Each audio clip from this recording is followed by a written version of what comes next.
we switch to?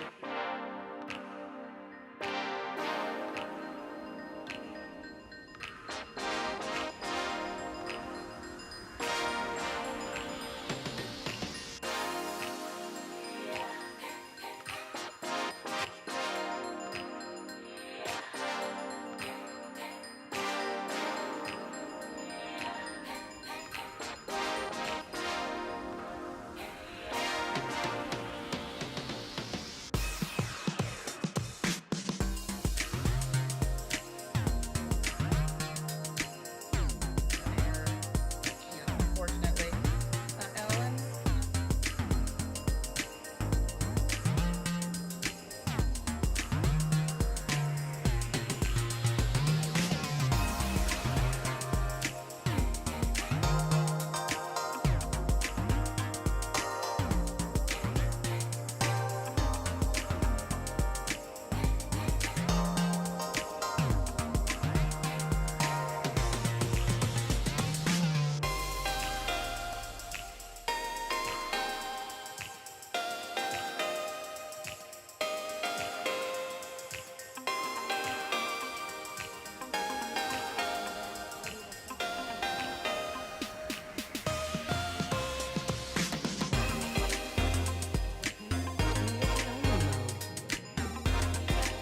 Good afternoon, everyone, and welcome to the City of Santa Barbara Planning Commission meeting for June 4th, 2020. I'd like to ask Ms. Friedel to please call the roll. Thank you, Chair Schwartz. This is Heidi Rydell. I will begin the roll call. Chair Schwartz, Here. Vice Chair Wiscombe, Here, thank you. Commissioner Bonderson, Here. Commissioner Escobedo, Here. Commissioner Higgins, Present. Commissioner Lodge, Here. Commissioner Reed. Here. Thank you so much. Thank you, Ms. Friedel. I'm first going to ask staff, as we have during our previous virtual meetings, to help the public understand how they can provide public comment today. We also have television coverage, of course, provided. So for the electronic participation, staff, would you please put up that slide so members of the public know how to access us both through their computers as well as their smartphones at appropriate times in the hearing today. And if staff would like to provide any sort of verbal guidance, Ms. Kokinda, welcome. Thank you so much, Chair Schwartz. Again, so we will be adding or pulling up this slide every opportunity there is for public comment. You raise your hand by clicking the hand icon on your GoToWebinar control panel, and that indicates to me that you wish to speak on a particular item. I will call out your name and then unmute you, and you have to unmute yourself on your end, and then you'll have 3 minutes to speak today. And then, like I said, we'll pull this up so you have a visual cue knowing how to do this going forward. Thank you. Thank you, Ms. Kokinda. As Ms. Kokinda just mentioned, and this is uncustomary for the Planning Commission, you'll notice in our agenda that both for general public comment and also public comment on agendized items, our agenda states 3 minutes. Customarily, we provide 2 minutes for members of the public to speak. That's in contrast to council protocol. But today, inadvertently, 3 minutes were published, so we are going to be allowing that. I want to be very clear, though, about the scope of focus for today, and we're going to get to that shortly. So for members of the public who are looking to speak to us on the agendized item number 3, and that's an AUD amendment item, please know, and I will repeat this a little bit later this afternoon, our Planning Commission is only focusing on what are called the downtown focused package of AUD amendments. These are items that came to Council April 28th of this year. As you may recall, the Council voted to advance a very proscribed set of proposed amendments to us I've alerted staff to this, that I'm going to be facilitating quite attentively to us remaining within the guidelines, the guideposts of these downtown focused amendments. So for members of the public, if you thought that we were perhaps going to take up the full range of AUD amendments that were discussed last year or early this year in various forums, that is not what today's Planning Commission meeting is about. And again, I will help continue to clarify that. So at this time, we've taken roll call, and now I'd like to go to preliminary matters with staff and ask Ms. DeBusk if there are any requests for continuances, withdrawals, postponements, or addition of X agenda items. Thank you, Madam Chair. We have no requests. None. Okay, very good. Thank you. And are there any announcements and appeals, Ms. DeBusk? Madam Chair, no announcements, no appeals. Okay, we're now Chair going Schwartz. to. Yes, please, Ms. Ostringer. Chair Schwartz, Commissioners, I have to leave the meeting at 3:30 today. I have a hard stop. Greg Lusitana from our office will then be taking over for me. I'll let you know when I'm leaving the meeting, though. Thank you. Thank you, Ms. Ostringer. And I did advise the commission of Ms. Ostringer's schedule some days ago. And the reason we did that, of course, we welcome Mr. Lusitana to participate, but with Ms. Ostringer's very deep knowledge of and contribution to today's package of issues, we wanted to afford the commissioners any opportunity to tee up questions specifically for Ms. Ostringer. And here we have Mr. Lusitana on webcam with us, just to, if you would introduce yourself, please. Just letting you know I'm here. I'm glad to help out. Again, it's Greg Lusitana, the Assistant City Attorney working with Teva. Thank you, Mr. Lusitana. So with that, let's move swiftly to our item C, which is review, consideration, and action on the following draft Planning Commission meeting minutes and resolutions. The first one up is May 14th. Those are our meeting minutes. Do we have any requests from the commissioners to edit, to correct anything in the May 14th meeting minutes?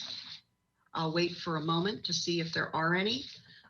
If not, let's do this. We could go right to the next item, companion item, which is resolution number 003-20 for 1 Clyde Adams Road. Are there any changes to this resolution? And as I'm waiting for any commissioners to turn on their webcams, if there are not, perhaps a commissioner would like to make a motion to approve those 2 documents together. Commissioner Wiscombe, please. Madam Chair, thank you. I move to approve both the minutes from May 14th and the resolution number 00320. I second. Thank you, Commissioner Wiscombe and Commissioner Lodge. Any discussion on the motion? Okay, that takes us right to a vote. Ms. Rydell, would you please call for a vote on approving May 14th, both the meeting minutes and the resolution? Thank you, Chair Schwartz. This is Heidi Rydell. I will begin the roll call vote. Chair Schwartz, Yes. Vice Chair Wiscombe, Yes. Commissioner Bonderson, Excuse me, I'm sorry, my mic was off. Yes. thank you. Commissioner Escobedo, Yes. Commissioner Higgins, Yes. Commissioner Lodge, Yes.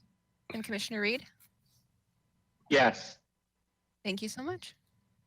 Thank you, Ms. Rydell. That takes us to the May 21st Planning Commission meeting minutes. I'll wait a moment until we've all had a chance to place these in front of us to see if there are any edits on this document. Seeing none, do we have a motion and a second to approve the May 21st Planning Commission meeting minutes? Commissioner Wiscombe? Yes, thank you, Madam Chair. I move to approve the May 21st, 2020 meeting minutes. Thank you. Madam Chair, I second the motion. Thank you very much. Ms. Rydell, would you please call the vote for approval of the May 21st Planning Commission meeting minutes? Thank you, Chair Schwartz. This is Heidi Rydell. I will begin the roll call vote now. Chair Schwartz, Yes. Vice Chair Wiscombe, Yes. Commissioner Bonderson, Yes. Commissioner Escobedo, Yes. Commissioner Higgins, Yes. Commissioner Lodge, Yes. Commissioner Reed. Yes. Thank you so much. Thank you, Ms. Rydell. This is that time during our hearing when I'm going to ask staff if there are any comments. Again, 3 minutes maximum per person from members of the public on items that are not on our agenda today. Okay, And we'll thank wait you, a Chair moment Schwartz. to let the public connect with us if they so choose. Yes, so again, just a reminder, if you look at the screen and you have joined us via webinar, you can raise your hand for items that are not on the agenda, general public comment. I currently do not see anyone who has raised their hand. And if you want to give it any more time, I will let you know if someone's joined or raised their hand. Okay, I think we're ready to move on. Thank you, Ms. Kokinda. Our new item today is item number 3. It's the average unit size density incentive program amendments focused on the central business district. Again, as I began earlier this afternoon to explain the very proscribed focus that we have on our agenda today. And after much discussion with staff, I'd like to make some opening remarks, both to orient us and regarding process, since we have much to take up today, even within the downtown focus package of amendments. But before I proceed with my opening remarks, I really want to first express appreciation for the significant preparation by and with staff, most importantly, Dan Gullett and Jessica Metzger. Today is a momentous day for the Planning Commission.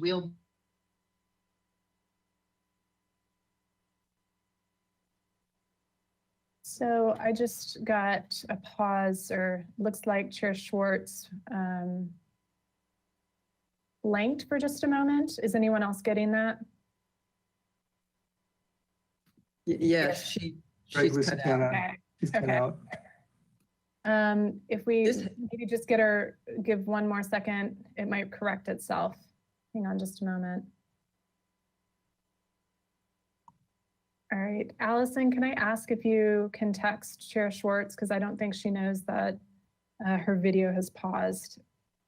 It looks like, it looks like she just went offline. So if I could ask Vice Chair Wiscombe to come on and maybe just, we can reconvene the meeting in just 5 minutes or so and wait for her to get back online. Yes, that's fine. This has happened to her before, so I think what Yes. she's probably doing is rebooting. So Exactly. let's give it 5 minutes. It's 1:14, so at 1:19 we can reconvene. Okay, thank you. Thank you.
on the phone with Chair Schwartz. She's restarting her computer, so we might need just a couple more minutes past 1:19. Okay. Thanks, Ellen. And perfect.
And then it looks like Chair Schwartz is just now rejoining us, and just give her a second. Chair Schwartz, I'm going to send you a webcam request whenever you get that. And you want to test your audio, please? Yes. Are you able to Okay. hear me, Ms. Kokinda? Yes. Thank you very Okay. much. Yeah, and I can hear you Okay. too. Oh, Great. excellent. Thank you, everyone. So I believe I was just concluding by thanking staff and mentioning that today, again, we're just taking up the components of the downtown focused package of AUD amendments. And to be clear for both the commissioners as well as members of the public, there will be no discussion of or making of findings to recommend approval of anything other than the proposed AUD amendments in the downtown focus package. So today, the timing of today's package coincides very appropriately with the new Senate Bill 1385, which is called the Neighborhood Homes Act, which was recently approved unanimously by the Senate Governance and Finance Committee, and it authorizes residential development on existing lots zoned for commercial uses. This is central to and germane to what we're doing today in Planning Commission.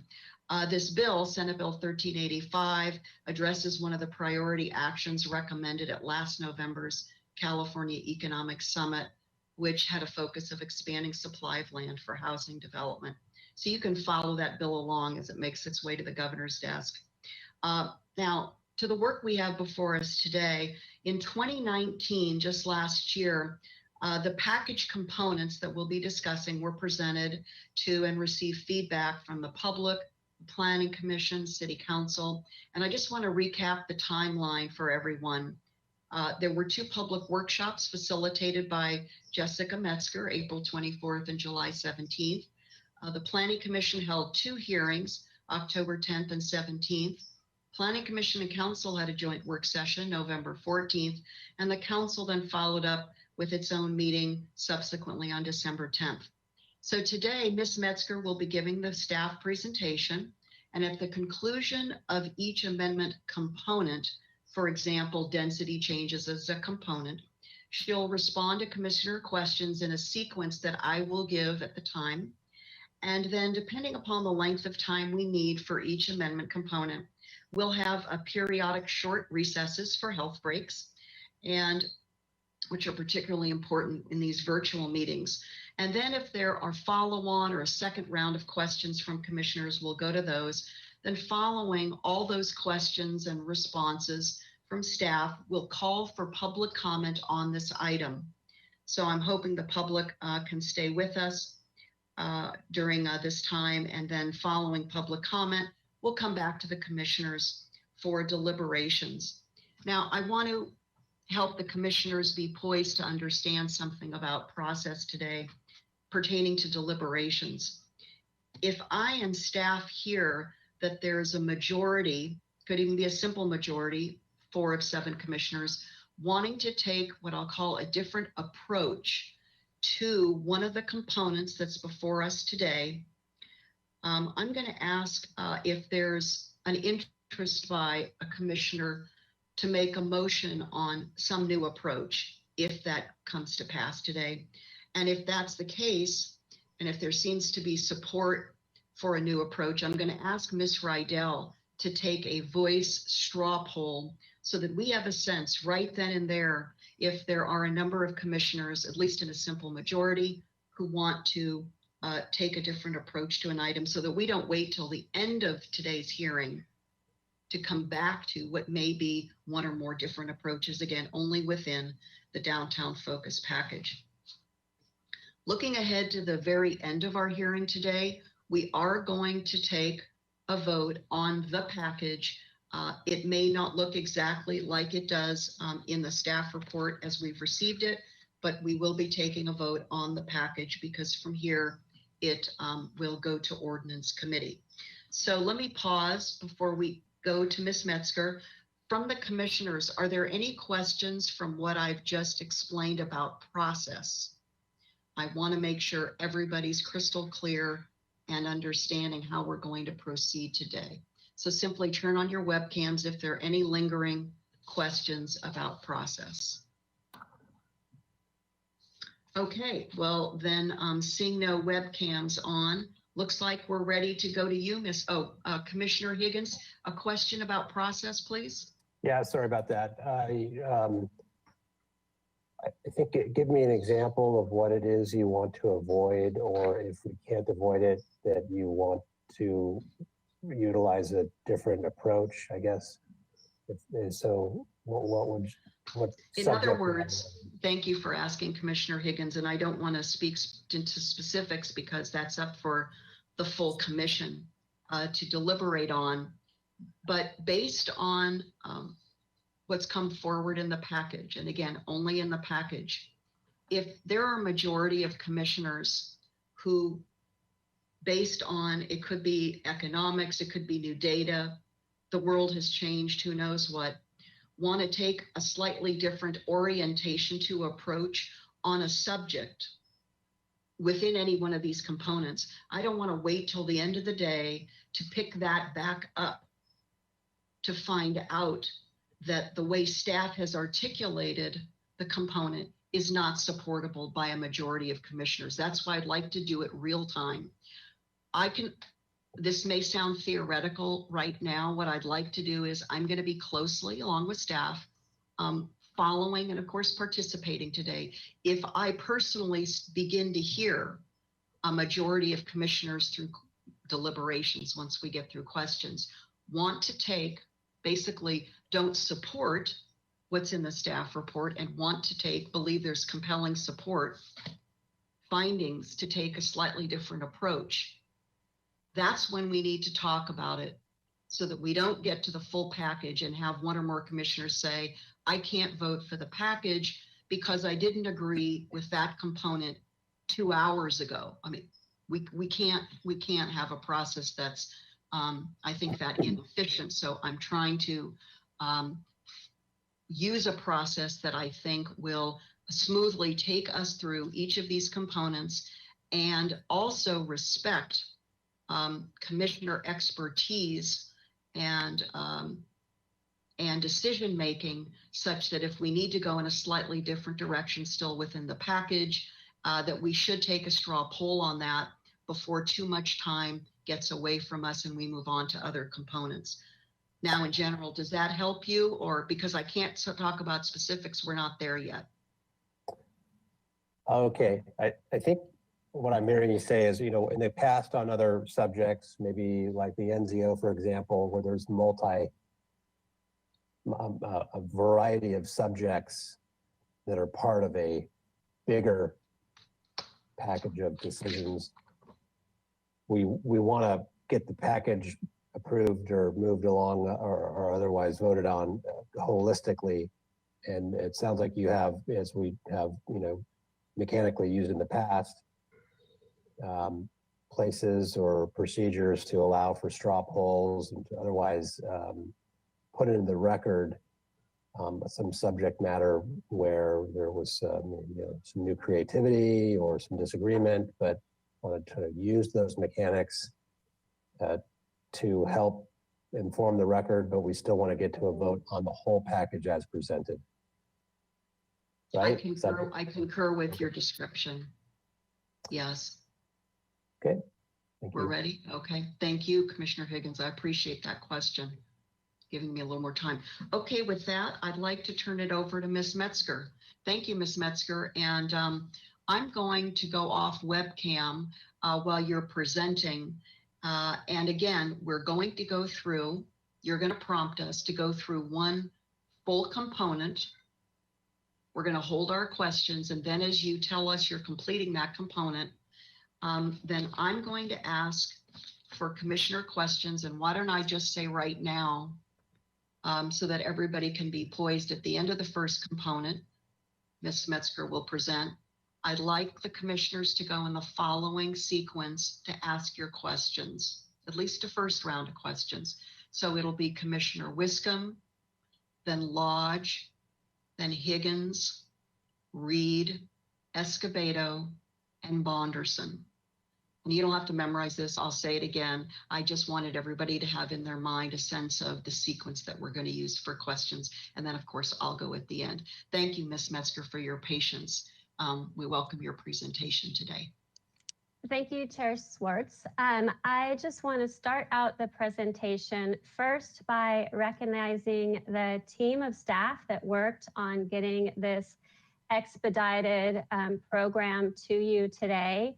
On this program, it really was, it takes a village to get it done so quickly. So Renee Brooke, Dan Gullett, Tava Ostringer, Timmy Bolton, Melissa Hetrick, Adam Nars, Greg Lusitana, and Susie Reardon are all the staff that worked on this project. And also most of them are on today to answer any questions that may come up.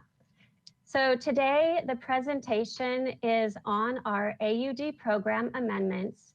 We are here to receive your commission's recommendation to bring to the City Council.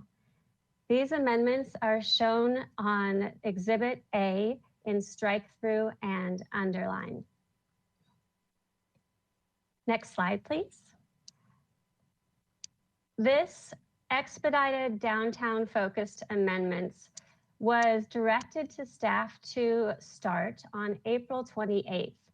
City Council reviewed the larger package of amendments that Chair Swartz alluded to earlier that we were directed to do in 2019 and picked out these 5 amendments here before you today to prioritize a narrow downtown focused amendment package.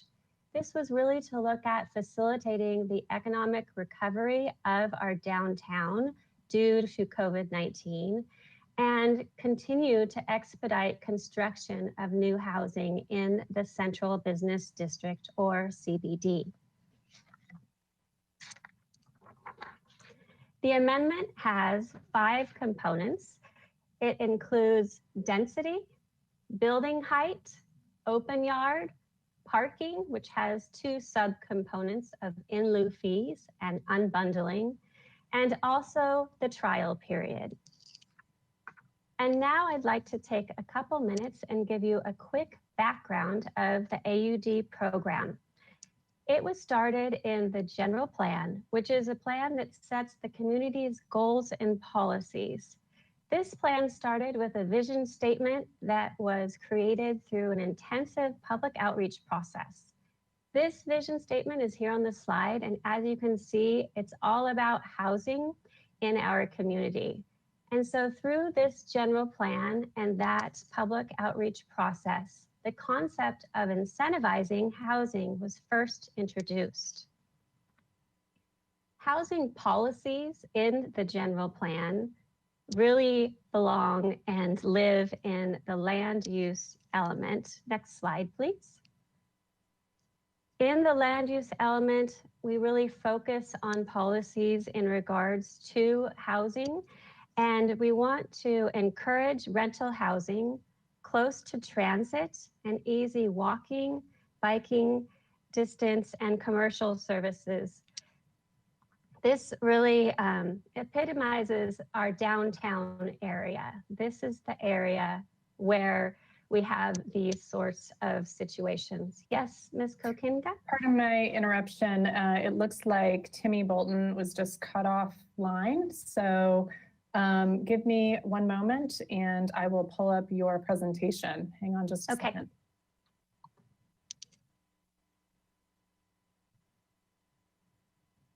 Ms. Metzger, this prompts me to once again just ask for our collective patience. Even though we're all doing our best, planning commissioners, the public staff, to try to create a smooth virtual process, we do have these periodic technology glitches. And so everyone's patience and understanding is much appreciated, including right now with Mr. Bolton. Thank you.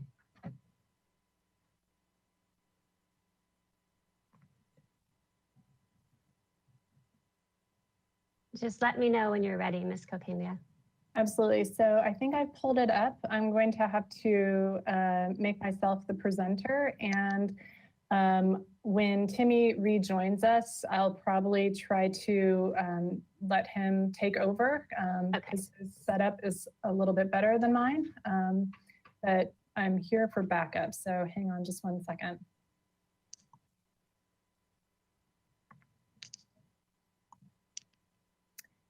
Okay, and if you could just let me know if you want me to move forward. Move forward, please. Okay,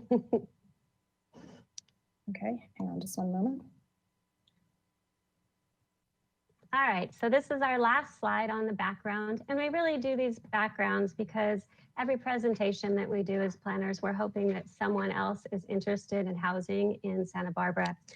So the AUD program was developed and looked at incentives to encourage housing by increasing the density based on the unit size. So the smaller the units, the more density that you can have. It also reviewed the development standards that existed for multi-unit housing and reduced the parking, setback, and open space standards. This program was adopted in 2013 as a trial program, and since 2013 has been reviewed through the Adaptive Management Program for various tweaks and other things that might need to be changed to the program. And although this program was experimental, it has created to date over 300 additional housing units in Santa Barbara. So I think that's pretty successful. Next slide, please. So the first component that you're going to be reviewing today, and you can forward, Ellen, is on density. So this is an illustration just on what density really looks like on the ground. On the left of the screen is single family zoning. In the middle would be something like condominiums. And then to the right would be rental multi-unit housing. Advance 3 times, please. So in our community itself, we have all of these already built on the ground. The right is the San Roque neighborhood, which is built to about 5 units per acre. And then the middle are condominiums on Constance and State, and they are at 10 units per acre. And then we do have rental housing at higher densities sprinkled throughout our community. The one on the right of the screen is one of the higher densities. It's called Park East Apartment Complex, and it's at Laguna and Mitchell-Torena. Next slide, please. When the AUD program was adopted, it created 3 different density tiers. Medium high density is 15 to 27 units per acre at the lowest.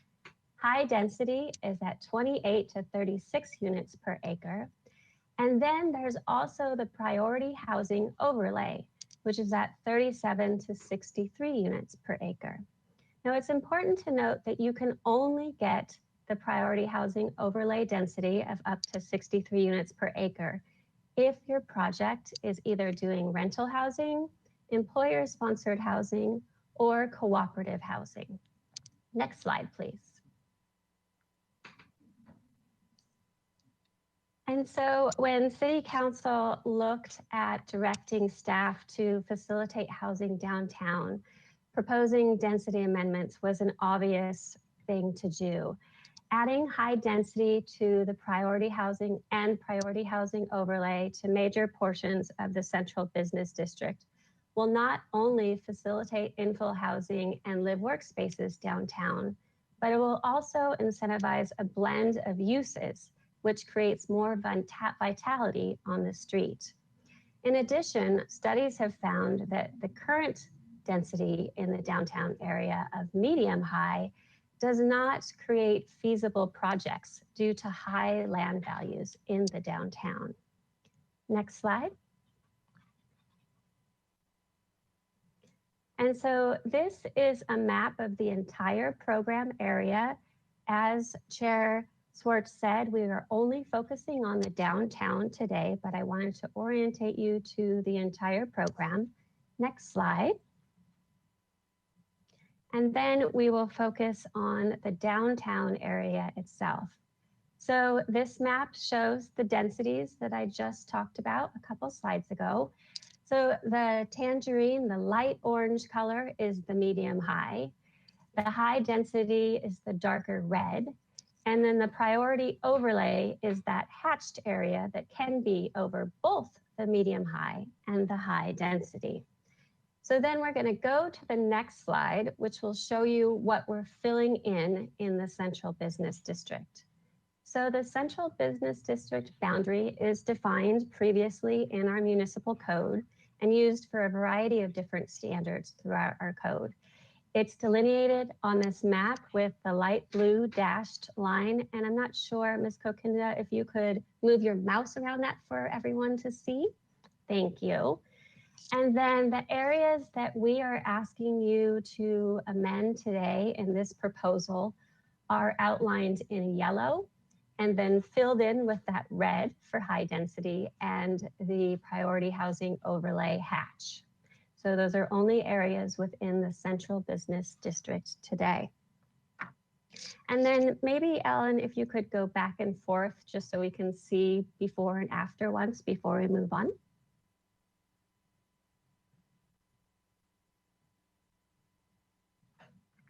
There we go. All right. And then that will conclude my presentation on the density components. You can go to the next slide, Ellen. And I will hand it back to Chair Swartz to have any Planning Commissioner questions. Thank you very much, Ms. Metzger. So let's begin Commissioner questions. I'd like to invite Commissioner Wiscombe to please come on if you have any questions on this particular component. Thank you, Madam Chair. I have no questions on this component. Thank you. Thank you. Commissioner Lodge, any questions on the component that Ms. Metzger just reviewed? We'll wait a moment.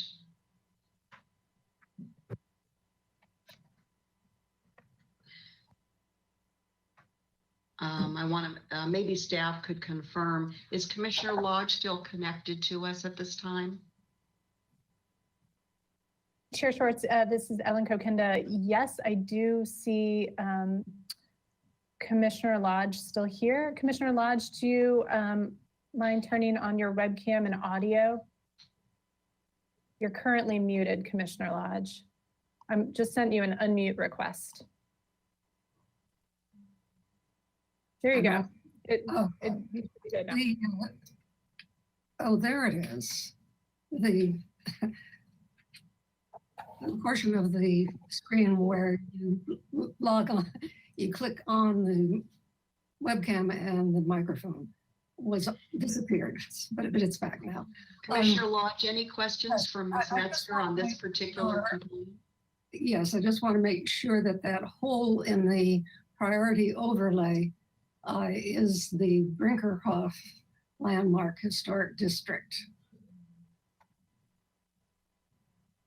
There's a, Chair Schwartz, Commissioner Lodge, yes, that is part of the Brinkerhoff District. okay, because that was a council direction to staff had proposed including that in the priority overlay, and council directed that that be left as it was. Okay, thank you.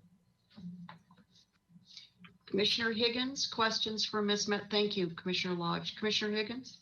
None at this time. Thank you very much. Commissioner Reed, any questions on this component for Ms. Metzger or any other staff members? No questions. Commissioner Escobedo, you're up next. Any questions on this component? No questions for me. Thank you. Commissioner Bonderson, questions? No, thank you. I have no questions. Very good. And I do not have questions at this time on this component, Ms. Metzger. So let's go ahead and move to the next component. Ms. Kokenda, you're back with us? Yes, I just want to let you know that Timmy Bolton is controlling the plans again. Thank you. Okay, thank you. Ms. Metzger, it's back to you. All right, Mr. Bolton, the man behind the curtain. So our next component is in regard to building height. We were directed to City Council to increase the height from 45 feet to 48 feet within that central business district that I pointed out on the previous maps.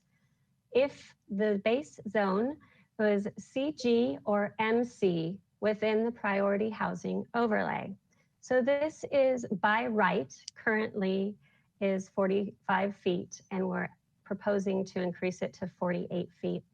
We heard from the community architects that this 3-foot increase would greatly help them in designing mixed-use buildings. When you put commercial on the first floor of a building, you need a higher ceiling for all of the heating and air conditioning and other filters that are needed for restaurants and whatnot. And so they requested that. In addition, even if there wasn't a mixed use project, having that additional 3 feet could add ceiling height to smaller units, making them feel more livable, have more light and air. And then it also is important to note that although we're requesting this increase in the proposal to 48 feet, the city charter allows multi-unit housing to go up to 60 feet.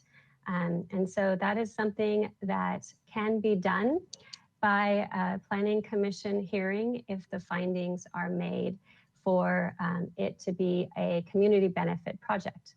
Now, a community benefit project can be many things, but one of those is rental housing, which is really what our AUD program focuses on. So that is something to keep in mind when thinking about building height.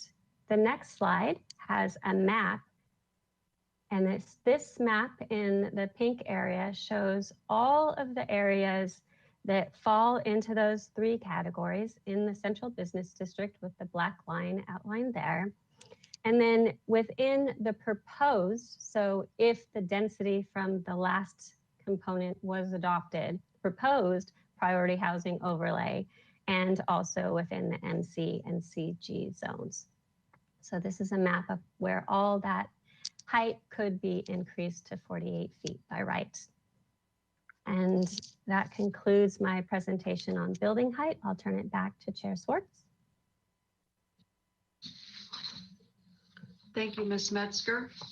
Let's once again start with Commissioner Wiscombe. Any questions on building height? I have no questions, Madam Chair. Thank you. Commissioner Lodge, any questions on this component, which is building height? I don't have any questions. When will we be discussing? We're just asking questions now. Yes, please. We'll get to deliberations a little bit later in our hearing today. Did you have any questions for Ms. Metzger or any other staff members? Otherwise, we'll again go to comments and deliberations a little bit later.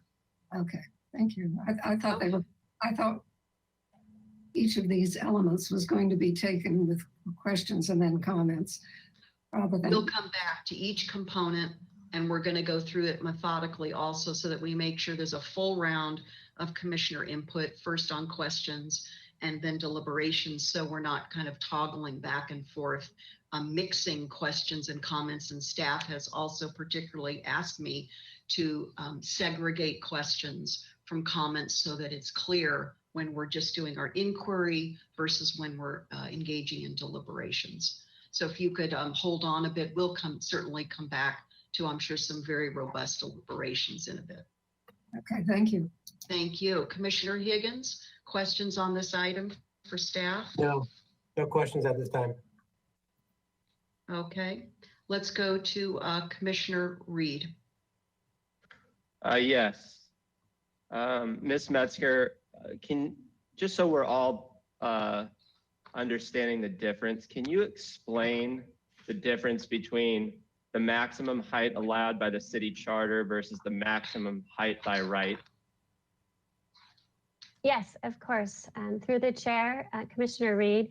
So the maximum height by right means that you can come in with plans that are at that height and there can go through the process, either go to HLC or, the Historic Landmark Commission or the Architectural Board of Review, and they can look at other parts of your project, but you're built to those standards. Now, the 60 feet are allowed by charter, but in our municipal code, you have to go to an additional planning commission hearing for that to be approved. The planning commissioners have to make certain findings that the project is a community benefit to receive that additional height. So it's another hearing, and also the findings have to be made. Thank you. So following up on that, considering that priority housing, rental housing is fairly an objective assessment, the additional hearing seems like an unnecessary step if we're incentivizing housing. Is there a process where we could make that automatic? So effectively the 60-foot height limit would be a height by right for rental housing. So Commissioner Reed, that is something that your commission could make as a recommendation. But at this point in time, we're just bringing forward as staff that 45 to 48 change. Additionally, just for your information, in the next phase of the amendments that we'll be processing, we are looking at changing those findings, and we'll be bringing that out to the public because height is a very big deal in Santa Barbara, and we want to make sure that we get ample public process to do any changes to it like that. Great, thank you. Thank you. Chair Schwartz and Commissioner Reed, I just wanted to clarify that the findings for the height are more than just the fact that it's a community benefit project. The Planning Commission also has to make discretionary findings with regard to the design of the project, its compatibility, et cetera. So it's not just whether or not it's a community benefit project. Thanks for the clarification. Great. Great, let's go to Commissioner Escobedo, please, for any questions on this component. Thank you, Madam Chair. A couple questions. So following Commissioner Reed's question, is it possible, let's say when we do visit this, to have the 60-foot by right in just the central business district? And then have the additional planning commission meeting to make the findings elsewhere? Through the chair, Commissioner Escobedo, that is something that we could look at through that additional public process at a later date. Okay. And then that planning commission meeting to make those findings, does that count as one of the 5 meetings that we now have for these projects per state law? Through the chair, yes, Commissioner Escobedo, just for the general public's review, recently state law changed to where jurisdictions can only have 5 public hearings. And so that planning commission hearing to make those findings that Ms. DeBust spoke of would be one of the 5. Thank you. Excuse me, Ms. Metzger, I would like to ask Ms. Ostranger to come on for a moment because I would appreciate clarification to Commissioner Escobedo's question. And Ms. Ostranger, if I could just tee up something, and then I'm going to step back and let you comment. If an applicant has not yet submitted a full application to us, a preliminary application, and they would like to come to Planning Commission on concept for something that could potentially be supported up to 60 feet, that does not count towards the 5 maximum public meetings. Is that correct? Chair Schwartz, Commissioner Escobedo, that is correct. The 5 hearings limitation starts once the project is deemed complete for Permit Streamlining Act purposes. So if the project comes before the commission for a community benefit designation prior to being deemed complete for Permit Streamlining Act purposes, it would not count as one of the 5. Thank you. Those are all my questions. Thank you, Ms. Ostrander. I think that's very important to note, and I'm not sure that the community outside of some of the more seasoned applicants, architects, agents, property owners understand that. So at some point, I'd like that further explained to the public so they can take advantage. This is a beneficial advantage for potential applicants who want to get a sense from Planning Commission about the lens through which they'll look at a potential application and directionally get directional comments. So to Commissioner Bonderson now, please, with questions on this component. Yes, thank you, Madam Chair. Ms. Metzger, are you there? Yes, I'm here. Hello. I only had one question, and it was with regard to the map that you used to demonstrate your presentation with, the one with the pink blocks. My curiosity was that this map was not included in the staff report and the materials that we reviewed. Will this map move forward with your proposal to City Council, and will it live among the documentation, the amendment and the ordinance and so on? Through the chair, Commissioner Bonderson, are you asking that the map be included as a figure in the strike-through underline Exhibit A that you received? I would like to see it because I actually felt that it helped me understand while you were presenting. And I believe that if it exists among the documentation, it will help any reader, any future reader understand it as well. So it was meant to be a question. If you had plans to do it, if it's more of a, if you're receiving it more as a suggestion, that's fine too. I don't know how you feel about that. Would you be willing to include it? It's an easy thing to include. Thank you. That's all the questions I had. It was just about the map. Thank you. Thank you. I have a couple of questions, Ms. Metzger. First, I'd like to pick back up on some questions that have been asked because I'm not sure I'm crystal clear on a recommendation we could give today, the specific language that we would use if we wanted to not engage in robust discussion about, but simply make a recommendation if there's a majority of commissioners who would so choose, that there be further amendment consideration for up to 60 feet in the CBD with particular findings made. How would we, if possible, Ms. Metzger and Ms. Ostringer, structure a recommendation today that wouldn't go defensively beyond our purview today, but could signal the direction in which the Planning Commission on a majority vote might be interested in going? Can you help me with that? Chair Schwartz, commissioners, you have probably two options. You could simply say, we don't want to go to 48 feet or 47 feet, whatever it is. We want it to 60. That would be contrary to council's direction, but you could do it. The other would be just to make a general statement that you would be supportive of something like that in the future, and staff could just bring that forward as something that you'd like consideration for. Okay.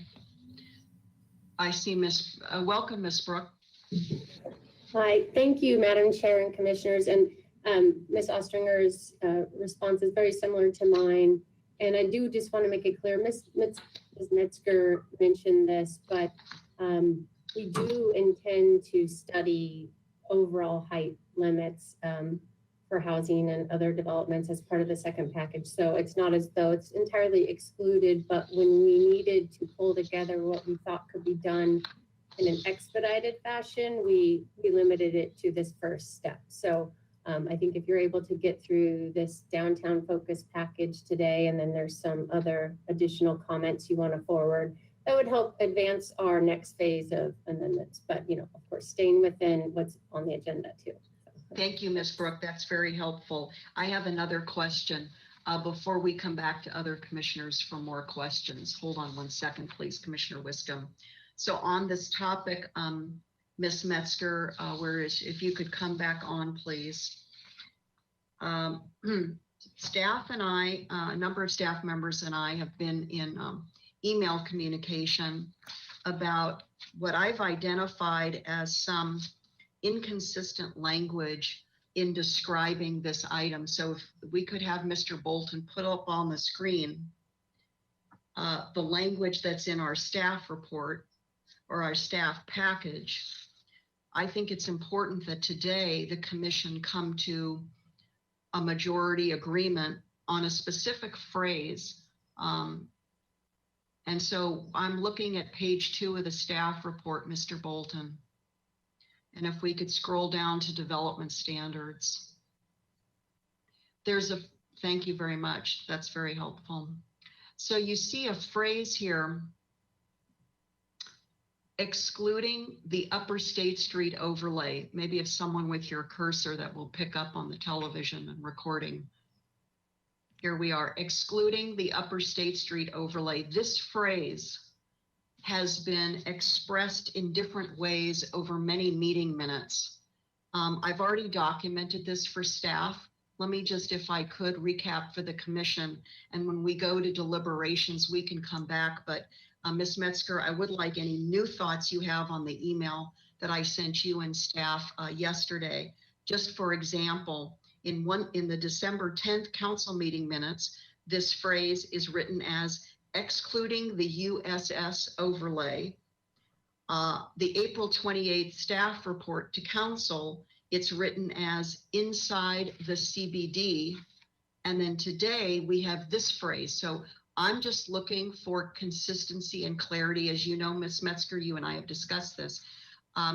Does staff have, after conferring with staff, maybe among yourselves, do you have a recommendation about a consistent phrase that we can use going forward that reflects the accurate intention here?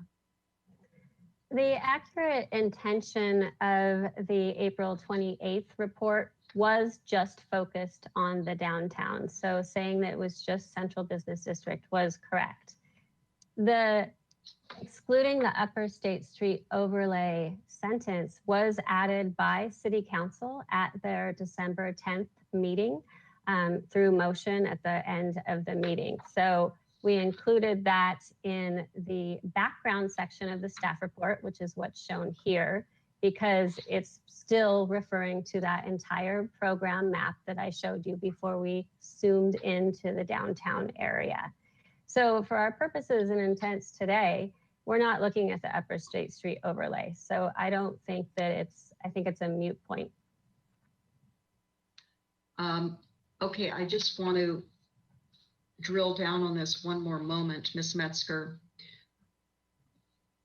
If we're saying excluding any other part of the city, why would we just say we're excluding one part of the city? It seems to me that it's clearer and more concise to say what was said in the staff report on April 28th, inside the CBD.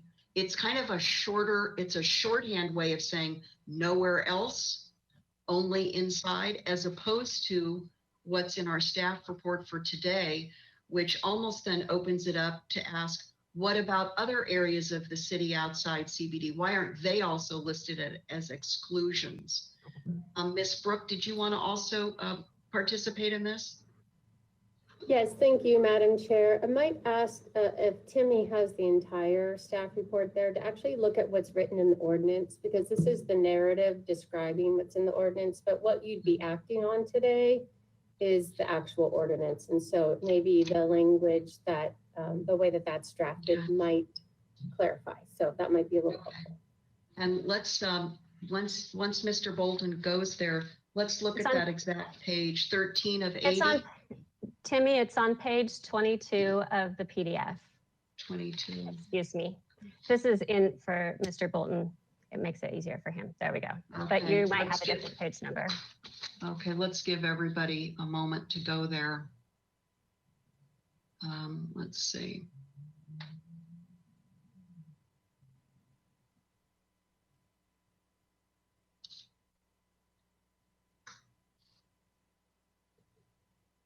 Can you maybe scroll, just enlarge that a little bit, just to pull that up? Okay. Located within the Central Business District. Ms. Metzger, did you want to maybe just read that aloud for everybody, including the public? Sure, I can definitely do that. Relative to my question. I think we may need to expand it. There it goes.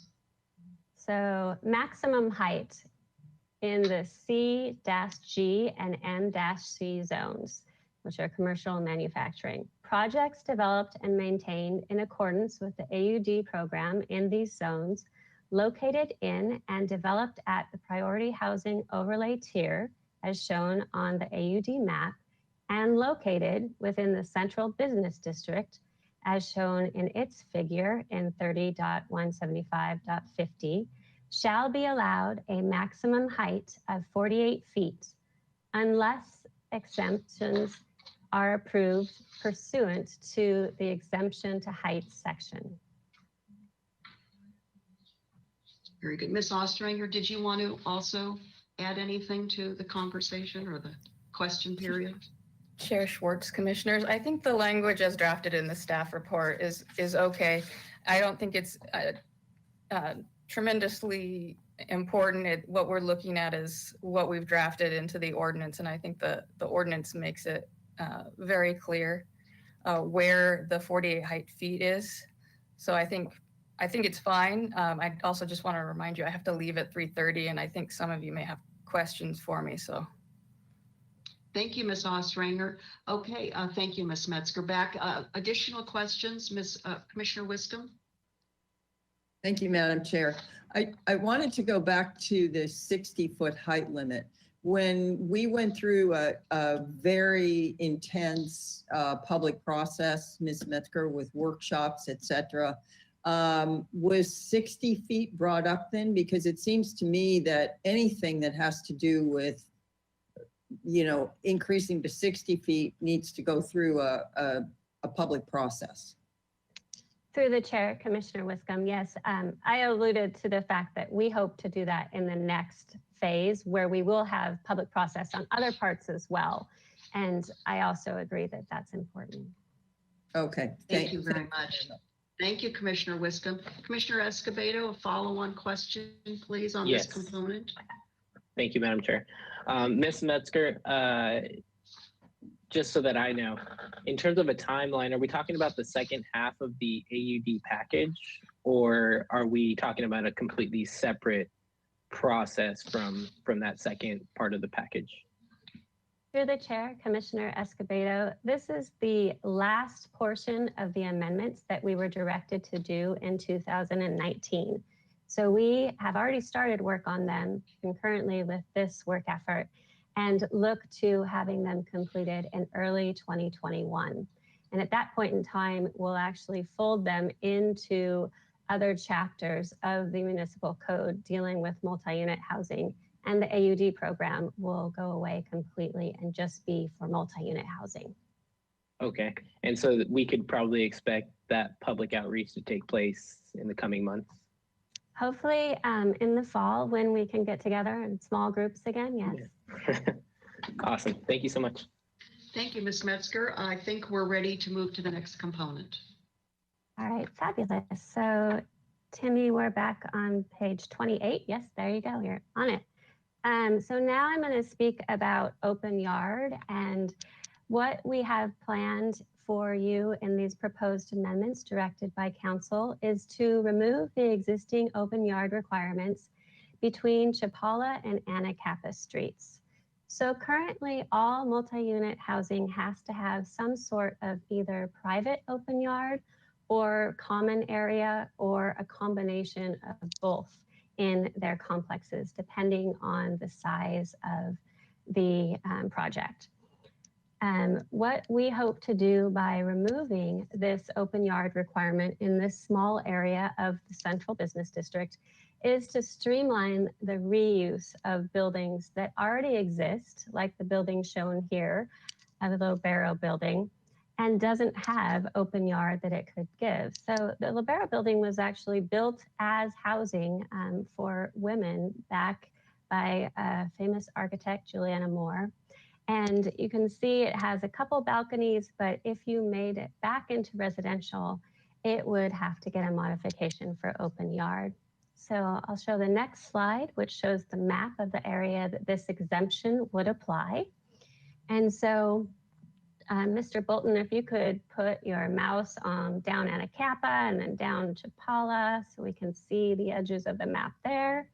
And it gets a little jagged up at the top of the map where the CBD gets jagged there.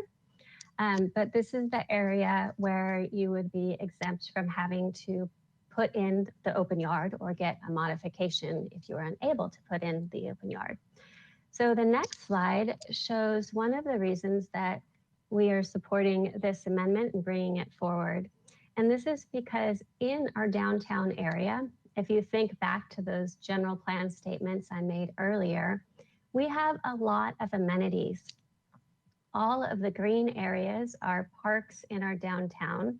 This map shows 1.5 miles across, so it's something that most people would be fine walking in 1.5 miles distance.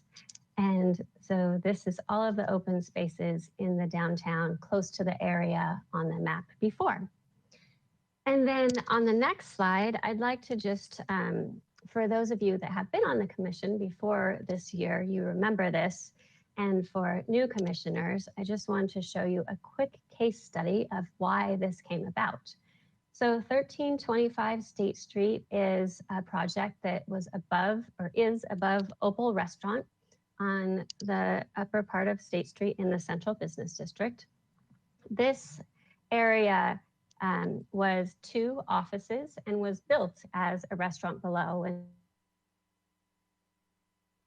in 2018 to do a modification for open yard because they did not have the space to do open yard.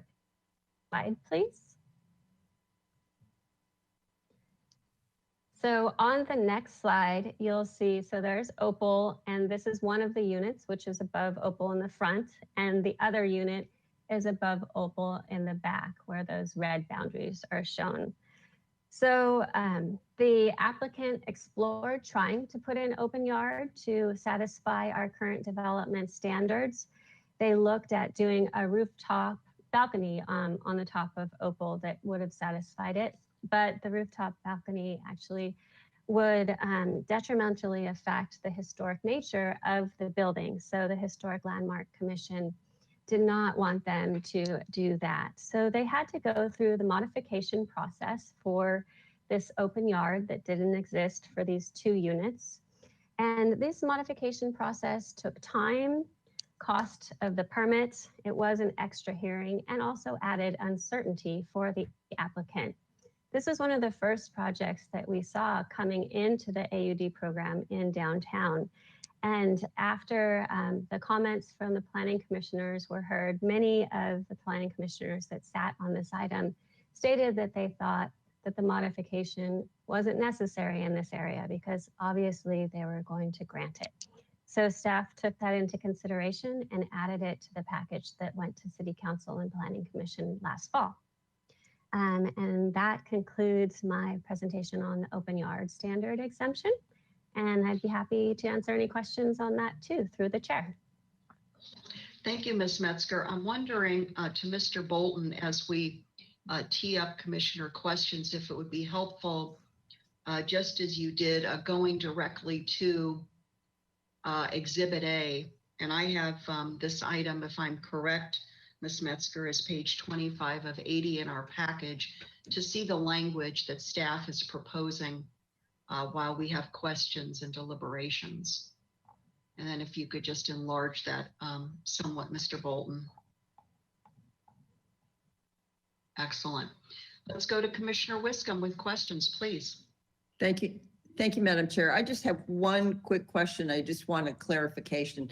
So the open yard elimination is blocks between Chapala and Anacapa Streets in the CBD. Is it on both sides of Chapala and Anacapa Streets?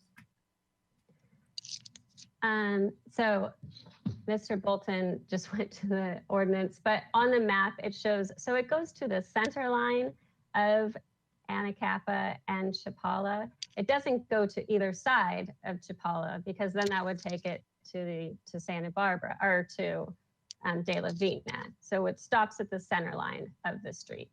So at Anacapa, it's only on the west side of the street, and on Chapala, it's only on the east side of the street? Is that what you're saying?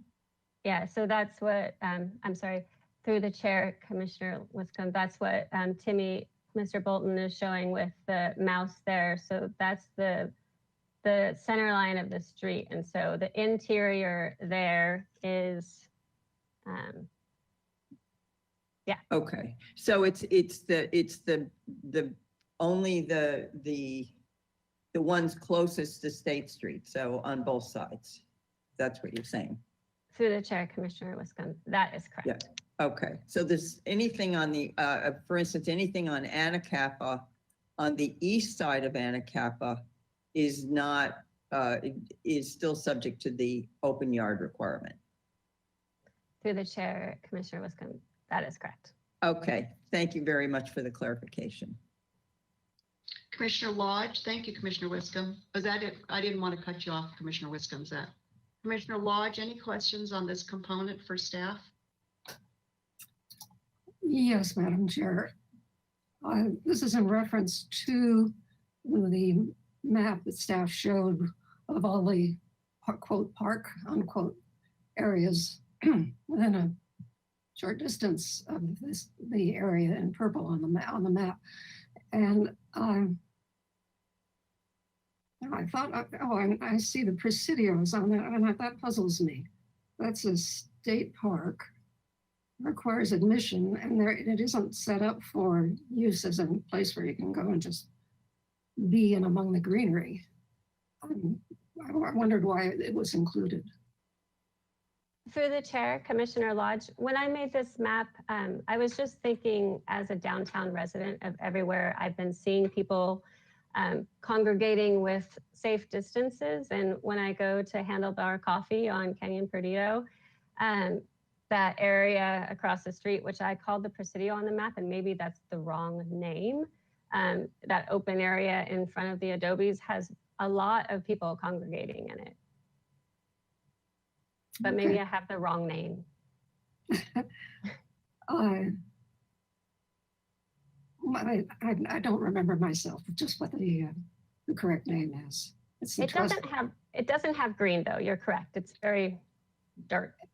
Yeah, there are some benches under the eaves in front of the former Presidio building itself, but it certainly isn't something like Alameda Park, which when we were considering the example you gave of the apartments over Opals, Alameda Park is really close to that, and that was one of the reasons I was okay with that.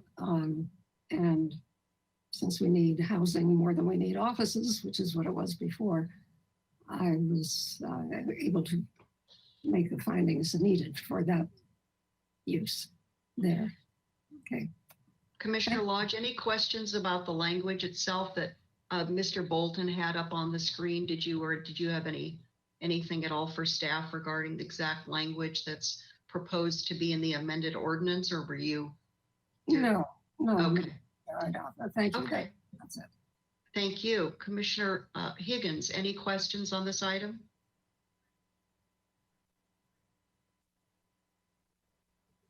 No, not this time. Thank you. No. Thank you. Commissioner Reed, you're up next. Hi, Ms. Metzger.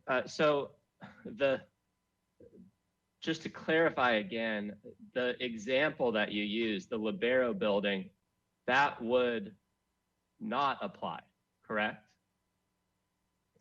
The example, yes, I don't believe that the Libero building is in the open yard. It was just an example of something that was housing, but then changed to office and could go to housing again. Maybe that was a bad example. I apologize, Chair Schwartz and Commissioner Reed. But that would greatly benefit from an open yard exemption, as it has more density than most in that area, correct?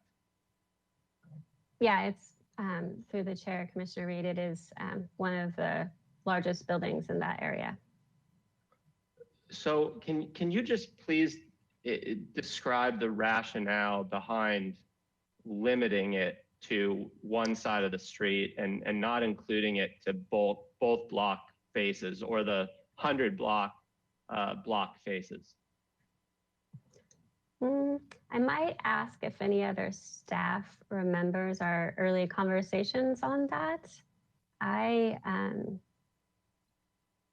Let's see if, yeah.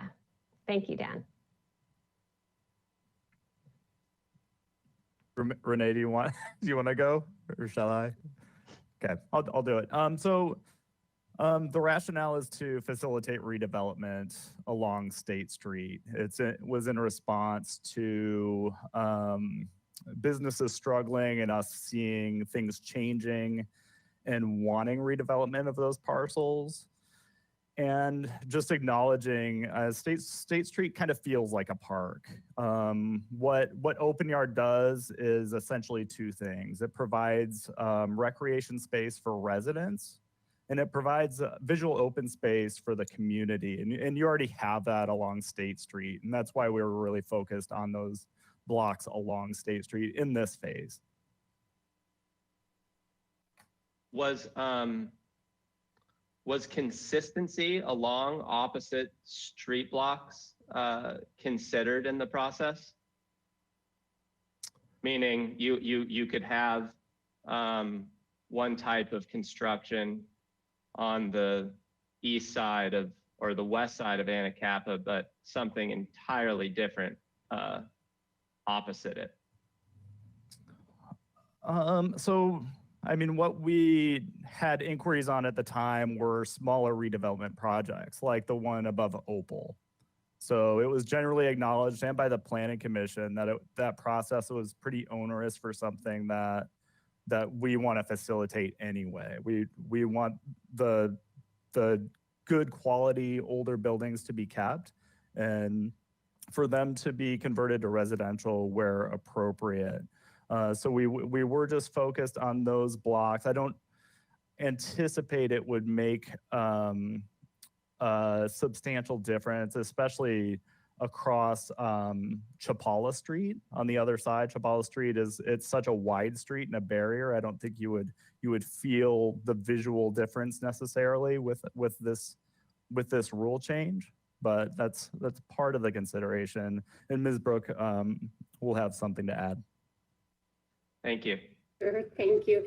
Commissioner Reed, I will just add that if you look at the pattern of development along State Street, those blocks that, or the buildings that front State Street, it's very built out lot line to lot line.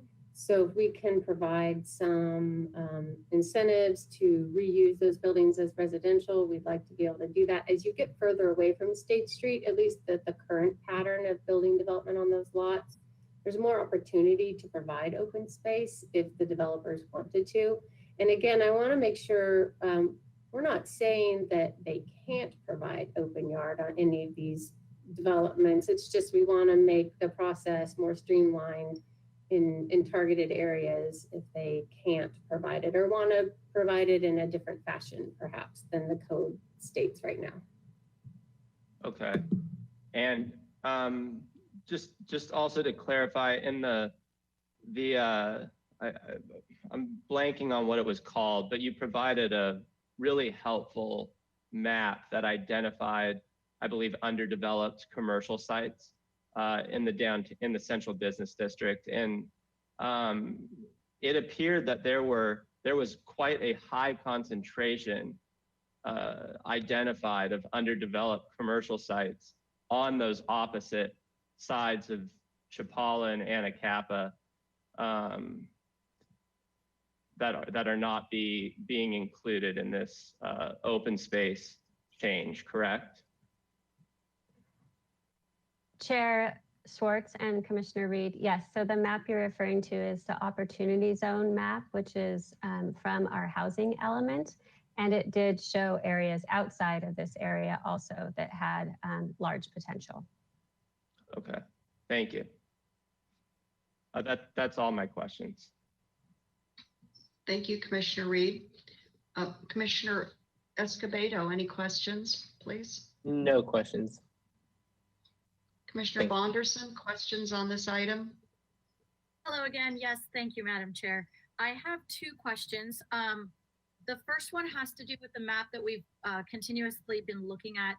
If you don't mind putting that one back on the screen, that shows the, yes, exactly, thank you. On page 22, this is Exhibit A. I understand that under bullet point E, setbacks is the discussion about that should be following this map. Am I correct? I'm sorry, Commissioner, can you repeat where you are, where you're looking? Of course. Is it the staff report? I am. I'm in Exhibit A, page 22 of 80. Ms. Metzger, she's on page 7 of Exhibit A. Thank you. You're welcome, because I don't think you have the paginated version. So, yeah. Yes. Okay. Through the chair, Commissioner, I am on where it talks about which bullet now? Well, first, let me just make sure that I am in the right place. I am at number E, setbacks, under 1A1, front setbacks. Correct me if I'm wrong, this should be following the map. Am I correct? Is this the open yard layout? Is this what we're talking about here? State Street and first blocks of cross streets, projects on lots fronting State Street between Montecito Street and Sola Street. Through the chair, Commissioner, this is, I'm sorry, I'm just reading it. So this is existing in the current AUD code. We didn't edit or change this in any way for this amendment. I'm not sure that covers the whole map area, actually. I just want to make sure that I'm not in the, if I'm talking about open yard now, that I'm not in the wrong section that is laying out the open yard discussion. Can you please correct me? I might be completely in the Chair, wrong. Chair Schwartz, Commissioner Bonderson, you're in the wrong section. If you go up to C, Okay. right above the E, on page 7 of Exhibit A. Oh wait, sorry, wrong one.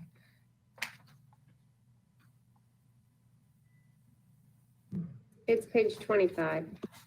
Thank you. So go to page 25 in your staff report.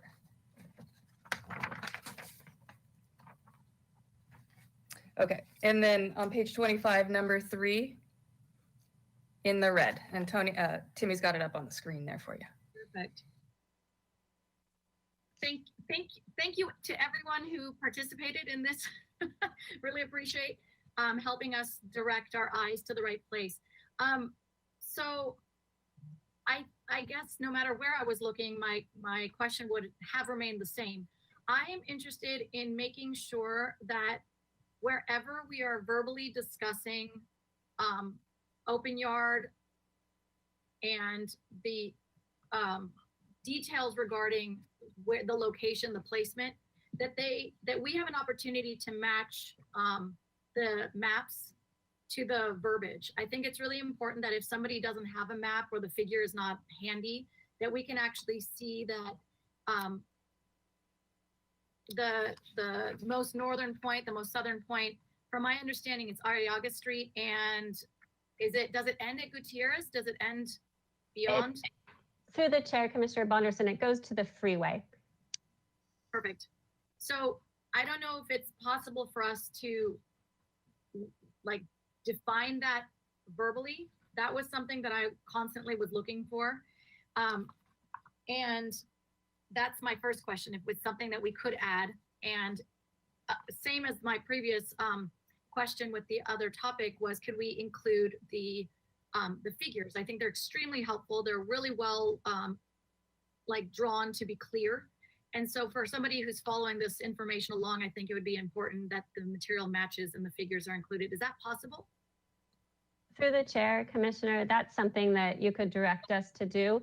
And when you pointed out the open yard standard, that actually had a delineation in text. So that has been done in that section already. It's easy to add that. Great, thank you. And no, go ahead. Do you want to continue? No, go ahead. Okay, I have a second question that isn't about the same thing. So you didn't want to add anything to the mapping? Okay, my second question is sort of a continuation of Commissioner Wiscombe and Commissioner Reed with regard to Chapala and Anacapa, and the specific question that Chair Wiscombe helped us to understand and clarify, that it's only applicable to one side of the street. Since both Chapala and Anacapa Street support the Central Business District, they both seem to have a lot of commercial space and buildings that could be converted to residential where appropriate.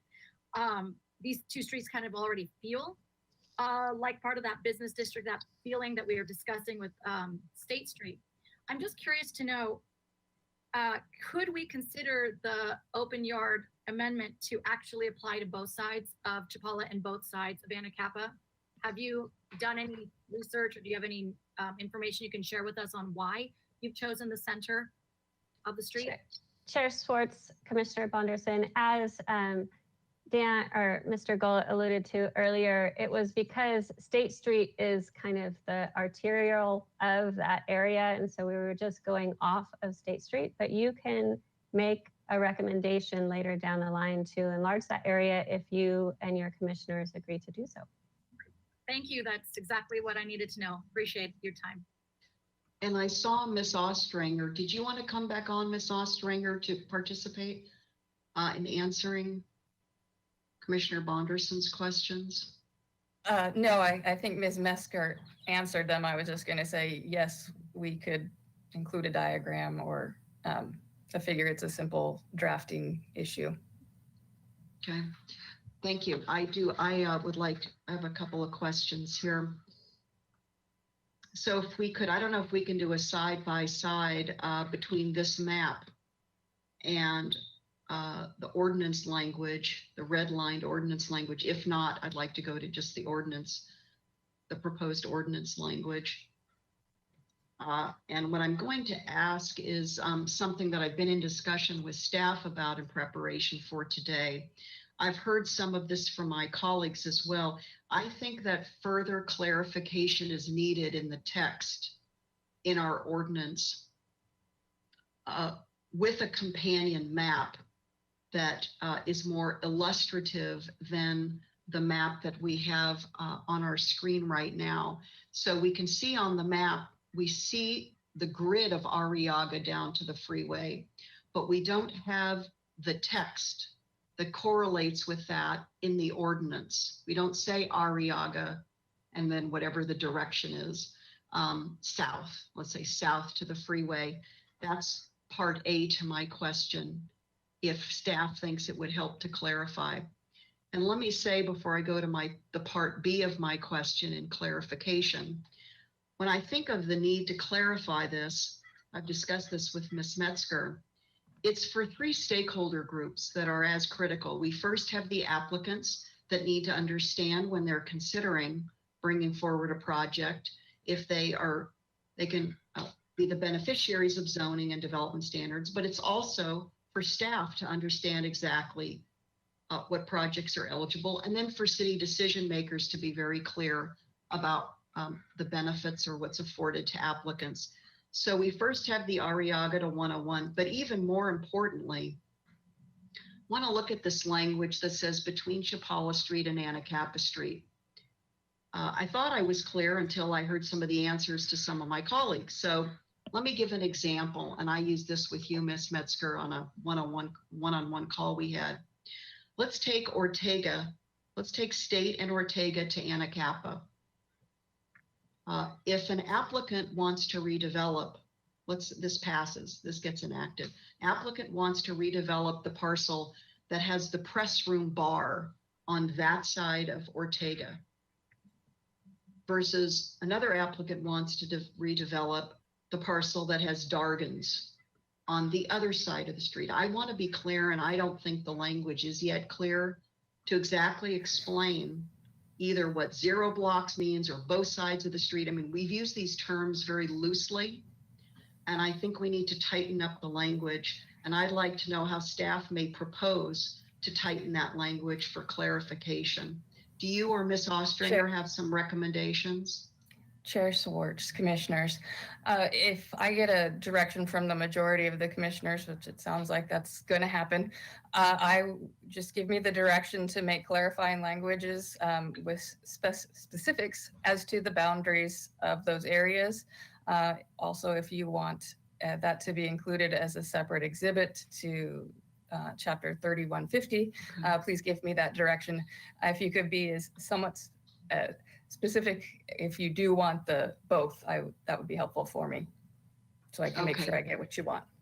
Thank you so much, Ms. Ostringer. So, Ms. Metzger, help me directionally. You and I had a little bit of a chuckle about this. In Santa Barbara, it's hard to know north, south, east, west, depending upon if we're looking at the ocean or the mountains and so forth. So the example that I gave of Ortega Street, press room on one side, Dargan's on the other. How would we describe that once we go to deliberations, and if there's an interest among a majority of commissioners to further clarify this with some specific language? How would you describe, and you can take this offline, maybe on a recess, we don't have to do it now on the fly. Would you prefer to maybe during a recess confer with Mr. Gullett and others to see how you might craft that language as a recommendation for us to further tighten it? Yes, Chair Schwartz, I would, and I just want to be really cognizant that Teva only has an hour left with us too. Yes. So that would be great to table that. Okay, we'll take that offline. We'll do that during a recess after Ms. Ostringer leaves, and I think that's going to be very helpful. Ms. Ostringer? Yes, Chair Schwartz, commissioners. I think if you just let me know that you want a more specific direction, let me take the time offline in my office at another date. Just give me that direction that you want specific boundaries described within that particular area to clarify the area. Let me know if first the commission has decided to expand that area. So then I can also more accurately describe it. And then again, let me know if you need an exhibit to go with it. Well, Ms. Ostranger, I'm sorry to have to I need to drill down on this because it's important. You just said expand, but that's not my thinking.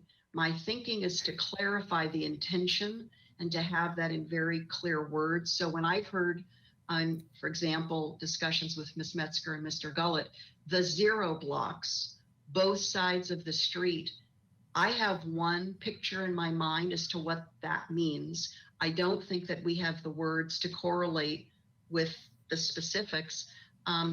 So fine to let you go back and work on the wordsmithing. When would that come back to the Planning Commission so we can be sure that the specificity is as we had envisioned or intended? Because this is going to go on to Ordinance Committee after Planning Commission. Chair Schwartz, it will not come back. I would, if you give me the specific direction to make those changes, I'd hope that you'll trust that I can meet your needs. I am a good drafter, and I'll make sure that it is. And I didn't mean to imply that you were going to expand it or I would go and expand it myself. What I was implying is I was just hearing something, underlying questions, so. Okay, thank you very much.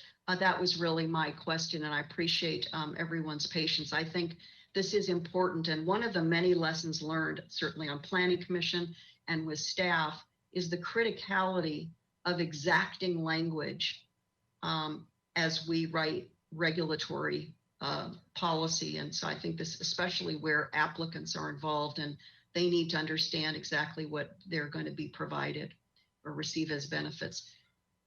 Commissioner Wiscombe, questions still on this item, please? Thank you, Madam Chair. I actually would like to make a request. I know Ms. Ostranger has to leave, and she's been on this open yard subject from the beginning. And I think based on the commissioner questions, it's pretty clear that we would like a map and a further a expanded detailed description in Exhibit A, which is our municipal code, chapter 30.150, and number 3 on page 10 of that code. So I would just ask if you would mind taking a straw vote at this point in time, since Ms. Ostranger has to leave, and see if we have the support for that. I'm very supportive of that, Commissioner Wiscombe. Thank you. So with that, I'll refer to that as a motion. Do we have a second to Commissioner Wiscombe's motion? I will second the motion. Okay, Commissioner Bonderson. Ms. Rydell, would you please do a voice?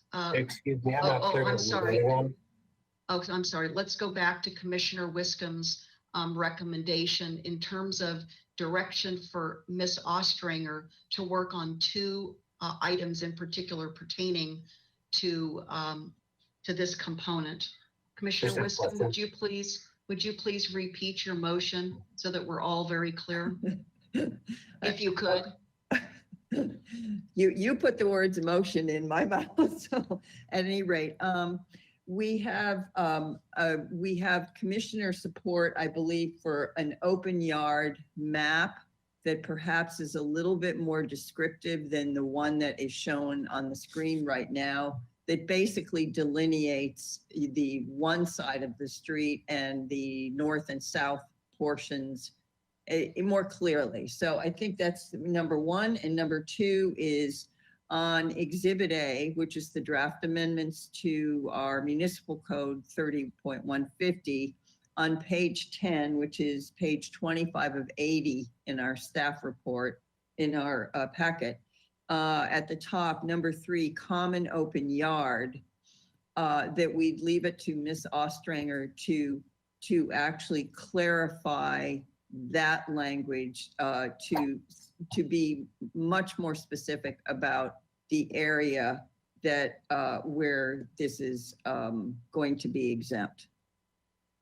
Thank you. So discussion, back to you, Commissioner Higgins, discussion on the motion and the second to that motion.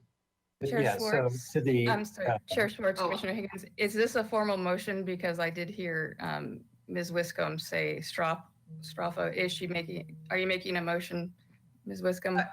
Whatever the procedure would be, I'm just trying to, I'm trying to clear this up, Ms. Ostringer, before you have to go, since you've been in on the conversation and know what the commissioner comments have been. So a straw voter, that's up to Chair Schwartz in terms of how she wants to handle these kind of clarifications. Thank you, Commissioner. Ms. Ostranger, do you have a recommendation procedurally from parliamentarian perspective or other straw poll or full vote before we come back to Commissioner Higgins, who might have something else? Do you have a recommendation? I apologize for interrupting Commissioner Higgins. Sorry, Commissioner. I will leave it up to you. I think a straw poll that could then be wrapped into a later motion is fine, or if you want to do multiple motions. I wanted to be particularly clear so that Ms. Rydell could properly document it. Commissioner Higgins, anything else before I make a do you have a I just have a question about can I just ask a question, please? Are we talking about adding an exhibit to the council report, or coming back with another map? No, this will not be coming back to Planning Commission before the package proceeds to ordinance and then full council. So does staff even have the time to generate another exhibit? Does that exhibit already exist? Madam Chair and Ms. Commissioners, generating the exhibit, we could handle doing that. We can also handle doing any text changes to describe what ultimately is voted on. I do need clarity though. I'm not sure if the motion is actually to forward staff's recommendation for these 0 blocks, or if you're just making a motion or straw poll on adding an exhibit, because we haven't taken public comment. So I'm just No, you're wanting correct, to Ms. Brooke. clarify. Okay. Let me, if I could please, let me bring this back for a moment, please. This is part of the package that in full we will vote on at the end of our hearing today. But for now, with the time constraint, the next 45 minutes before Ms. Ostringer leaves, and she does have the full capability of assisting us with our interests and our recommendation, which is to do two things that I thought I heard in Commissioner Wiscombe's articulation of a motion. We could also just do a straw poll. Two things. We're looking for a map, not a complicated map, one that's easy to produce, that's more illustrative, kind of more two-dimensional, three-dimensional, I don't know what to call it, I'm not an architect, that would better illustrate what this means, 0 block, both sides of the street, that kind of thing, because this one-dimensional map is insufficient in my opinion, and I'm hearing support from my colleagues. That's Okay, part Madam one. Chair, may I just finish up my comment or my question? Sure. I won't vote for any additional exhibits or reformatting. I have a number of comments to make about the report and the format, and but I don't really want to get bogged down here right now, and I don't want this to be bogged down on this matter in terms of formatting on its way to council. We're sort of in a pandemic, and we have an immediate 45-minute time frame too to get through this, and we're not even through with questions. So I'd like to move it along. Chair Schwartz, Well, commissioners, Yes, could I just, Ms. Ostranger? I will leave it to you on how you move forward procedurally with this, but I will say Mr. Lusitano will be here. He also is a good ordinance drafter. He drafted our historic ordinance. So I know that he can convey to me, or if for some reason he couldn't accurately convey, he could draft it himself. So I'll just leave that out there. You won't be left without a lawyer when I leave. Mr. Lusitano is very competent. Yes, he certainly is, and I am not panicking as chair that even though Ms. Ostringer has a time constraint, Mr. Lusitano fully capable and is here to support us with all of our legal counsel needs. I don't want to belabor this, but if I could please, to me, this is very important, and I appreciate Commissioner Wiscombe's both support and offer of a motion, again, whether we do a formal motion or a straw poll. And Commissioner Higgins, I'm just going to ask, I would really like your support. I would like the commission to be in full support of some reasonable additional clarifying and illustrative tools that applicants, city staff, and decision makers will have at the ready to understand exactly parcel by parcel in these blocks, in the CBD, what open yard benefits they have. That is an exemption of an open yard requirement.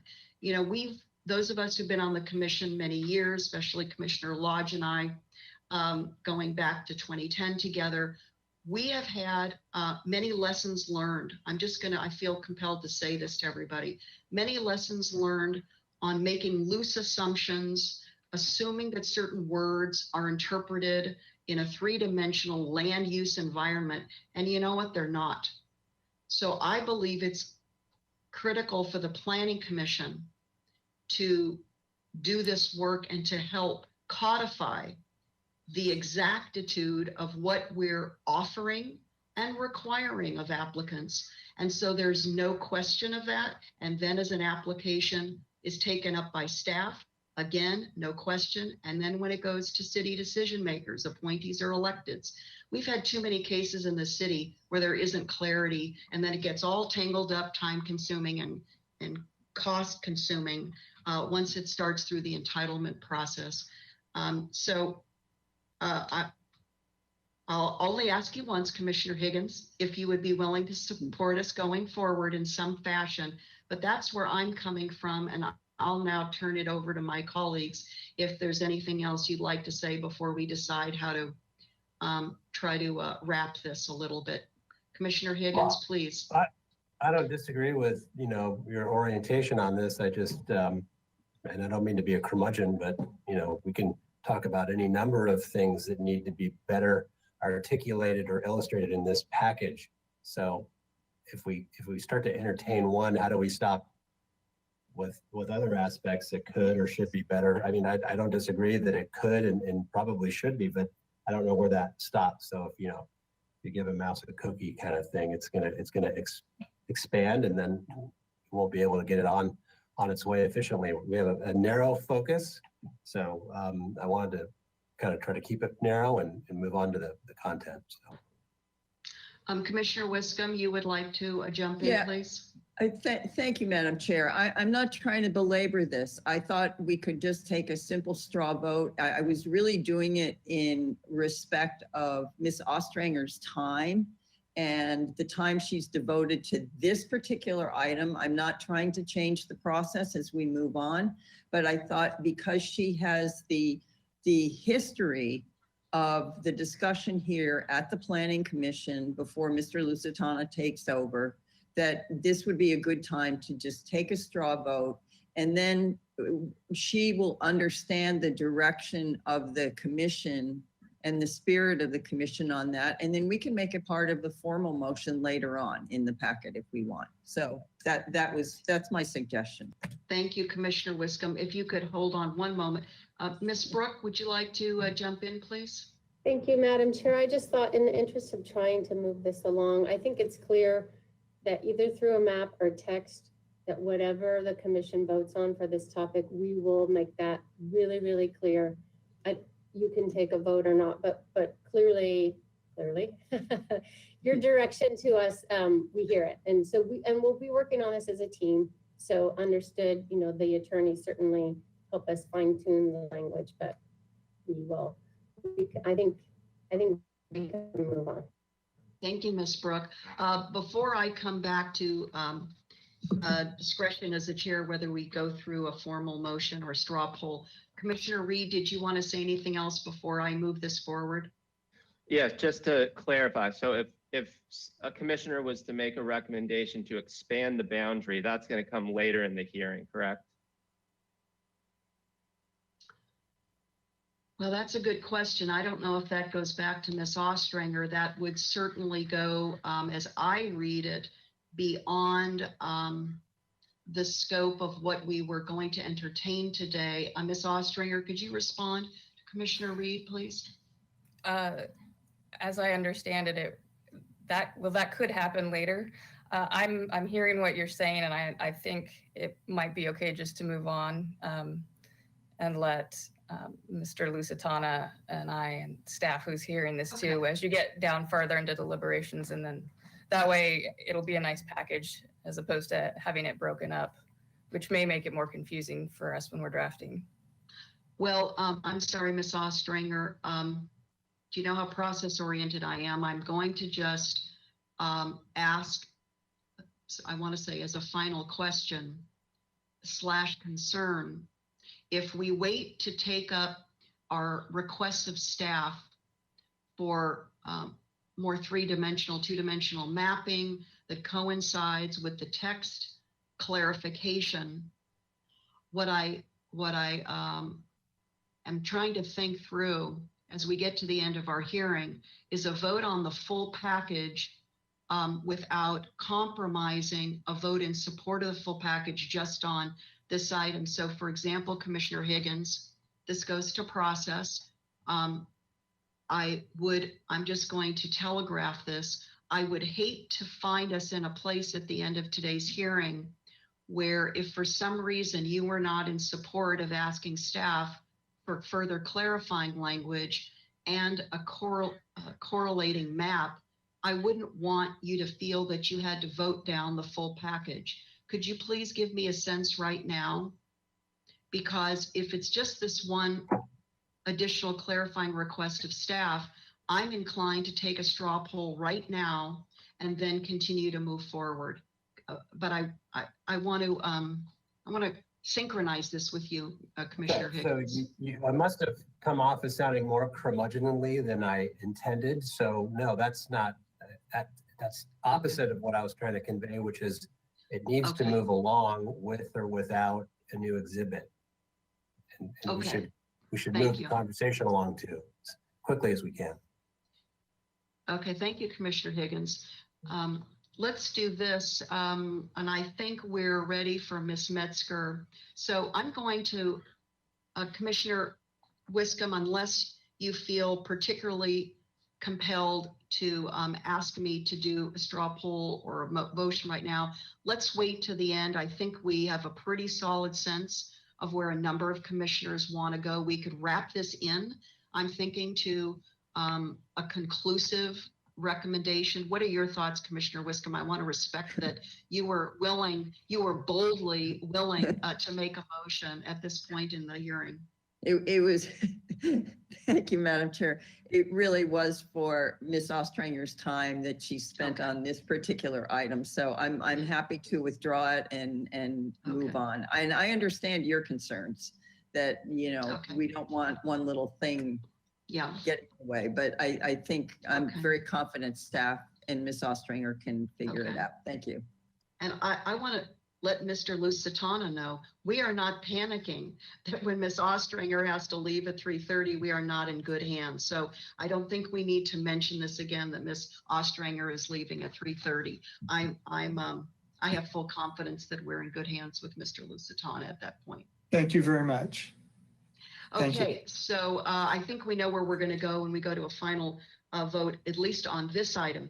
As Ms. Metzger picks back up her presentation, I want to express something to the commissioners, and maybe some of you know this, have a sense of where I'm orienting. Today is about a balance. We do have a narrowly focused package of amendments.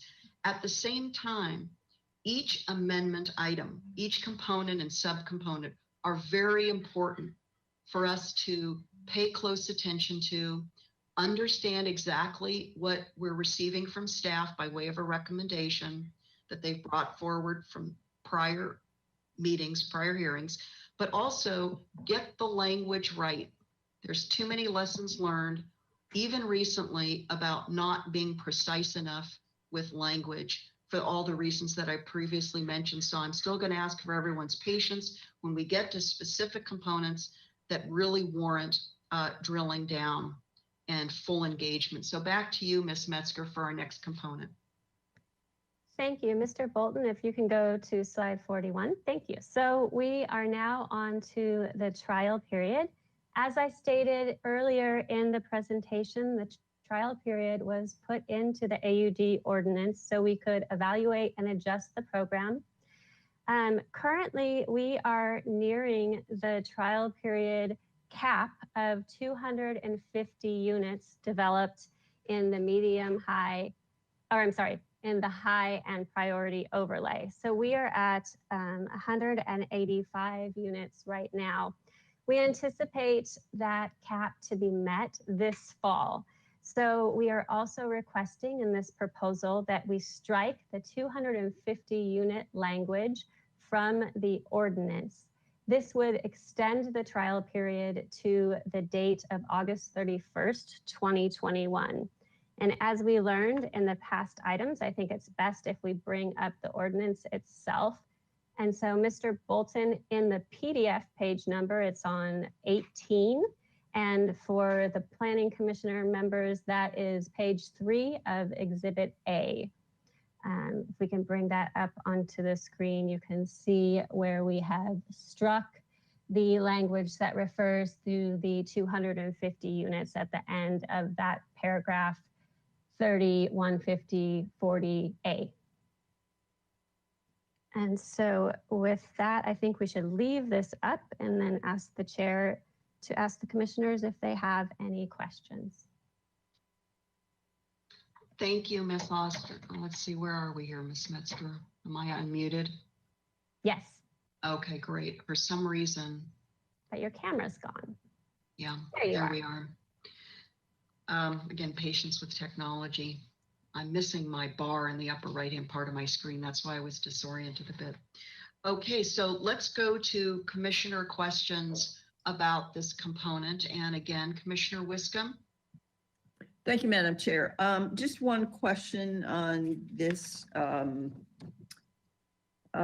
Exhibit F, which is the applicable general plan policies and implementation actions. And that it's on page 78 of 80.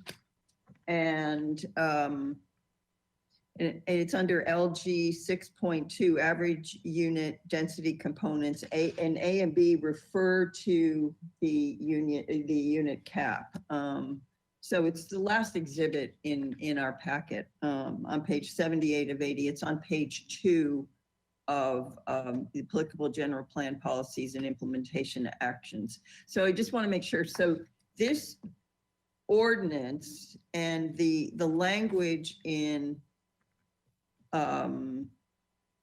the ordinance cancels, which is Exhibit A, right? Cancels out the 250 in LG 6.2, cancels that out, right? Is that correct?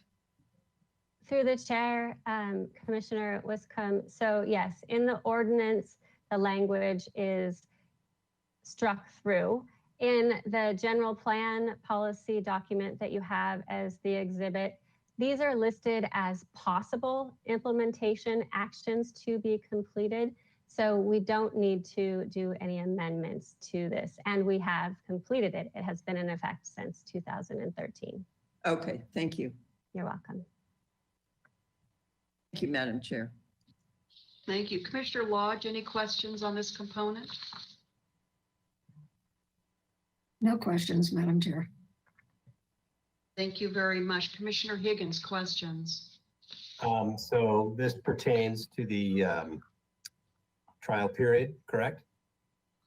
Yes, and that is what's in the staff report or package, so as it were, is to extend the trial period and remove the cap, the number of units. What isn't discussed or in there is whether or not we could vote to eliminate the trial period altogether, correct? But we could do that, or is that outside of your comfort zone, Commissioner Schwartz? Well, I think that's important to entertain. If Ms. Ostrander, could you please engage with us here? Yes, Chair Schwartz and Commissioner Higgins, that's generally outside the scope of what we've agendized for. It also is not necessarily consistent with the general plan, and it's not something that council particularly directed us to do. Those are my questions. Commissioner Reed, questions on this item? Yeah. Assuming there is and will continue to be an expiration, a sunset date, and that would, if council chooses not to extend the program or modify the program, wouldn't that we would revert back to variable density as our staff report and ordinance describes. So wouldn't a return to variable density result in an immediate down zone of multifamily citywide and be a problem in terms of state law? Yes, Commissioner Schwartz, Chair, Ms. Ostringer, I'll let you go. Thank you. Chair Schwartz, Commissioner Reed, this program was adopted prior to 2018, which under SB 330, Government Code 66300, says that we can't do anything that would downzone past January 1st of 2018. So this HCD, we have taken this to HCD. They're looking at that. They generally think we would be fine, that it wouldn't be considered a down zone, and we would argue that it's not.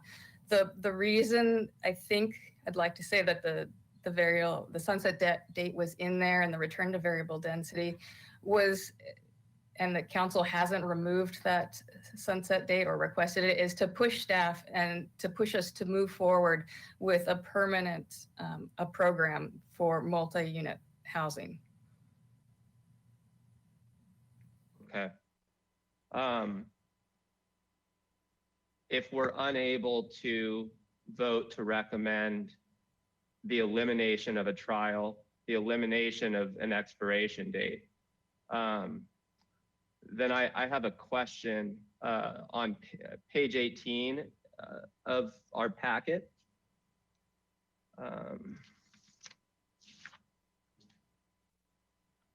And that would be page 3 of Exhibit A. At the bottom of the page, under pending applications, it uses language, any application for new development that is deemed complete. That may be used more than in just this instance, but please clarify if I'm off on this, but I believe SB 330 makes it clear that the standard is not an application that's deemed complete. It's a preliminary application, which is a big difference because even with the extension of the expiration date to August 2021, it's a relatively short period in the context of getting your application for an AUD project deemed complete. And we're trying to eliminate uncertainty. This doesn't appear to do it. Chair Schwartz, Commissioner Reed, that's a very good question.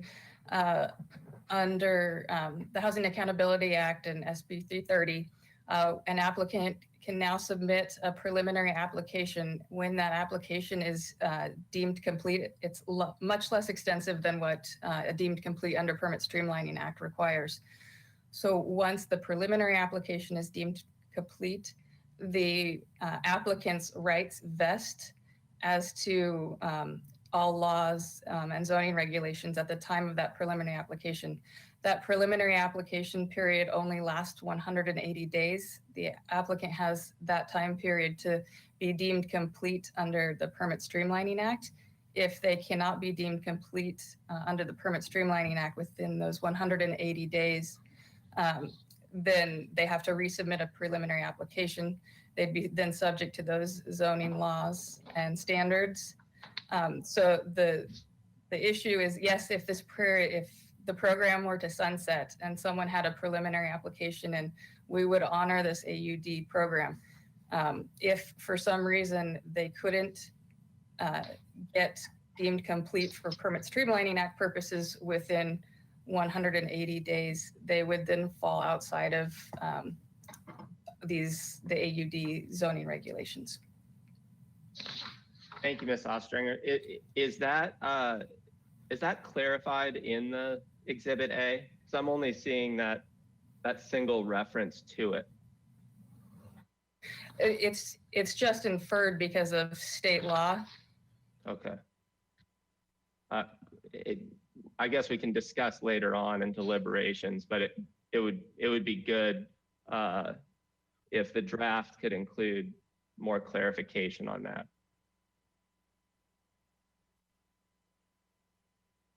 But those are my only questions. Thank you. Thank you very much. Commissioner Escobedo, questions on this item? Yeah, just a couple. So for the purpose of eliminating that expiration date, when is that going to take place? Is that along with the rest of the amendments? Yes, through the chair, Commissioner Escobedo. So if you look at our entire 2019 package, part of it is being looked at today specific to downtown. The rest, which I alluded to earlier, has been started.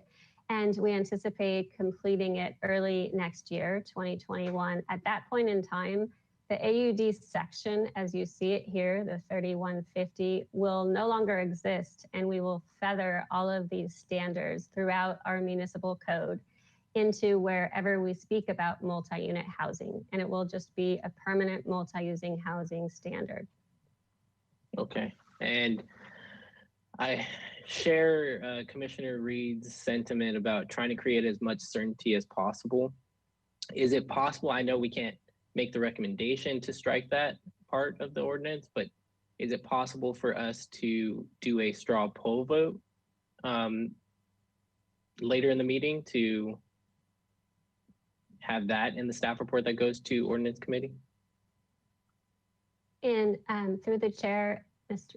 Commissioner Escobedo, in reference to striking the expiration date. Ms. Ostringer?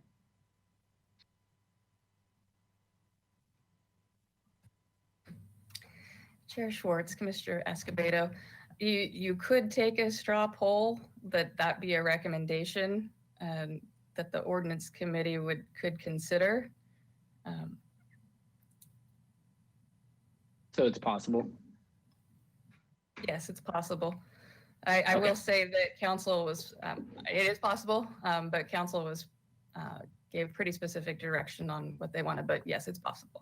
Was that direction in late last year, their meeting that they went over the amendments, or was that during the April meeting under COVID? Commissioner Escobedo, that was during the joint meeting with Planning Commission in November and the December City Council meeting. Okay, thank you. Commissioner Escobedo, if you could stay on. I apologize for jumping in, but also Ms. Ostringer, what's unclear to me, but since Commissioner Escobedo asked this question, if we could look at page 3 of Exhibit A, which is page 18 of 80 still. Yes, here we are. There's a strike through of the word 8, the words 8 years. So perhaps I'm misreading staff's intention here, but the 8 years is what you're saying council did not vote to advance to us, or that is eliminate that, which would in total eliminate a trial constraint or a temporal constraint. Can you comment on this? Because the strike through confused me. And now vis-a-vis Commissioner Escobedo's question. Chair Schwartz, commissioners, yes, I can clarify. They did not want to strike the 8-year sunset period date. What we did is we just called out exactly what that date would be so that there was no confusion among applicants. We know when the ordinance was enacted, but this now makes it clear for the applicants the exact date that this project would sunset. Okay. Commissioner Escobedo, did you have any follow-on questions about this, or are you okay? I'm okay. Thank you, Madam Chair. Thank you, Ms. Okay. Ostringer. Commissioner Bonderson, please. Yes, thank you, Madam Chair. I actually have a question for my fellow commissioners. I'm very curious to understand what their specific concerns are about the expiration date, why that is of concern. And my question is a two-pronged question. After I receive that information, that answer, I may possibly have a follow-up question about it to staff, if you would. Yeah, I can answer the first part of your question. For me, and we saw it in some of the public comment that we received, is right now the goal is to encourage development in the Central Business District. And so along with that means trying to get rid of as much uncertainty as possible. And yes, we have the goal of completing all of the amendments by early next year, but that still leaves some uncertainty for people. And so right now we know we're working hard on it. We know that we're going to complete it. So for me, I think when during that joint meeting in November of last year, it was a completely different world. We're now living in COVID reality, and we know we have to do this with urgency. I think that direction in November would be much different had it been discussed in the April meeting. So for those reasons, that's kind of why I asked those questions. Thank you so much. I appreciate your feedback. Commissioner Wiscombe, would you like to participate in responding to Commissioner Bonderson? Thank you, Madam Chair. I just wanted to make a couple clarifications because as chair last year, I did the summary comments to both the joint meeting and the city council meeting in December before this was brought forth. And one of the issues was extend the trial period by deleting the unit cap, which is what's before us today. And that was a 6-1 vote by the Planning Commission, and it was a 7-0 vote by the City Council. And the reason why, and I'm just looking at my notes, supports this because it removes uncertainty for developers and avoids reversion to variable density, as Commissioner Reed was talking about. And it was a text amendment that can be accomplished in short order, which may help restart housing development projects. And staff indicated that the multi-housing package, which is, we're looking at the first part of it, should be in place before the program sunsets in August 2021. So those were the notes on that. And then it was remove the trial period. So in other words, get rid of the 2021 date, August 2021 date. And the commission was less favorable on that. We voted 4-3. And those who voted with a minority wanted to see the full housing package before removing this language. And again, staff indicated that the multi-unit housing package should be in place before the program sunsets in August 2021. And I'm not sure, my recollection, I cannot find it in my myriad of big charts here, which is where Chair Schwartz recognizes these, where we did all our votes and the council did their votes. I don't think they ever actually voted on getting rid of the 2021 date because our vote was too close.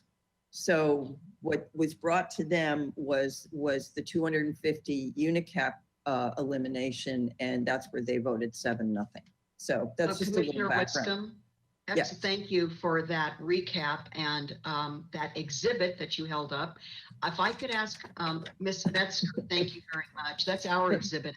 Ms. Metzger, do you happen to have handy the matrix from our November 14th, 2019 joint hearing that could that could illustrate for us and respond to Commissioner Wiscom's recap about this particular item, the 8-year? Give me a moment. I have it in my files. Maybe you Okay. can take another question while I look. Okay, let's do that. So then I think I saw the Commissioner Reed next and responding to Commissioner Bonderson's excellent question to us. Yeah, Commissioner Bonderson. Santa Barbara is one of the most difficult cities in the world to develop. Variable density was a failure. We are talking about a very short period of time for investor developers in multifamily housing in the downtown to process a permit, even if it's the new language that Ms. Ostringer explained. Santa Barbara is all but uncertain. I mean, this is a major unknown, and this creates another major and unnecessary barrier to keeping people from making an investment that we so badly need. Chair Schwartz, if I may, I think we're getting into deliberations, but I also needed to break in, and with your permission and the commissioner's permission, I need to explain a few things before I leave the meeting. Would you Yes, grant please. me Oh, yes, that please. opportunity? Okay. Please do now. Mhm. So you all should have received a memo from me yesterday, dated June 3rd. That memo has been posted on the Plan Commission website. Mr. Bolton's pulled it up. I just wanted to explain what that memo was for. It addressed a typo in the section that I believe we were that refers to the date of the 2021 expiration date. We had 2020, if that was a typo. It also made a change to the parking in lieu fee language that was in the original ordinance.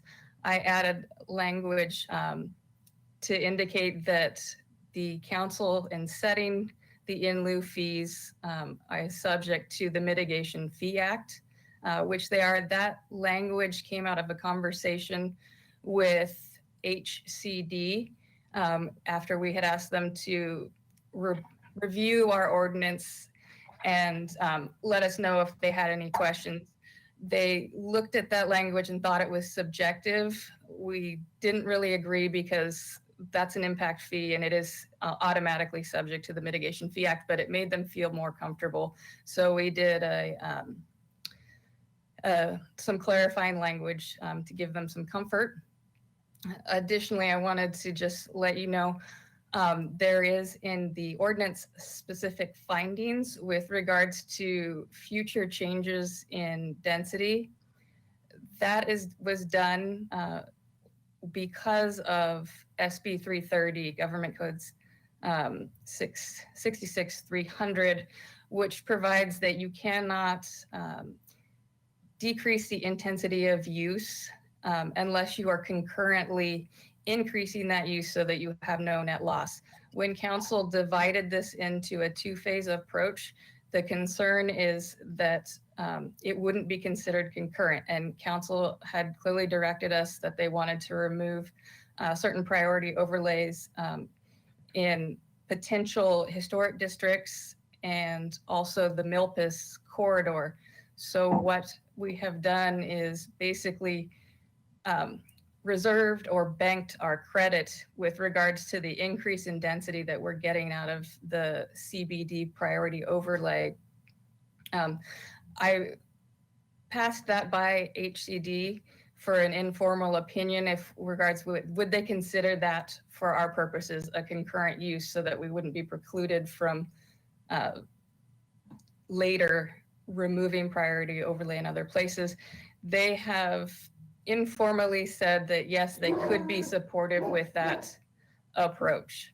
So I just wanted to give that background and excuse my dogs, so that before I left. And Mr. Lusitana is aware of all of this. I've been talking extensively so that he can be up to speed. So I just wanted to make sure I got that in before I left. So I apologize for jumping into the conversation. No, we need you jumping in like that, Ms. Ostringer. Thank you. Commissioner Higgins, were you still, I'm sorry, I lost Sure, track I in know. here. I think it's funny, in this environment now when I see city attorney's camera go on, it appears as though she wants to come in and hit that button she has that is like a trap door under a commissioner's seat when they get outside of the agendized topic. But the question, without deliberating, by Commissioner Bonderson is a good one, just for perspective. My recollection, and I could be wrong, is that the votes on this, when we were going through the checklist, my issue with variable density and this timeline is that the reason we went into AUD was because at the time everybody realized variable density was a inappropriate use of our remaining land resources, and so it was successful for its purpose for a while, but then we all changed our view of how to populate and construct more efficiently with the remaining land we have. So I may have voted to keep variable density in the picture because I viewed it more as a cliff that everybody needed to be reminded of. As we got closer to the end date of our quote unquote trial period with AUD, that variable density reminder was forceful to sort of help encourage additional and expedient changes, permanent changes to our housing policy. So I feel as though we don't really need that anymore. The link to that reminder, as Commissioner Reed commented, at this point in time, variable density would be a disaster. So, Madam Chair, when it's time, I'll provide some comments that might make you a little uncomfortable in terms of proceeding now with this whole package, and I'll cooperate. But you can read between the lines where I'm heading with regard to my response to Commissioner Bonderson on this timeline.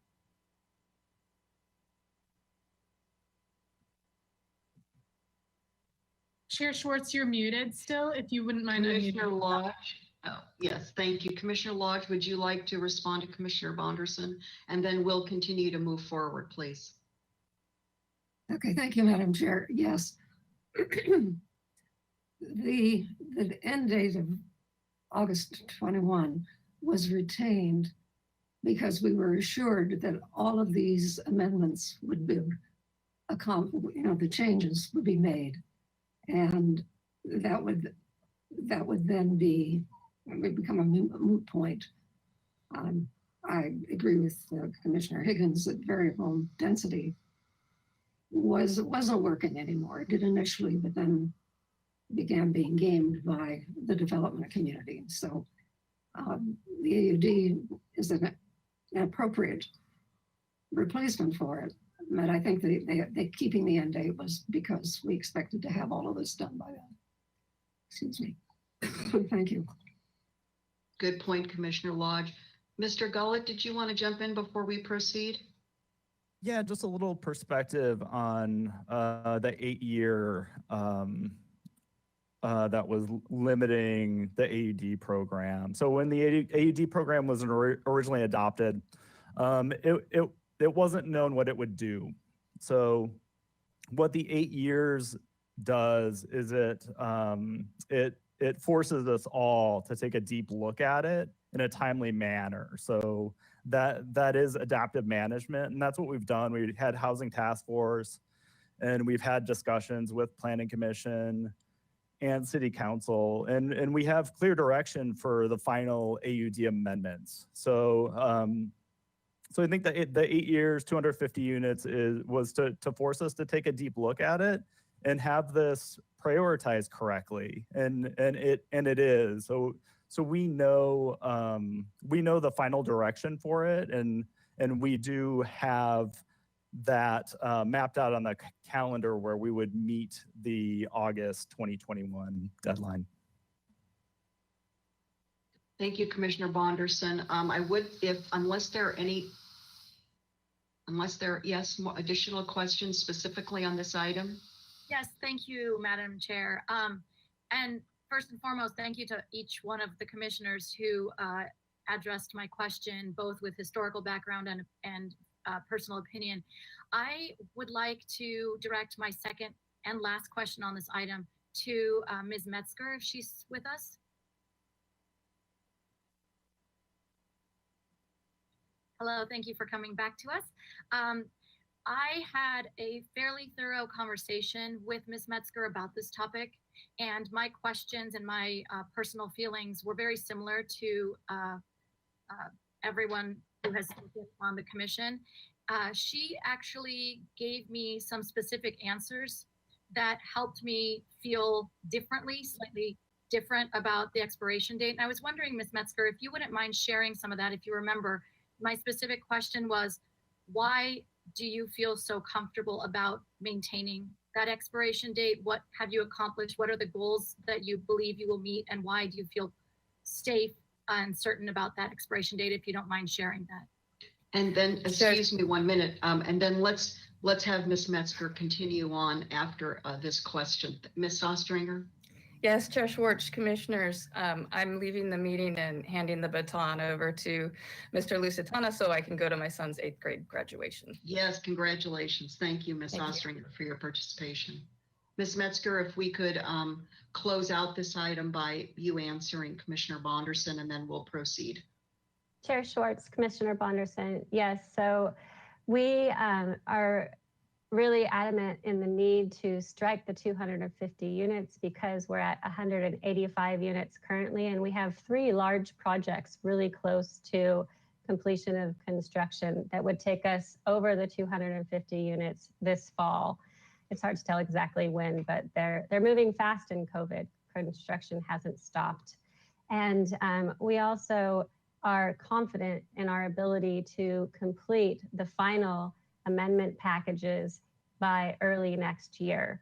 And so having that date of August 31st, we'll have already gotten rid of the entire chapter that refers to that date that we're changing today by early next year. Thank you very much, Ms. Metzger. Thank you, Madam Chair. That finishes my questions for this item. Thank you. Perhaps my question on this, after hearing my colleagues' excellent questions, to Mr. Lusitano, could you come on, please? Since Ms. Ostringer left, but again, I know you can fully serve us here. Sure. Thank you. I've had communications with staff, and let me ask Mr. Bolton, just at least to pull up this one page. It's page 3 of Exhibit A, and it's 18 of 80 in our packet. This probably is not the only reference to the term deemed complete, and I think Commissioner Reed brought this up, as I'm recalling. Yes, down right there, Mr. Bolton is underlining it for it with his cursor.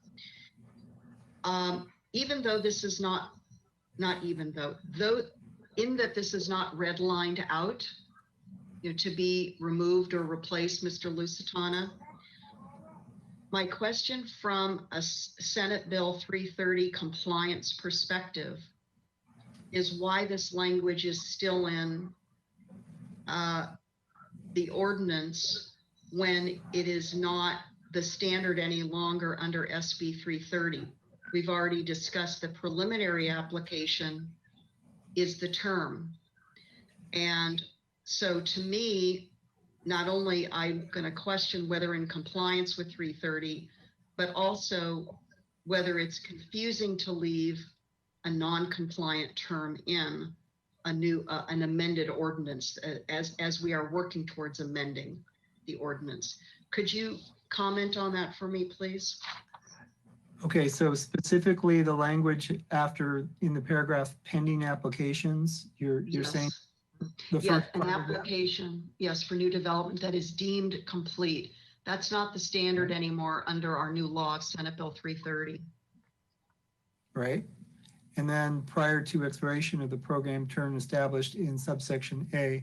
It may be referring to deemed complete under the PSA. Any application for new development that is deemed complete prior to expiration. I'll have to look at that, but I know it's Okay. consistent with the PSA. Could you tell everybody what PSA means? I'm sorry, Permit Streamlining Act. So I'll have to look at that. I can get back to you on that. Okay, if you could please, Mr. Lusitano, you and Ms. Ostringer, Sure. review the entire document, the entire Exhibit A, well, the ordinance in particular, really the ordinance. I wasn't going to do a search for this term everywhere, but I really am very concerned about us continuing to use terms or even a suggested process using an old term that is now not consistent with new state law. Renee, can you chime in on this point? Sure, Madam Chair, I might be able to help, I think. So the reason that this section exists in the AUD program is simply because it had a defined period of time, the trial period. And so this pending application section was to provide clarity for, because we always ask when we change the ordinance, what does that mean for projects in midstream? So this is specific to projects that are in some form of pending review, but don't have entitlements under the AUD program. So that's specific because there's an expiration to the AUD program. Different from applications that come in under SB 330 and sort of get their vesting in the ordinance requirements in place at the time they submit their preliminary housing application. So that might help, I think, explain why this is here. We wouldn't normally have this section. We don't have this pending application section throughout the ordinance because for all intents and purposes, the rest of our municipal code is, intact for an indefinite period of time. Whereas the AUD program had and it still has, or would still have, an expiration. And we needed to know, applicants needed to know where their application stood should the program go away. Well, thank you, Ms. Brooke. I'm still struggling with this. I'm still not finding in a position to support this. And let me, if I could pursue this with you, Mr. Lusitano, a bit further. I may need to ask Ms. Brooke to come back, but again, maybe we're looking at a bifurcated application path. We have applications that came in prior to January 1st of this year, prior to Senate Bill 330 becoming effective. Right. Then we have applications submitted January 1, following January 1 of this year. Those, I don't want to get into too much detail here. That's not what this hearing's about, but maybe you and I will, when we can recongregate, maybe we'll talk about this in person again soon, because I'd be very interested. Sure. We are at a point now in making amendments to our multi-unit housing policy where we have both applications that were submitted and are in various stages of being complete and approved prior to January 1 of this year, and those that were submitted January 1 or subsequent. As we're looking to make amendments to this, let's just say for discussion purposes, and I'm still looking for clarification, what's going to happen to applications. Let's just say these downtown focus package amendments are fully enacted. I'll use the date of September 1st, for discussion, okay? That means that all applications subsequently submitted after September 1st, multi-unit housing applications, will fall under Senate Bill 330. And this again, I come back to, this term is irrelevant, and I would even respectfully suggest not compliant with Senate Bill 330 for applications that fall under Senate Bill 330, that is as of January 1, and even and including after these downtown amendments are enacted, again, let's just say September 1. So this is not only, in my opinion, an irrelevant term, but it's a problematic term to have in our ordinance because it's not applicable to applications that fall under Senate Bill 330. So if I could just Well, maybe leave, what we probably this need with then is, you. Mhm. okay, some kind of clarification, but okay. And I guess let me come to the larger question of this item B that we're looking at on the screen. This term, even this section, the term pending applications, and if I understood what Ms. Brooke was saying, I don't even know why, well, I'm not sure that this section and the language in this section is clear and accurate, let's say from September 1st on, once these downtown amendments are enacted. Because again, the whole term of pending applications and how it has been interpreted is not what applicants need to experience under Senate Bill 330 for us to be compliant with it. So I don't know where that leaves us today, Mr. Lusitano. To me, this section is problematic, even separate from the term deemed complete. Is there anything you could help us with today to try to come to terms with how to be fully compliant with Senate Bill 330, looking, let's say, at a September 1 enactment of these downtown amendments? That's essentially a planning question, but certainly from the issues that you brought up, it sounds like we need to have some clarifying language. Certainly the beginning of the paragraph where it says pending application, maybe we could divide that up into 2 or 3 paragraphs that talk about pending applications prior to SB 330 going into effect, applications that were submitted thereafter. Renee, is this something that you could consider, or do you think more clarification of this language is appropriate from a planning perspective?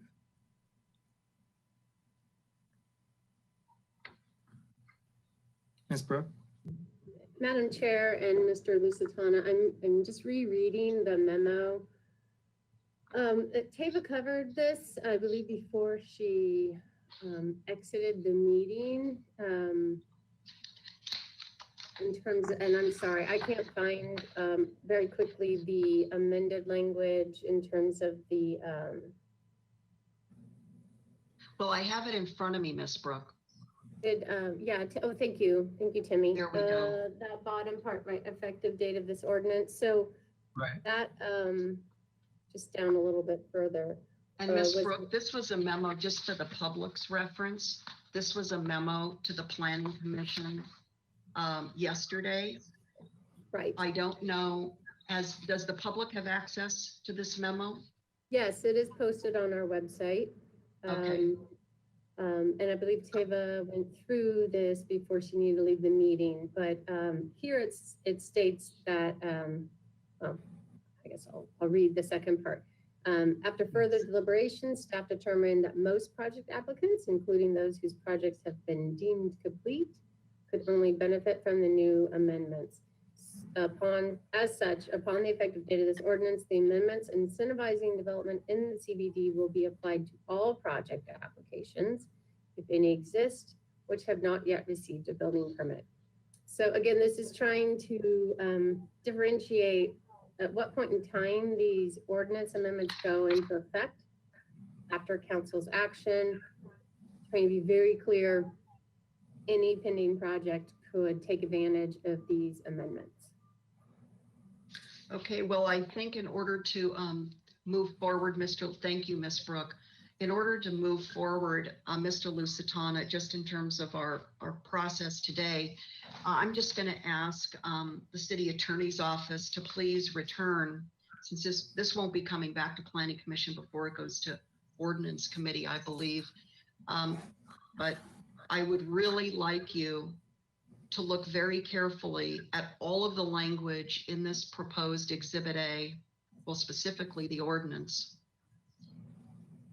and reconcile it with Senate Bill 330. I've been in fairly regular communication by email with staff over these many months about the criticality of us across the board being in compliance with Senate Bill 330. And I'll leave it at that, but I still have some lingering concerns.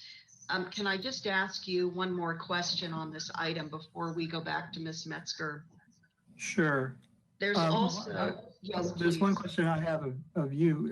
Does that explanation in the memo that Ms. Brooke just recited to you clarify any of the issues for you as to why that language is in there? I understand the explanation. I Agree don't, with it? I'm uncomfortable with it. We won't continue the discussion today. I've had this discussion with staff prior to today. They, I think, are very clear about my interpretation and position. Okay. I think overall, of course, I'm deferring to the city attorney's office to ensure we are in full compliance with state law, which in this case includes Senate Bill 330. Separate from that, I'm concerned about clarity for applicants. We have to continue to redouble our efforts in the city to make the process clearer and more consistent. You know this. There's a hue and cry in the community for these improvements, and you know this, Mr. Lusitano. And Sure. so in that, we're bifurcating amendments to our multi-unit housing policy. It's like we're on two tracks, you know, this expedited downtown focus track versus the rest of the amendments. We'll call that phase 2, just for simple reference. It could be quite confusing, and it probably already is confusing as potential applicants consider what zoning and development standards will be afforded to them post enactment of these downtown focused amendments. And we need to do everything necessary to make the process clearer. And I'm not sure we're there yet from all the documentation that we received for the hearing today. So I'll leave it at that. Again, Okay, I'm fair happy to enough. talk with the city attorney's office in due time if you would like to try to refine this, but it has Sure. to be refined, clarified, and then of course publicized prior to the enactment of these new downtown focused amendments. Okay, so with that, I don't think I'm gonna touch on anything else. Thank you, Mr. Lusitano. Let's come back to Ms. Metzger for what I believe may be our final component. Is that correct? Are we on the final or next to So- final? We are on the final component, but I request that we have a break. It's been almost 3 hours now that we've been here. A 5-minute break would be appropriate. You know what, let's take a little longer break if we could. I'd like staff to have an even longer break. You've been so patient, and I know this takes a lot of energy. If you could just confirm for us which components remain, Ms. Metzger, in your presentation?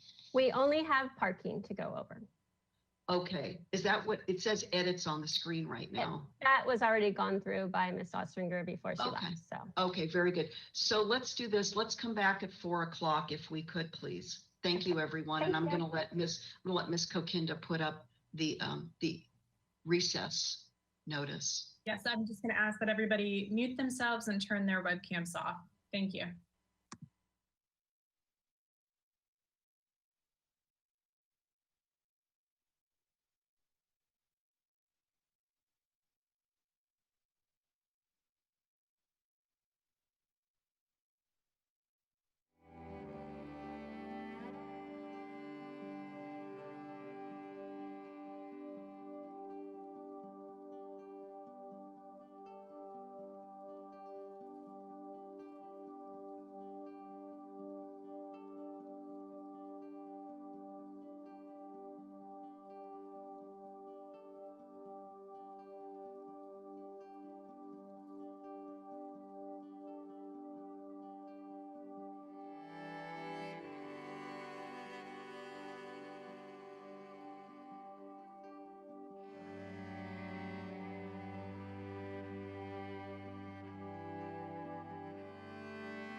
ready, I am prepared to reconvene the Planning Commission meeting of June 4th, 2020. Are we ready, Ms. Kokinda, with the technical support? Yes, on my end, and I would just like, if we want to confirm if everyone is back on, maybe if I could ask the commission to just turn their webcams back on. Thank you.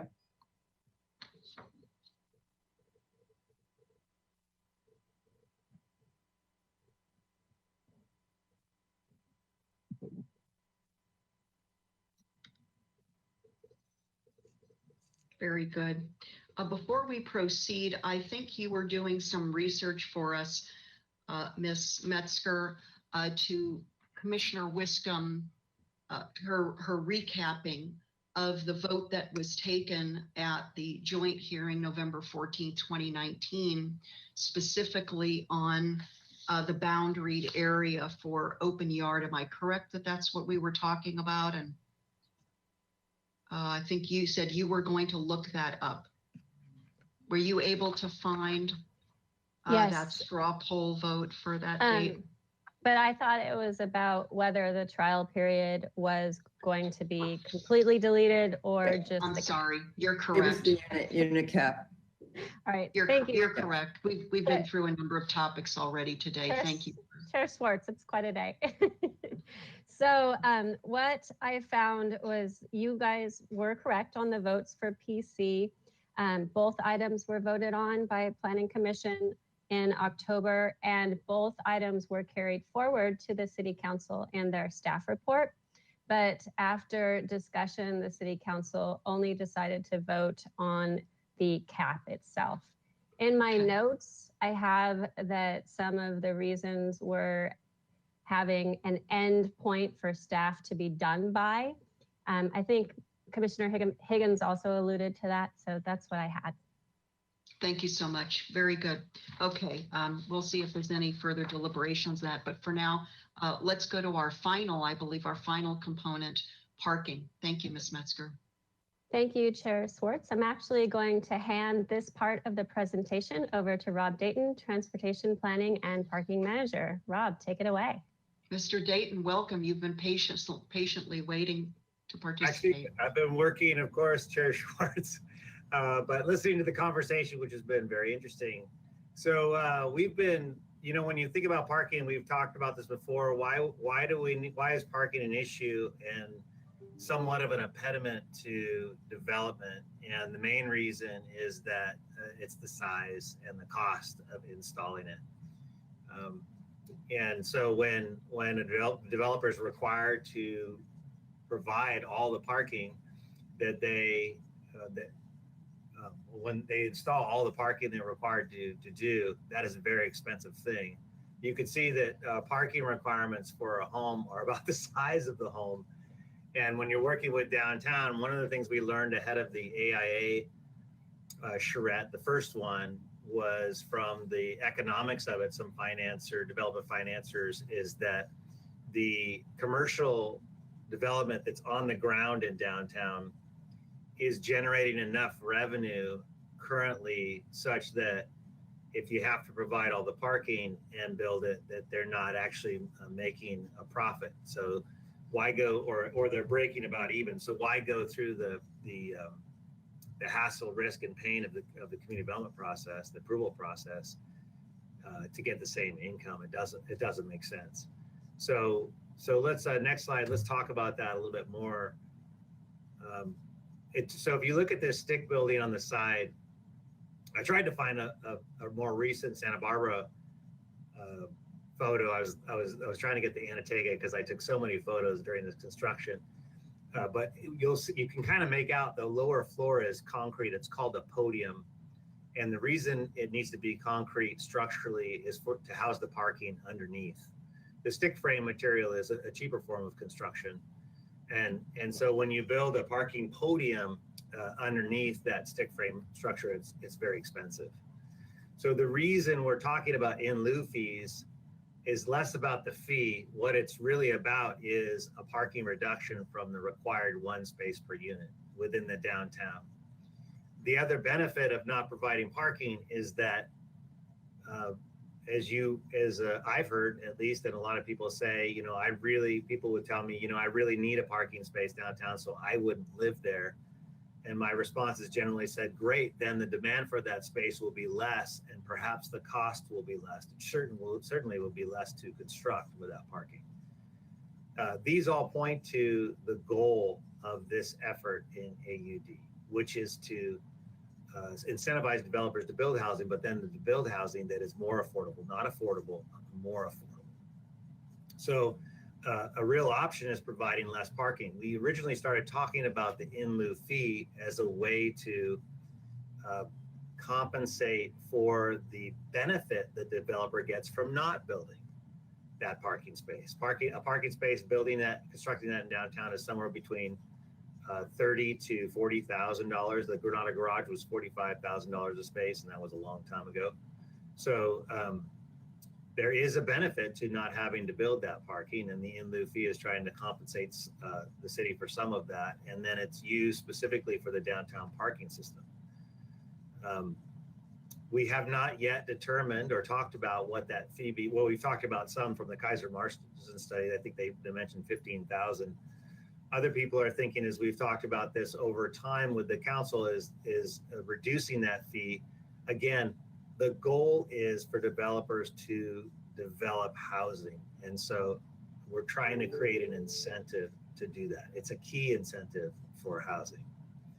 So the price, for me, it's not an issue of how much. I just want you to know that the downtown parking system does not benefit greatly from one-time fees. The other thing is that an apartment building in the PBIA area at least would incur income for downtown parking as a whole in the future. So that's another way to get income for the guest parking that will be provided. The downtown parking system will have to provide for these buildings, because no building in the AUD would be providing any guest parking. Next slide.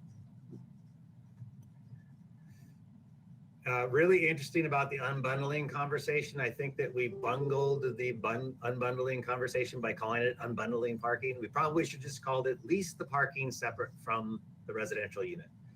So as you can see, if you have a $2,800 unit downtown and an apartment complex offers that, and then they ask, do you have parking? And the answer is yes. You get one space with the unit, 2,800. If you look below and you decouple those, and these are hypotheticals, maybe the parking is a $300 monthly and the unit is $2,500 monthly. The question is, would someone sacrifice the parking or think about, and that's what we really want to try to accomplish, is we want people to think about the cost, the true cost of that parking space. And by having them the leased separate, they can think that and then choose not to rent that parking. Where that will be really important is when a developer does provide less than one space per unit. So for instance, the Restoration Hardware site, which I think is 34 units, they're proposing 17 parking spaces. They're all on board to lease those parking spaces separately. They think that's a reasonable solution to who gets the spaces. And then the elegant thing about that is that someone could have two if they want to rent two. Then also the building at the Staples that's in the door right now, Staples site, they're also proposing to provide about half the parking. So again, the unbundling or least separate parking solution is a good one. Some of you asked about required versus allowed. The reason we were thinking required is because we would like to drive that conversation, meaning that we want people to really think about the cost. I had a great conversation with a number of developers before this meeting to talk about that. And I just want to tell you that some developers do think, at least for now, having that required language versus allowed does create somewhat of a concern in the financing of the building. And that is going to be the biggest issue with any project that's going downtown with less parking than one space per unit is the financing. So that's something for the commission to consider. I'll also tell you, I learned something really fascinating today, and that is that one of the buildings, one of the AUDs on Coda and Salsa Puedes, I think it turns to Salsa Puedes, they have 4 extra spaces. So they provided 1 space per unit and 4 extra spaces that are leased, and no one is leasing those extra spaces. I found that really remarkable. And they're only charging $100 a space, which is an incredible deal, $100 a space a month. Mr. Dayton, is that the Peter Lewis property across from Ortega Park? It is. So that's really fascinating that, and it actually makes me think that there is a thing to leasing parking separate and the economics of owning a car. Owning a car in the state of California is roughly $8,300 some odd dollars on average to do. So when you do cut the cord and you don't have a car, that's a significant amount of money that you can use for transportation purposes. If you're also paying, let's say, somewhere between $150 and $300 for a parking space, that just adds to the cost that you would save. So there is a synergy and an encouragement by keeping the parking leased separate, and it drives the SB ecosystem or culture that we're looking for downtown that does not have an impact for the rest of us in terms of parking congestion. Next slide.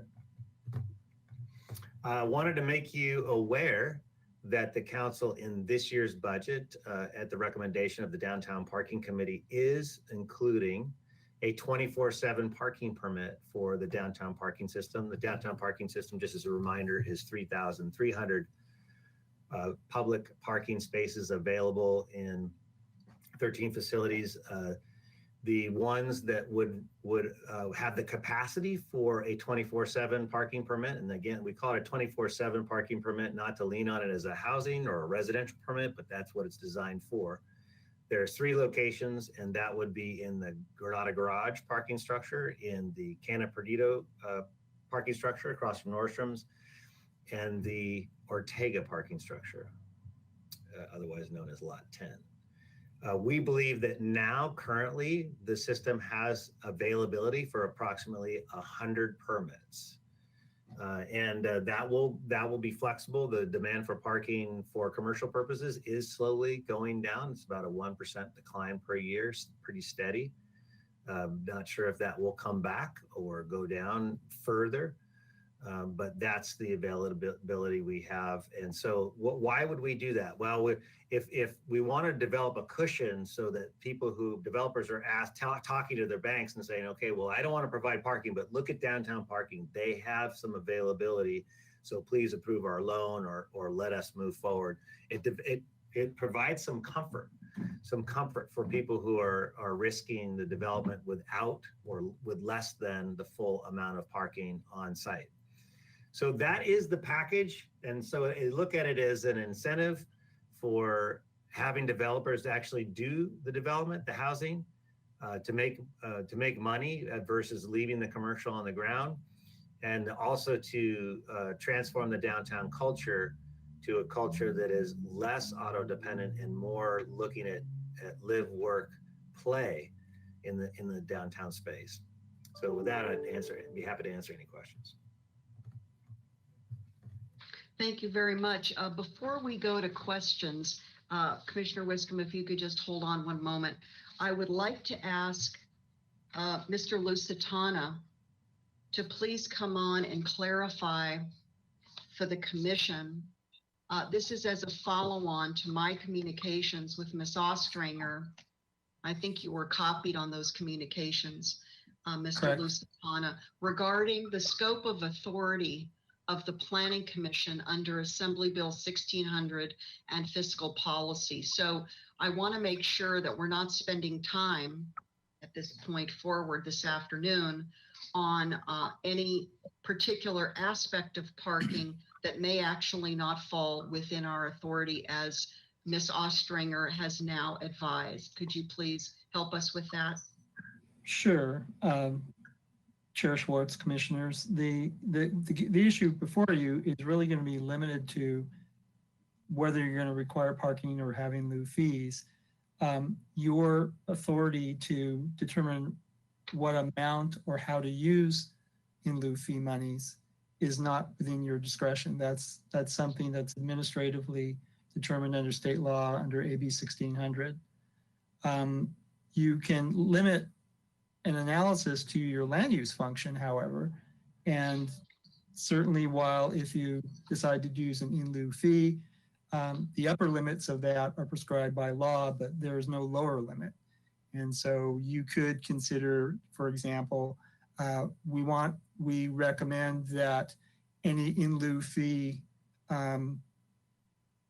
be at a lower amount in order to promote development. That's kind of a land use related type of issue that you can make a recommendation on. But again, as to the upper limit, that's prescribed by law. The lower limits or what amount that lower limit shall be is not within your purview. Thank you, Mr. Lusitano. And then for everyone's reference, including the public, again, the June 3rd memo that Ms. Ostringer sent the Planning Commission, this is further discussed on page 2, the issue of our scope of authority in reference to the Mitigation Fee Act, which is Assembly Bill 1600, and also fiscal policy. So thank you, Mr. Lusitano. We'll come back now to questions. Thank you so much. We'll come back to questions from the commission, beginning with Ms. Wiscombe. Thank you, Madam Chair. Just as a point of clarification, are we also discussing the in lieu parking now? Mr. Dayton's presentation was on the unbundled parking. Mr. Dayton, are you you're segmenting your presentation today, or you and Ms. Metzger, between the unbundled subcomponent versus the other? We had them. I presented them both. Happy to go back on in lieu. Why don't we go back to that slide just as a point of reference to Commissioner Wiscombe's question? Oh, okay. That's all. You don't need to go back to the slide. Just to have the slide up for anybody else. Oh, okay. Yeah. That's great. Yeah. Okay, because we got the clarification. I appreciate, Madam Chair, you're asking Mr. Lusitano to clarify our scope on that too. I just want to, on in lieu fees, I have a question on unbundled, as you know, Mr. Dayton, but on in lieu fees, if you go to Exhibit D, which is the resolution to amend the general plan, and it's on page 2 of that exhibit, and in our package, it's page 38 of 80.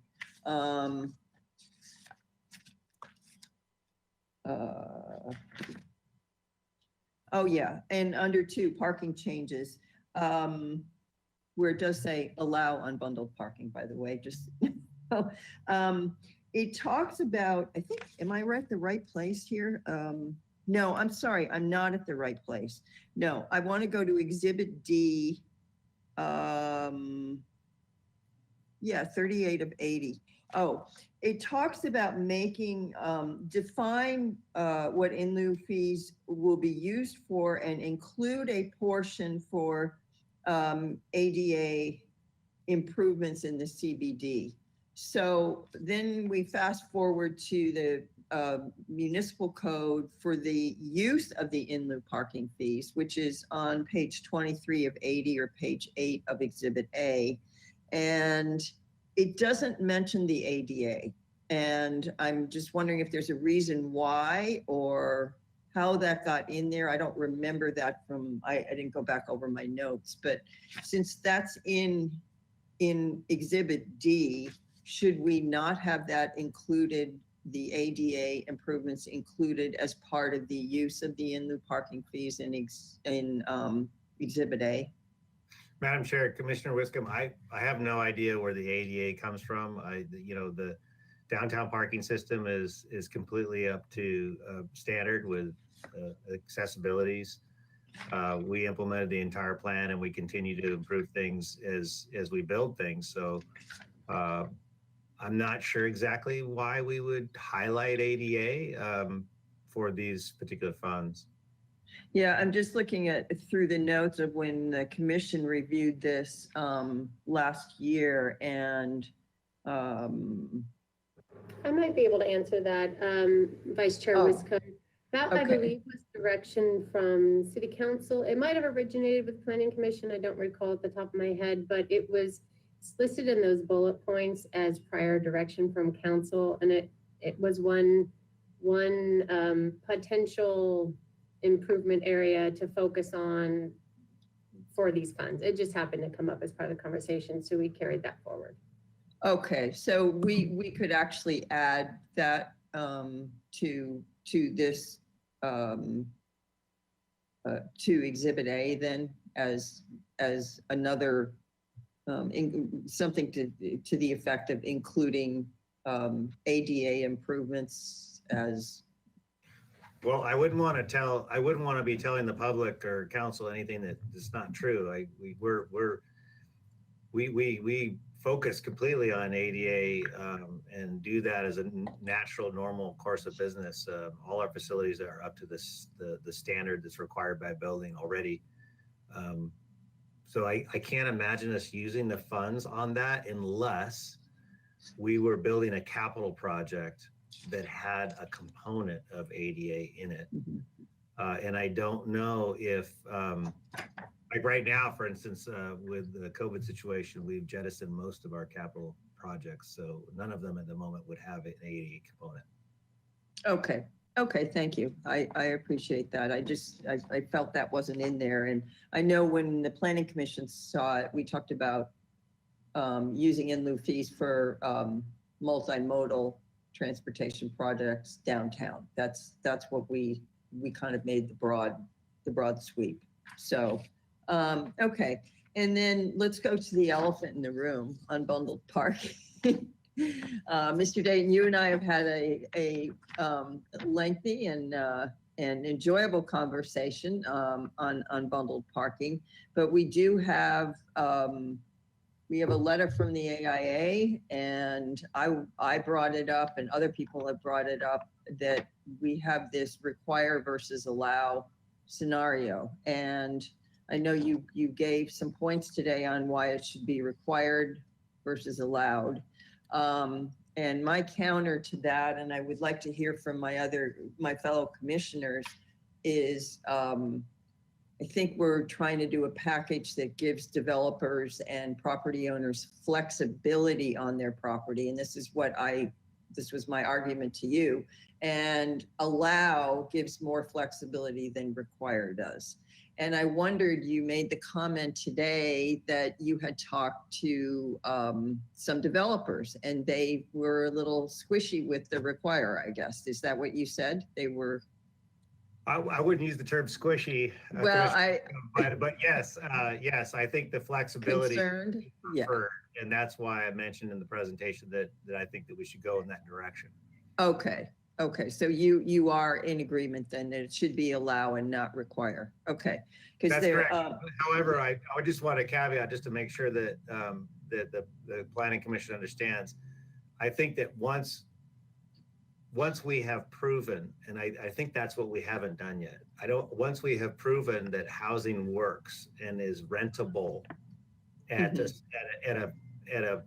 rate that is profitable to developers, units that do not have parking, once we've discovered that, I think that that's when we'll be back saying, hey, let's make this a requirement, because we do want to develop that culture downtown that does not have the traffic impacts associated with the residential. Right. Yeah. I mean, I got that from our discussion, and I thought you had some really good points. I was, but I also thought your points today were good, and I'm glad you've reached out to. I know you reached out to some architects, and I'm glad you reached out to some developers and took it in that direction. I think that's probably the right direction for more flexibility at this time. I'm trying to think if I have any other questions. I think that is all I have on parking. So thank you very much. Thank you, Madam Chair. Thank you. Commissioner Lodge, any questions for Mr. Dayton? Yes, thank you, Madam Chair. I'm uneasy about all of these things because we think that people will do one thing regarding parking with these different arrangements and restrictions on parking, and yeah, we don't need a car kind of thing. And yet it doesn't always seem to work out. And I was thinking in particular of the car share program. What has become of that? Does it still exist? It's been, Madam Chair, Commissioner Lodge, it's been a pretty big failure, I would say. I'm not sure if that's because the outfit that we have using hasn't really leveraged the marketing on that, or if it's a dying breed. You know, my opinion is probably the latter, because Uber is so much more effective at point-to-point trip making. You don't have to go to a certain location and pick up a car and then go get your stuff and then drop it off and then go back to that other location. It's just, I'm not sure it makes sense in the world of Uber. So you expect that people, if they don't have a parking space and they don't have a car, then they will be using Uber or Lyft. Oh yeah, absolutely. Using Uber or Lyft. And then also, I mean, there's so many opportunities now that are coming. The electric bike is also something that is really changing things very quickly. During the COVID crisis, the electric bike sales went through the roof. And more Americans are getting on them for longer trips. And so having something like that downtown would give you quite a bit of mobility. You know, I think that the thing that we don't think about, and this is something we've been talking about for probably longer than I've been here, is what it really costs to own an automobile. And it's gotten, like I said, the state of California averages now, it's $8,300 and some odd dollars a year. And when you have that much discretionary income to use in other ways, it makes a real big difference. You know, you can use some of that for the housing that's expensive downtown. And that's kind of really what the entry point of what we're talking about is how do we crack the nut of having people live downtown? And so having that choice is going to be a good leverage point for not only making the unit more affordable, not affordable, but more affordable, but also giving the person who's in it more financial capacity to afford that rent. Okay, thank you. Thank you, Madam Chair. Thank you. Before we go to Commissioner Higgins, or as he's coming online, since Mr. Dayton, Ms. Kokinda, do we have a technical issue? Is that why we're seeing you at this juncture?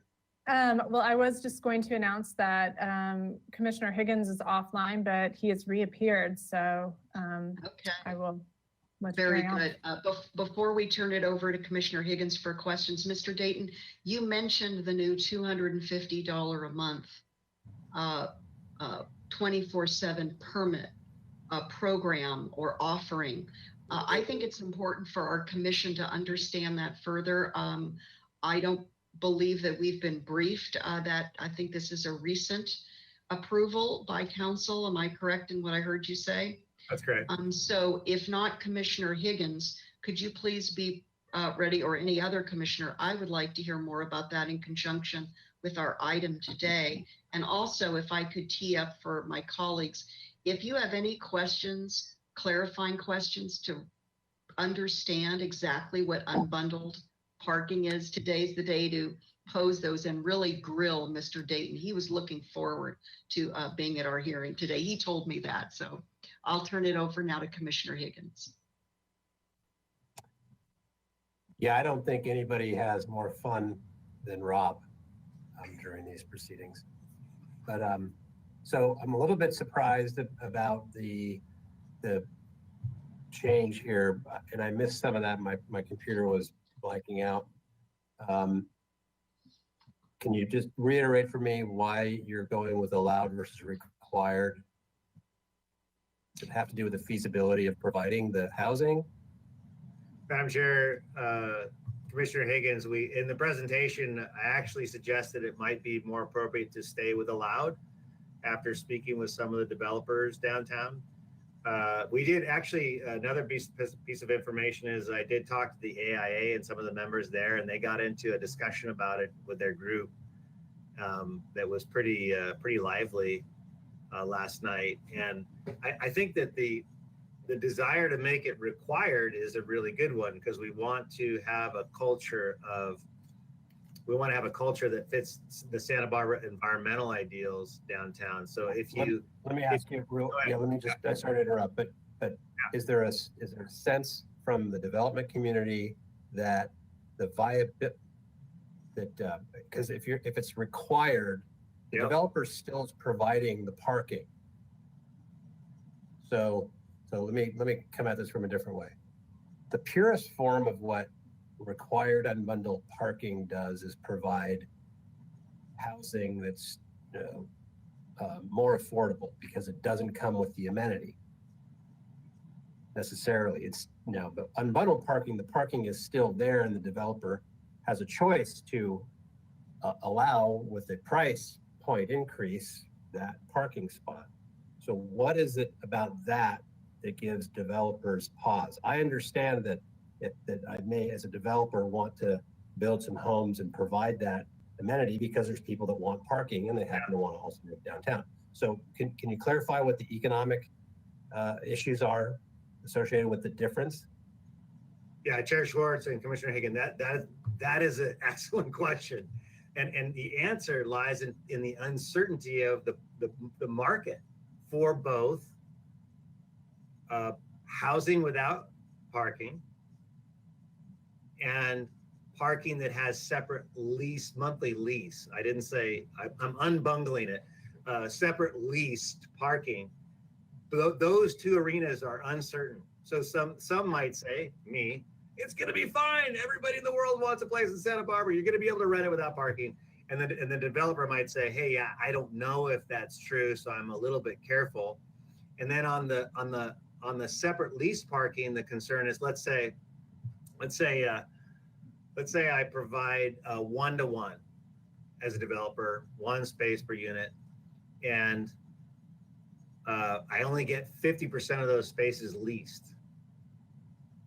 Now I've got a financial problem in my pro forma because I didn't lease up the parking and more people took the option. So it's kind of this, who knows? Like, what is the right number of parking for development? Is it half? Is it 25%? I think that's what people don't know. And I think once we do, we get some projects on the ground. I think we'll all feel comfortable, and then I think developers will probably be more comfortable with the required because they'll know what the market is. Well, I'm going to talk out of both sides of my mouth here, but what's on the agenda is whether or not to have unbundled parking, not how much parking is appropriate, right? Yeah, we're talking about allowed versus required for the. And then separately, we're talking about in lieu fees, and I think these things are connected, but that's my question, Commissioner Schwartz. Thank you, Mr. Dayton. Thank you very much. Let's go to Commissioner Reed, please. Questions for Mr. Dayton on both of these parking subcomponents. And again, if there are any questions about the new $250 a month 24/7 permit, now is also the time to ask Mr. Dayton more about that. Is Commissioner Reed still with us? I see your name. Very good. We just need your webcam. It's supposed to be on. You can't see me? Pardon my interruption. It's okay. So you had a green light, but we didn't see your webcam. But now we can see you. So please go ahead. Great. So Mr. Dayton,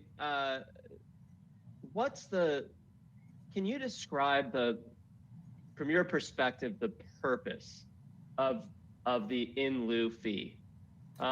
You have, to paraphrase, I think you stated earlier that an in lieu fee is a one-time fee, and it's not really a significant benefit in your context, because it's not a fee in perpetuity like PBIA fee or a 24/7, $250 a month permit.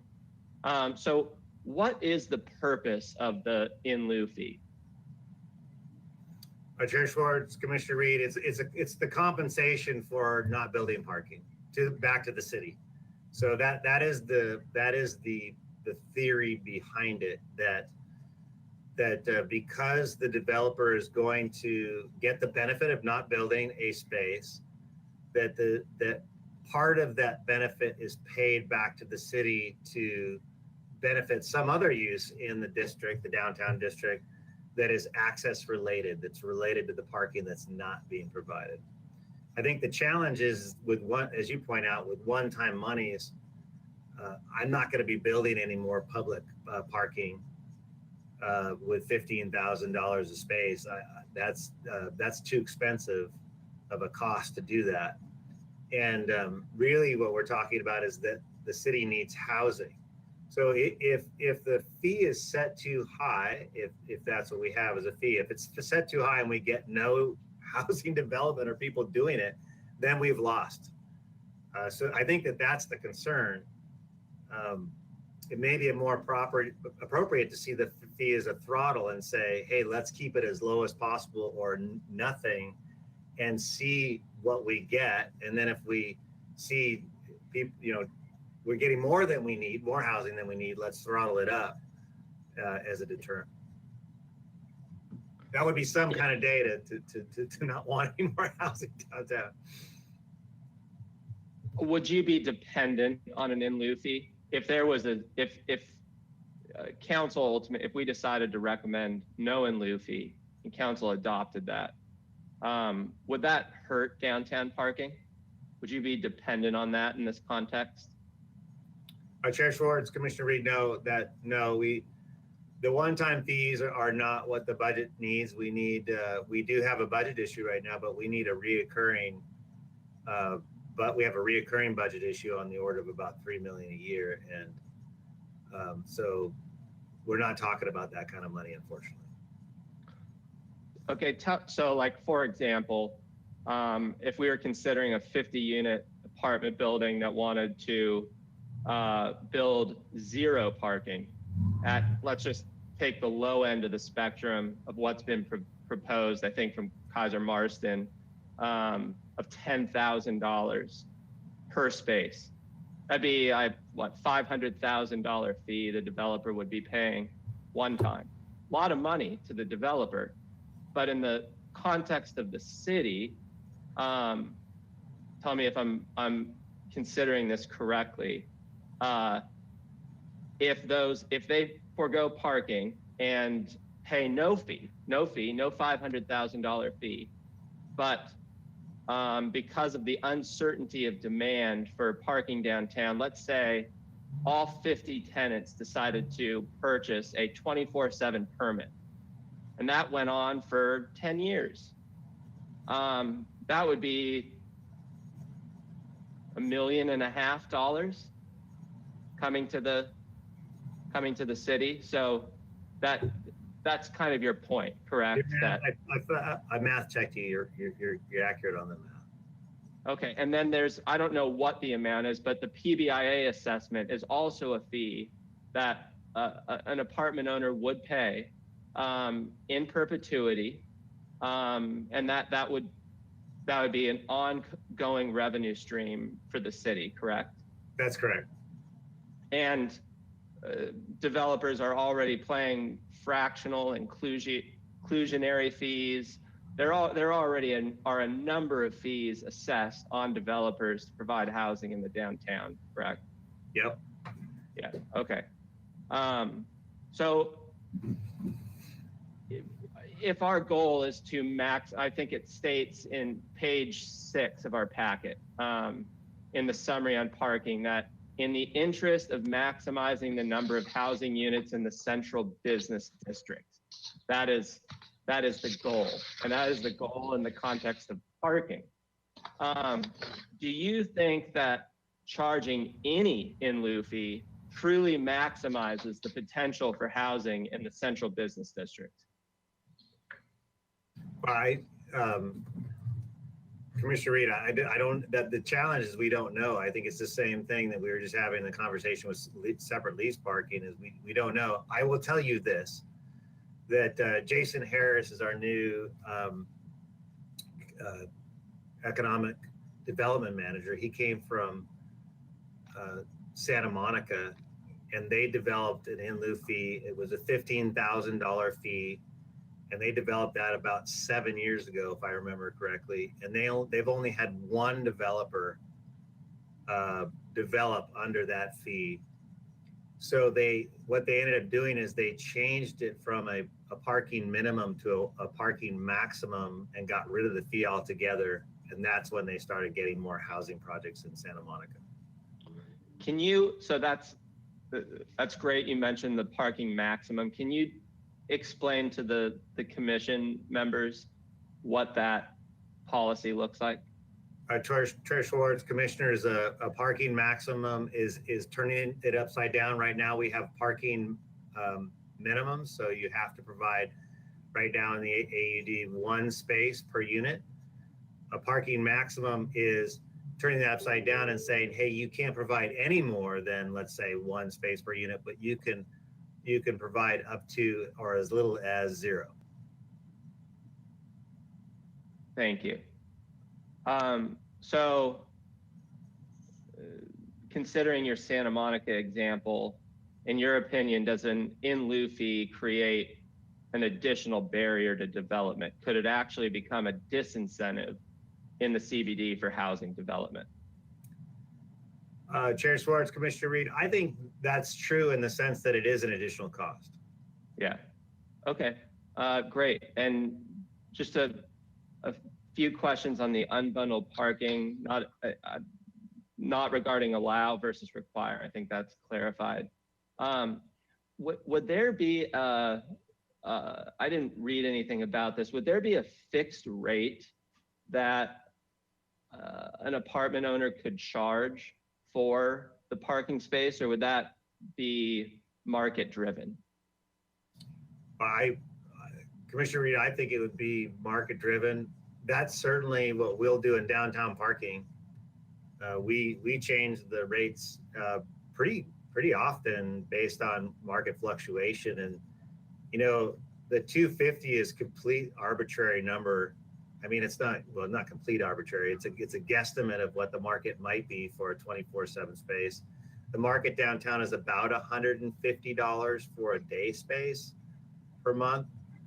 But we will adjust that rate accordingly based on what kind of demand we get after we see housing go in without parking so that it is used. Okay. And lastly, in the context of our inclusionary requirement, there will be, and in terms of unbundled parking, if a moderate income tenant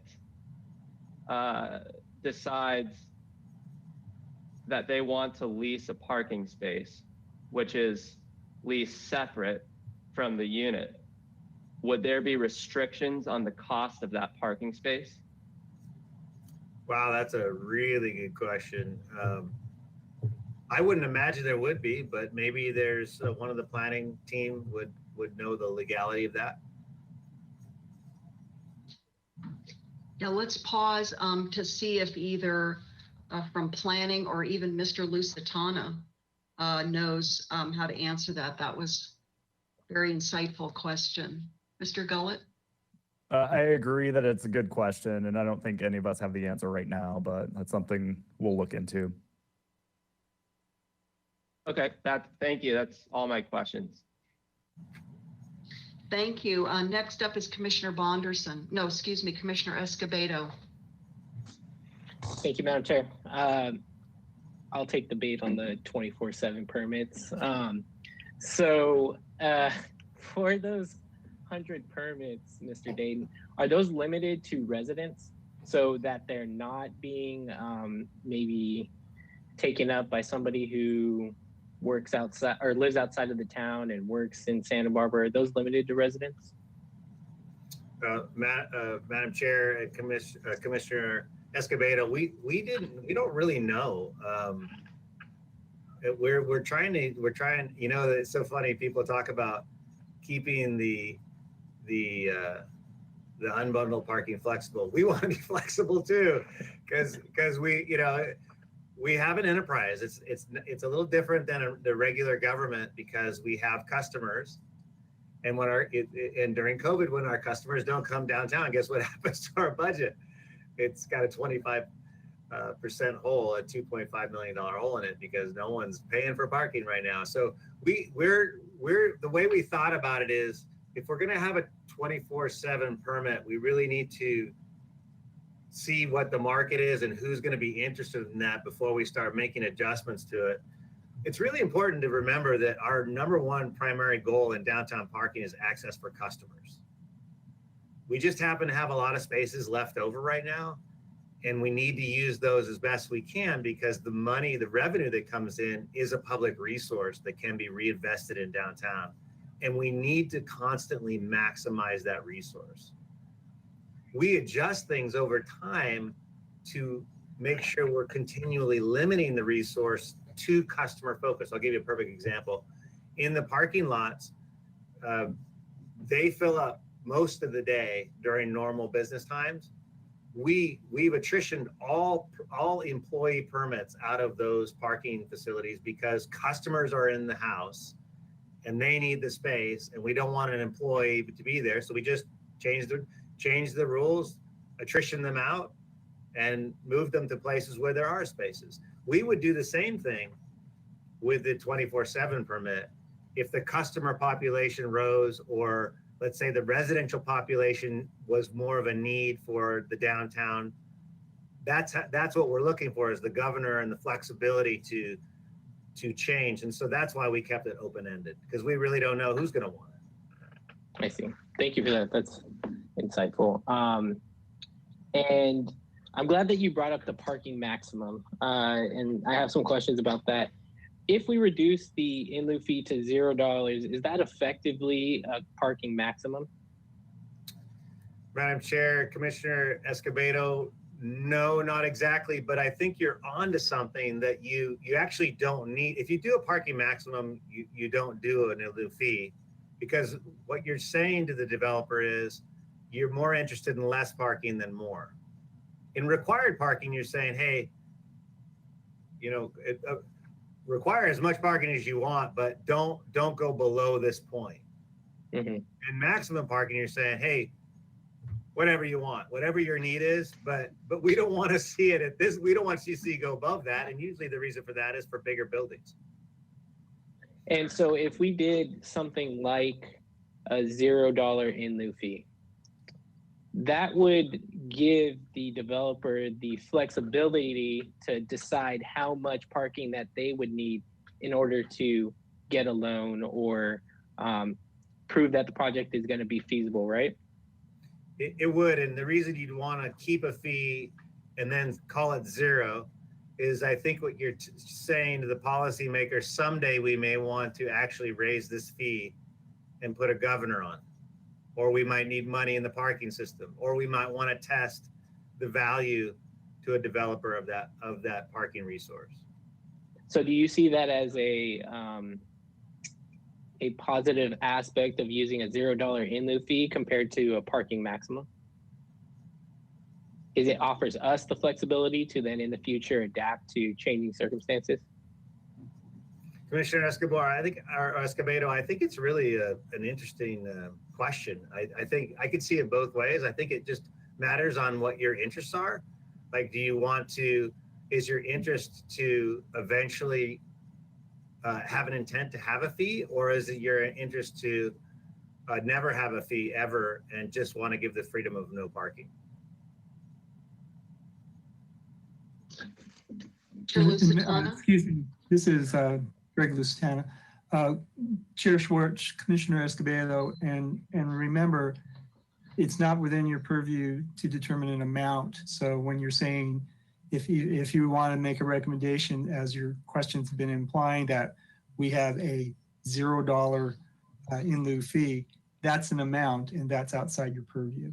You can only make a recommendation to the extent of a land use related issue, such as suggest a lower in lieu fee in an amount that would promote development, something like that. But when you start saying zero in lieu fee, that's an amount. You can't do that. And would we be able to recommend something like a parking maximum? Is that within the realm of or the scope of our decision today? Sure, certainly. I'm talking about the in lieu fee issue. Yes, you can recommend that. Yeah. Okay. Thank you. Mr. Dayton, would it be possible? I mean, okay, let's say we do a parking maximum and we provide 50% of the units get one parking space. Those parking spaces would then be unbundled, correct? And they would be leased separate? Chair Schwartz, Commissioner Escobedo, again, that's the question is if the unbundling was approved and it was approved under allow, then it would be the choice of the developer as to what they wanted to do. Now here's why I was originally recommending required. So for instance, the two projects that are on the table right now, you have them both providing half of the parking, the Restoration Hardware site and the Staples parking lot site. In the unbundled scenario, in a required, the developer would say, okay, I've only got half the parking, so I'm going to put them up to the highest bidder, and whoever wants them will pay for them. And if you want two, I can rent you two. But in the allow, the developer might say, hey, no, for these certain units, like a 2-bedroom, the larger units or the larger 1-bedrooms, we've assigned them parking and we've built that into the price. And the reason I don't like that, aside from the flexibility, is then, okay, back up. The reason we're talking about less parking is because we're talking about an apartment and not a condominium. An apartment is a temporary living space. You can get out of it. One of the reasons we've done that is we need more apartments because it tends to be a more offer to the people, the type of income we're looking for. And then B, with less parking, you could rent that unit and say, you know what, I can't do this lifestyle without parking. And it's not like you own it and you have to sell it now. No, you just say you end your lease and I'm out. And someone who can deal with no parking, please come and live here, but I can't. So it's the flexibility we're talking about.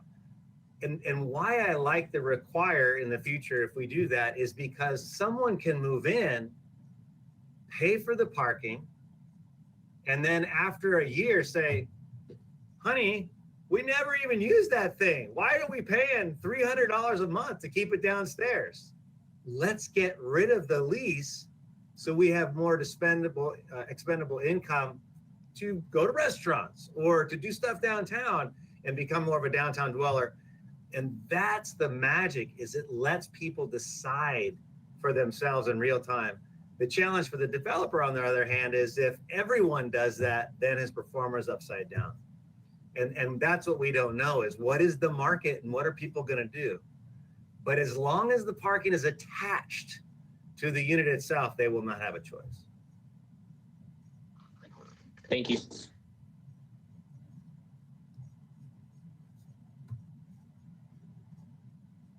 Chair Schwartz, you're still Yes, sorry about that. Commissioner Bonderson, questions for Mr. Dayton? Yes, thank you, Chair Schwartz. Hello, Mr. Dayton. It's so nice to see you.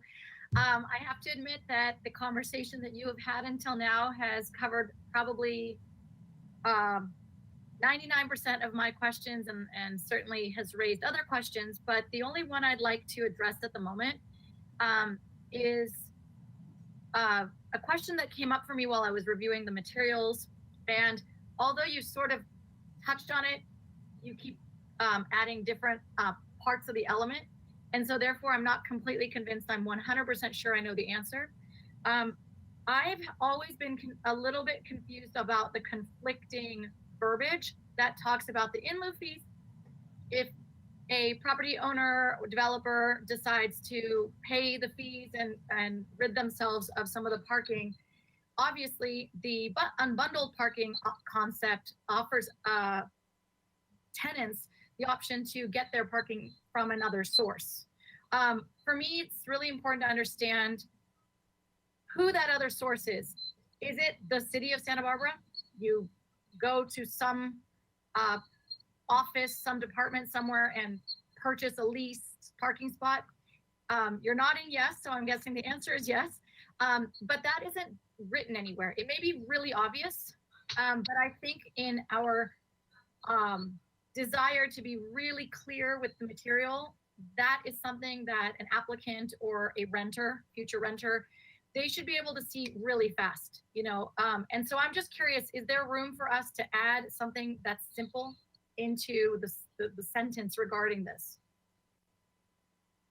Madam Chair, Commissioner Bonderson, I'm sure that that some of the planning staff could figure that out. And I think what you're getting at is you just want to make it clear that there's on-site leasing and there's off-site leasing potential. And Exactly. Yeah, and who would be responsible for, you know, if it's not the developer, then who?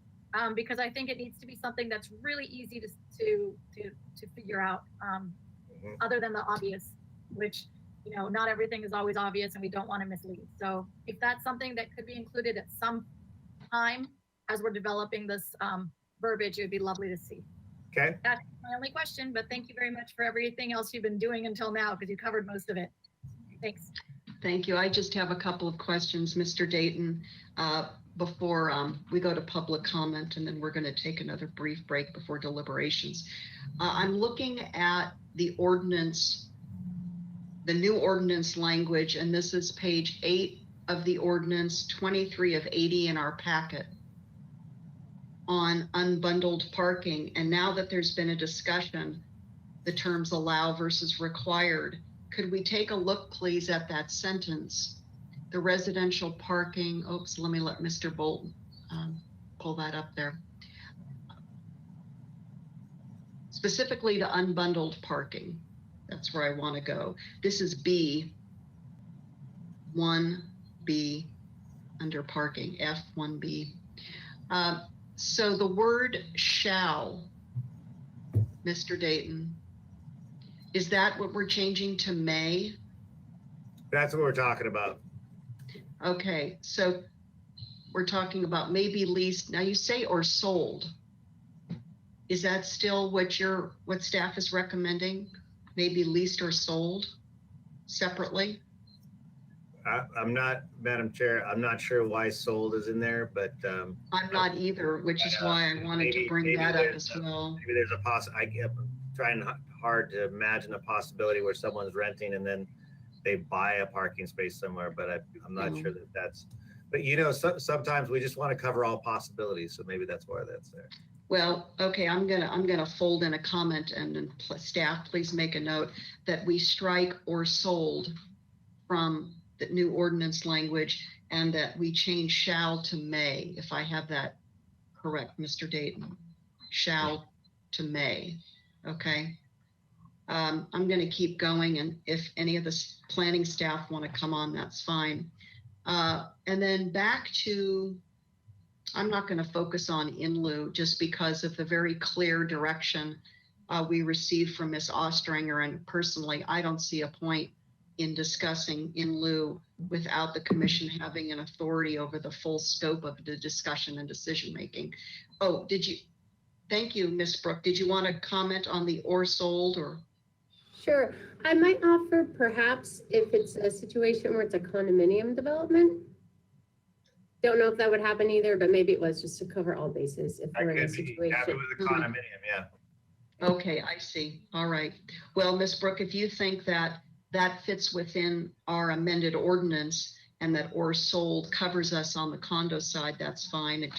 It was a question in my mind, but we still want to change the word shall to may. And then I want to ask you about the 24/7 100 permits.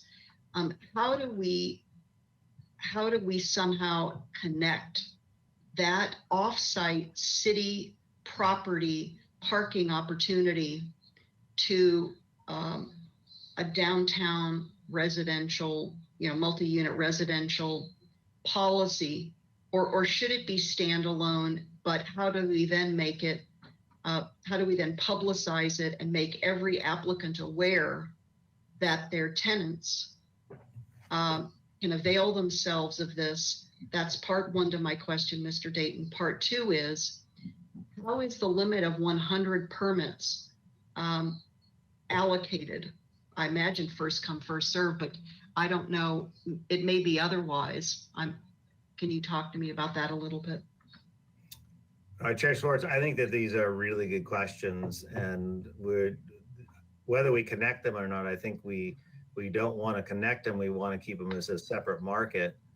I can imagine all sorts of scenarios that are that are possible for coming up. Like, for instance, because there's an uncertainty about a reduction in parking, you may have a developer who, for instance, has a site that they can actually provide the parking, and the only reason they would develop is without it, but they want to have some security with that city parking, and they may approach us. They may approach downtown parking and say, hey,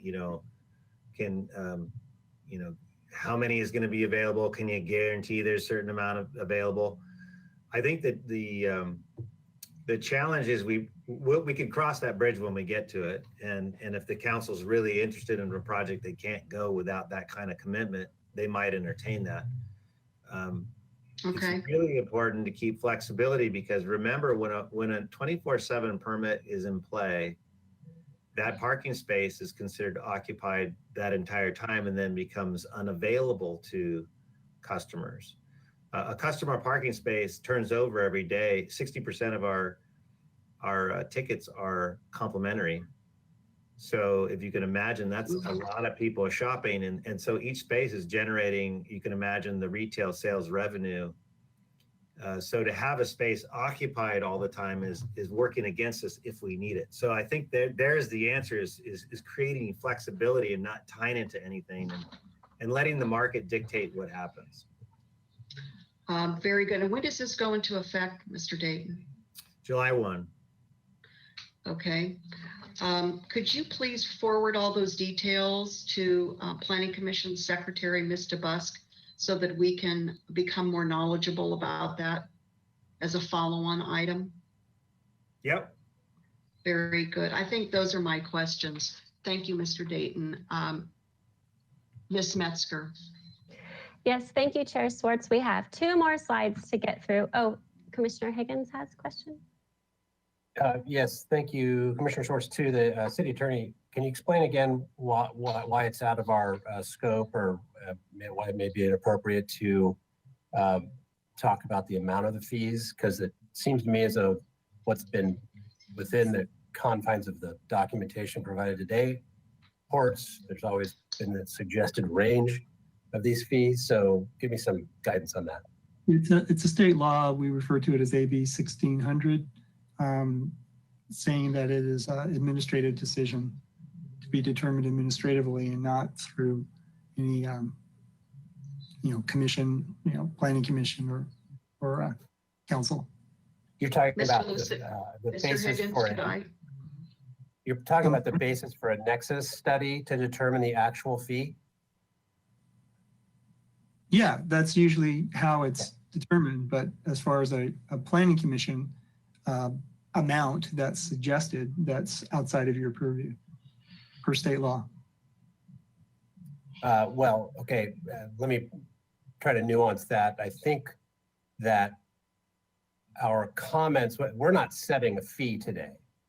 We're recommending that there be a fee of a certain range, perhaps lower than the 10 to 20. The council could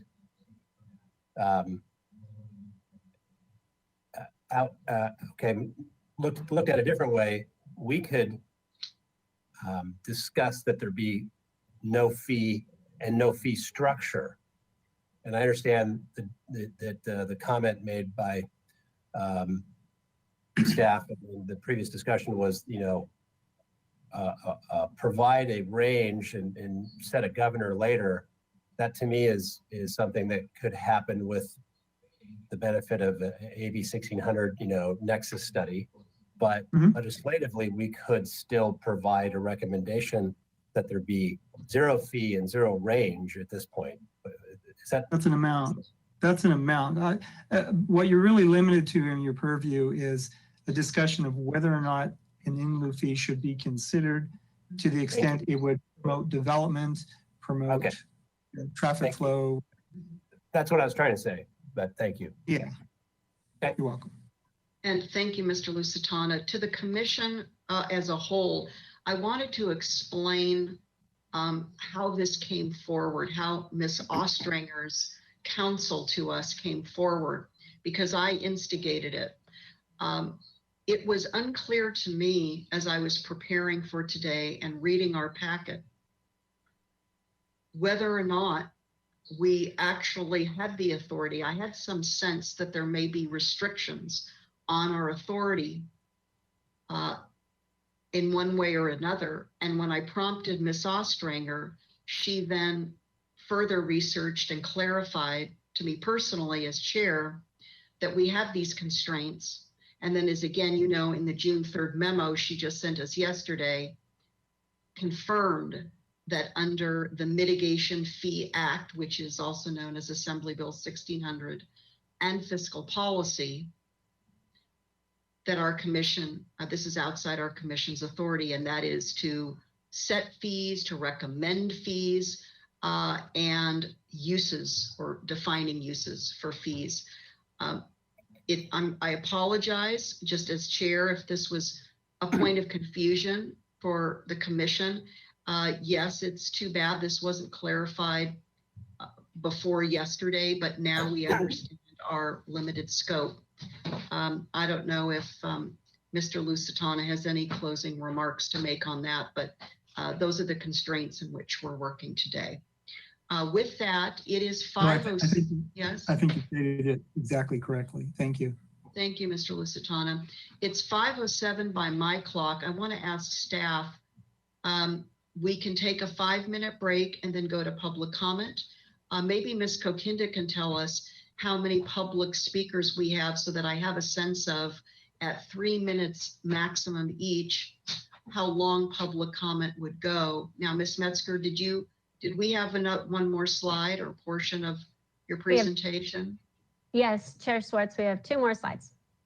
Okay, let's do that. But then Ms. Kokinda, if I could ask you to please stand by and be prepared to let me know how many public commenters we have so that we can estimate that time in order to determine if we should take a 5-minute break after Ms. Metzger concludes. Thank you. Back to you, Ms. Metzger. Thank you, Chair Schwartz. This slide is the next steps in this expedited downtown focus package. So after today's hearing, we're taking the package to the Ordinance Committee on June 23rd, and then to City Council on June 21st for review and possible adoption, and then June 28th for the second reading of the ordinance.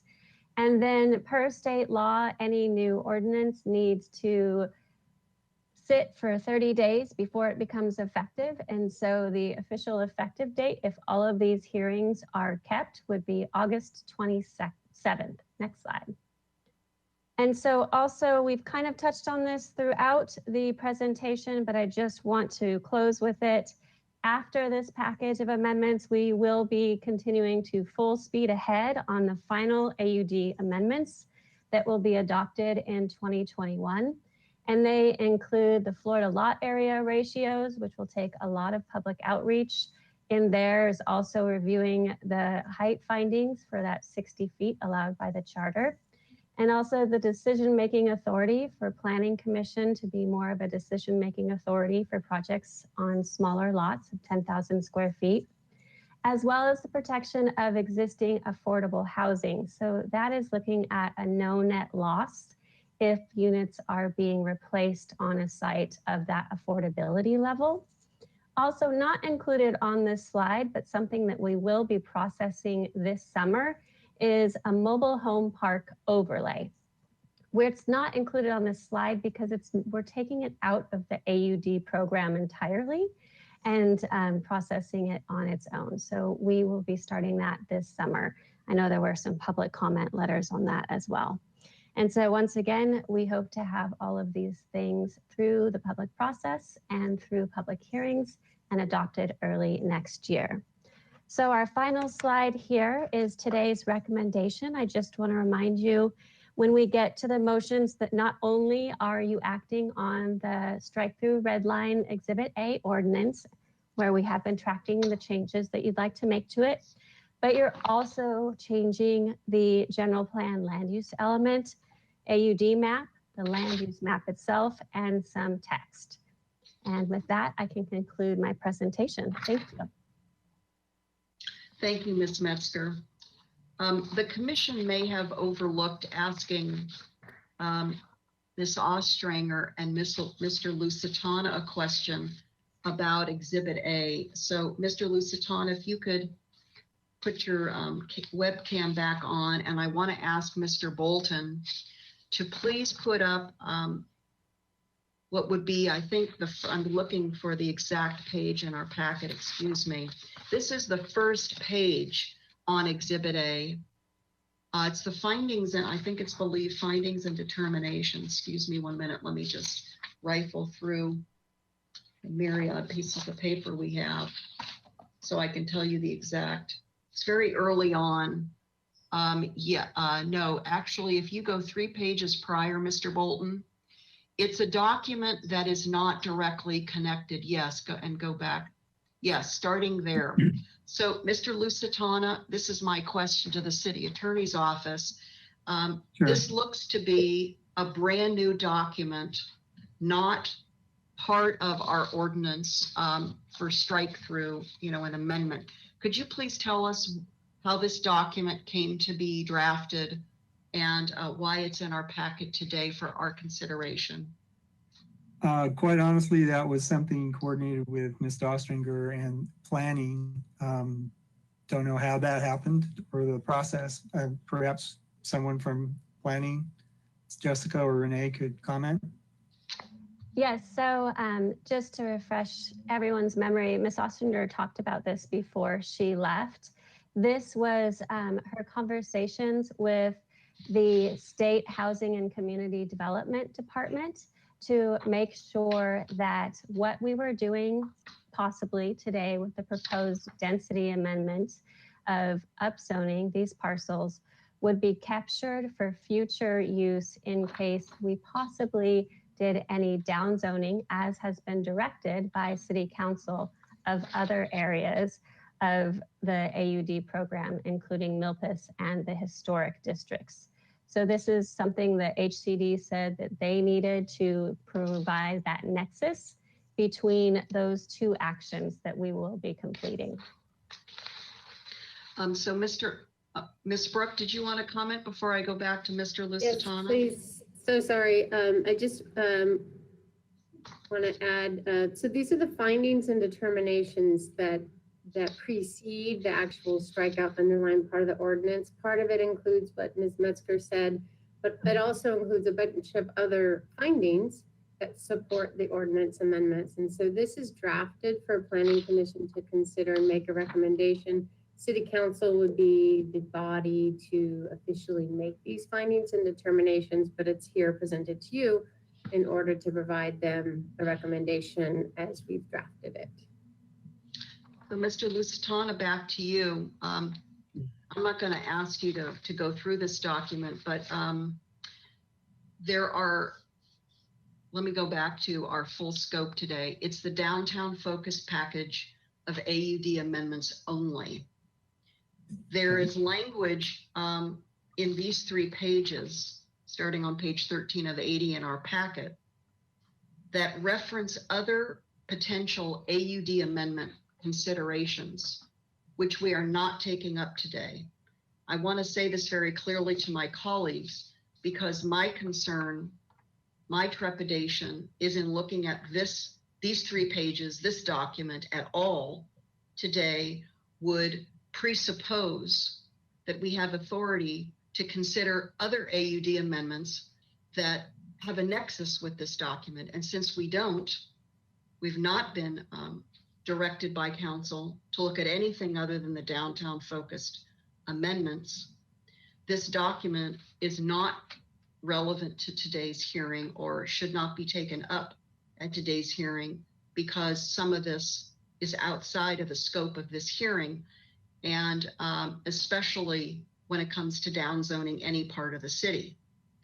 So I find that we're in a predicament, and I don't know if there's any further legal counsel you can provide, but I want to be very clear and forthright with you that I find this problematic, that we have language in a document in our package that refers to a potential future amendment that we are not discussing today, specifically downzoning, which is a very large, controversial, substantive policy issue that just can't be shoehorned in to a downtown focused amendment package. So could you give me your thoughts, Mr. Lusitano, from a legal counsel perspective, and then we'll go to Ms. Brooke?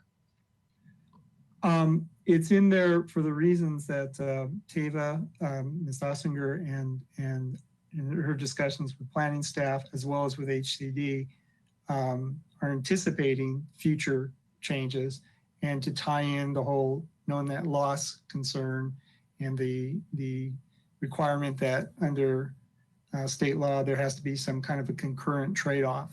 So I was the one who recommended to Ms. Ossinger that she contact HCD and get at least a preliminary written response to the concerns about, future amendments. And that was pretty much all my involvement in it. Then Ms. Ostringer followed up and with having conversations with HCD as she summarized to you folks about how we're still waiting to get a definitive answer in that regard. Certainly, if this causes you and the rest of the commissioners heartburn, you can certainly make a recommendation that it not be considered. But beyond that, I'm legal determination, certainly not with the possibility that HCD could make a decision one way or the other. It's for the reasons that Ms. Ostringer had previously discussed, and perhaps planning could also give its 2 cents as to what they believe the relevance of this is. And excuse me, Ms. Brooke, just one more moment, please. Perhaps Mr. Lusitano, you're not aware, but even the 2 new members of the council have not participated. This is Council Member Alejandra Gutierrez and Mike Jordan have not participated as council members in a discussion about no net loss and downzoning this year. So this is a much larger issue. It's a significant legal issue under the Housing Accountability Act, Senate Bill 166, 330. I've been in significant discussion myself with the city attorney's office over many months, as you may have heard. Now I'm going to go to Ms. Brooke, but to me, this is highly problematic. Ms. Brooke, to you, please. The only thing I would say before Ms. Brooke comments is, certainly if the commission feels that they want to make a recommendation that this not be considered for those reasons that you just stated, that should all be part of your statement in the recommendation. Ms. Brooke, please. Right. Thank you, Madam Chair. I just would add, it is unusual for us to have this forward-looking potential action in findings and determinations like this. The reason we did that is because, as you'll recall, originally this was all going to go through the public review process as a package of a trade-off of upzoning, downzoning in different parts of the city. And then when we were directed on April 28th by City Council to expedite the downtown portion of this amendment package, that's where the bulk of the upzoning is occurring. And we knew that could potentially be an issue if continuing to follow the council direction we had received to date, if we were to then later, a few months later, downzone some areas, because as a package, we've always said it will balance. It will balance as a no net loss package. So we've done to the extent we can to still allow that package to go by anticipating should the council follow through on as this is drafted, so that for state housing and community development, it could be considered somewhat concurrent action. So that's the only reason it's like that. It's unusual, but it's because this package has now been broken into a couple of different actions. So it just Okay, one well, more. thank you, Ms. Brooke. Before I come back to Mr. Lusitana, I want to go to Commissioner Reed. You're on, Commissioner Reed. Yeah. If you, Thank you, Chair Schwartz. You speak to the first 3 pages of the packet, which I'm in agreement with you. It speaks to some pretty complex intertwining issues that I just frankly don't think we have time to review today. So I would definitely support tabling that so we can focus on what the intended purpose of this hearing is, which is the downtown package. Beyond those first 3 pages, from my reading of Exhibit A, it appears that there's additional language added that may also not directly relate to our downtown package. And so without being able to forensically investigate what that is, I would just add, if we were going to make this recommendation, that all of those elements that aren't specifically connected to the downtown package be removed for a later discussion so that we can review it.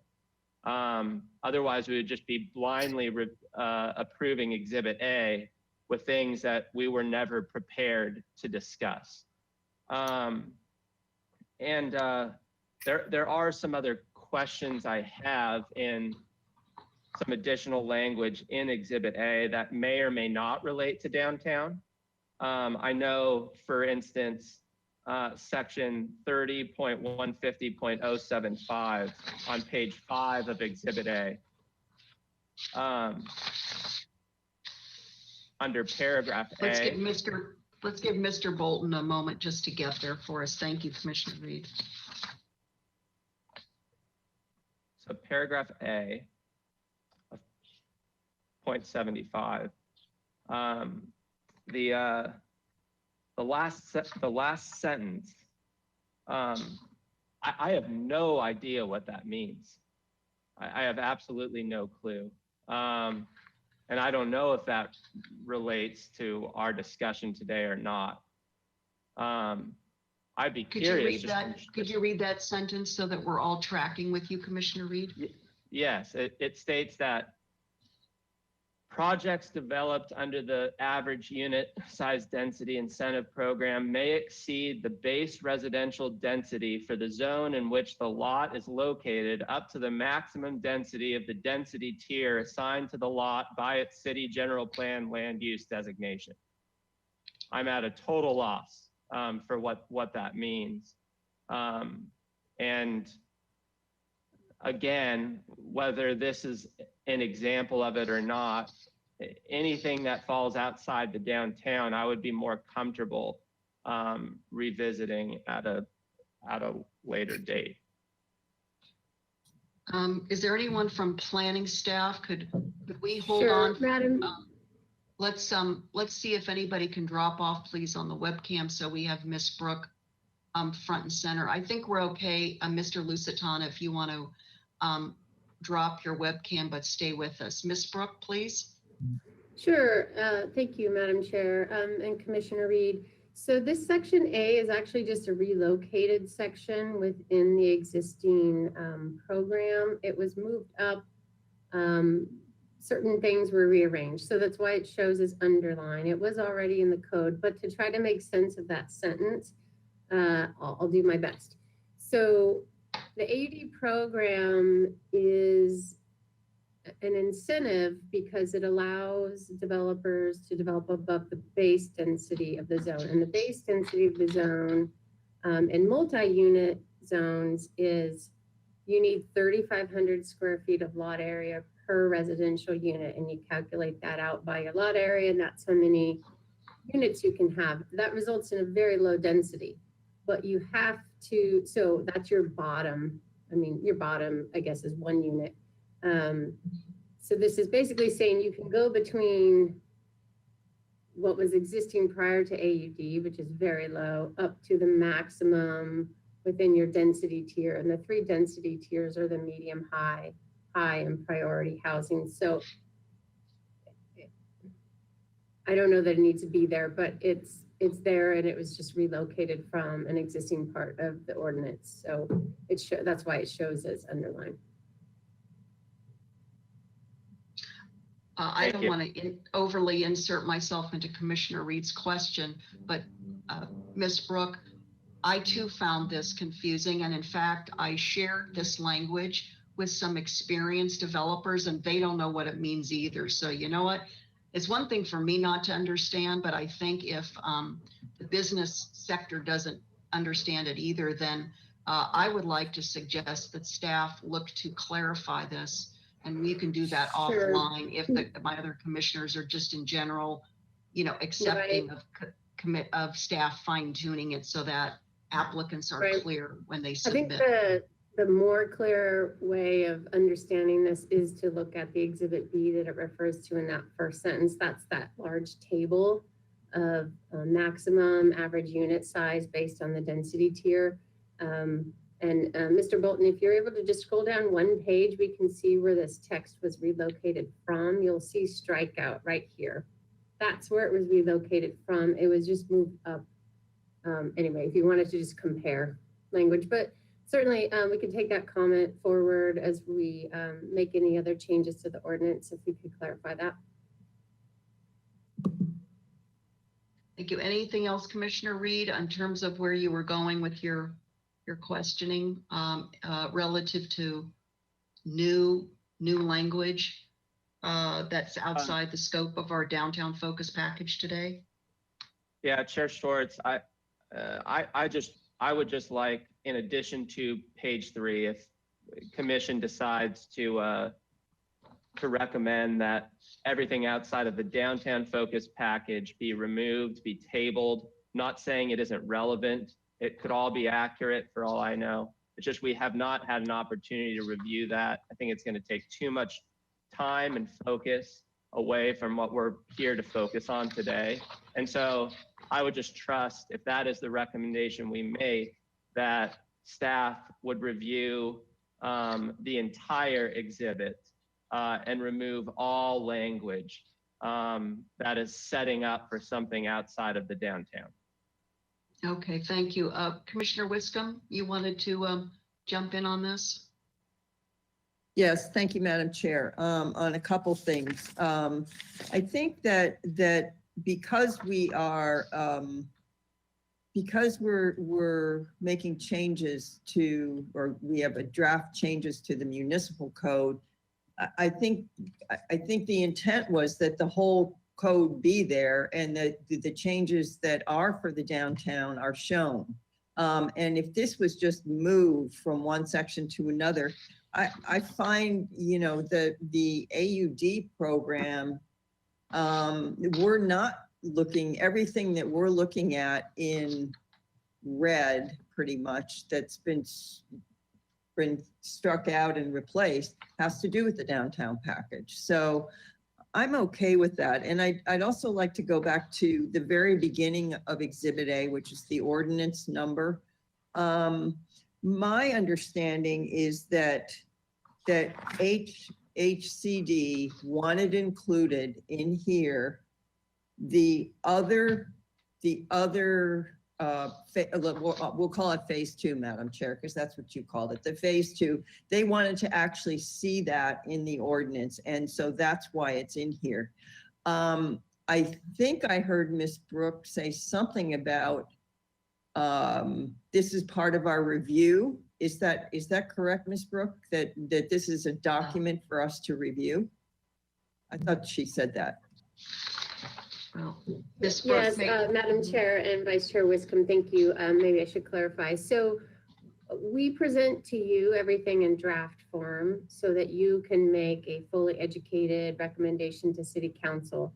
So all the findings, because there's general plan amendment resolution that council needs to adopt, but you get the first shot at reviewing it. So we drafted all this with words that city council finds and city council hereby declares, but you're reviewing it in preparation for city council to make decisions on this. So Okay. if you have comments, changes to any of this, that we would forward as part of your recommendation to the ordinance committee and council.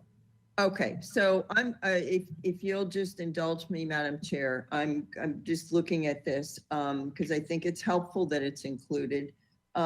These are some changes that I would make. On Exhibit A, on page 13 of 80, which is the first page of the ordinance, at the bottom under G.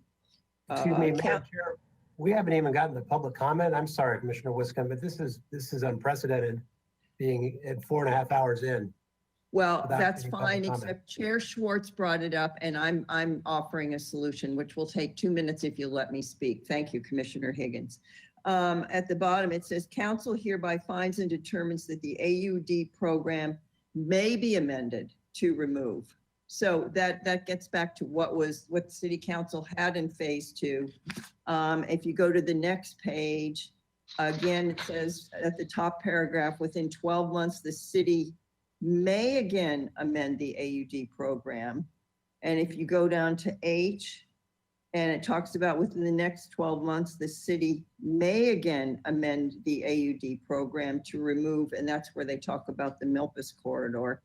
And then in I would just say the city council hereby finds and determines that these current and potential near-term future amendments may result.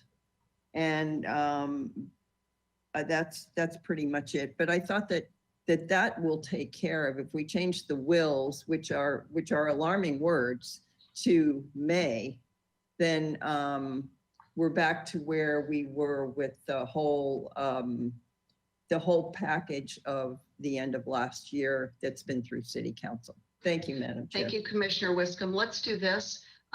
Commissioner Lodge, could we, if you had comments, can we please hold those as part of deliberations until after public comment?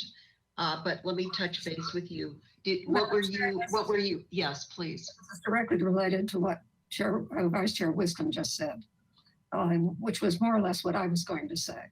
Okay, let's take this up after public comment if we could, because we are now moving into deliberations, and that was not my intent in querying Mr. Lusitana about this, but I wanted to first of all better understand the intent behind including this brand new document.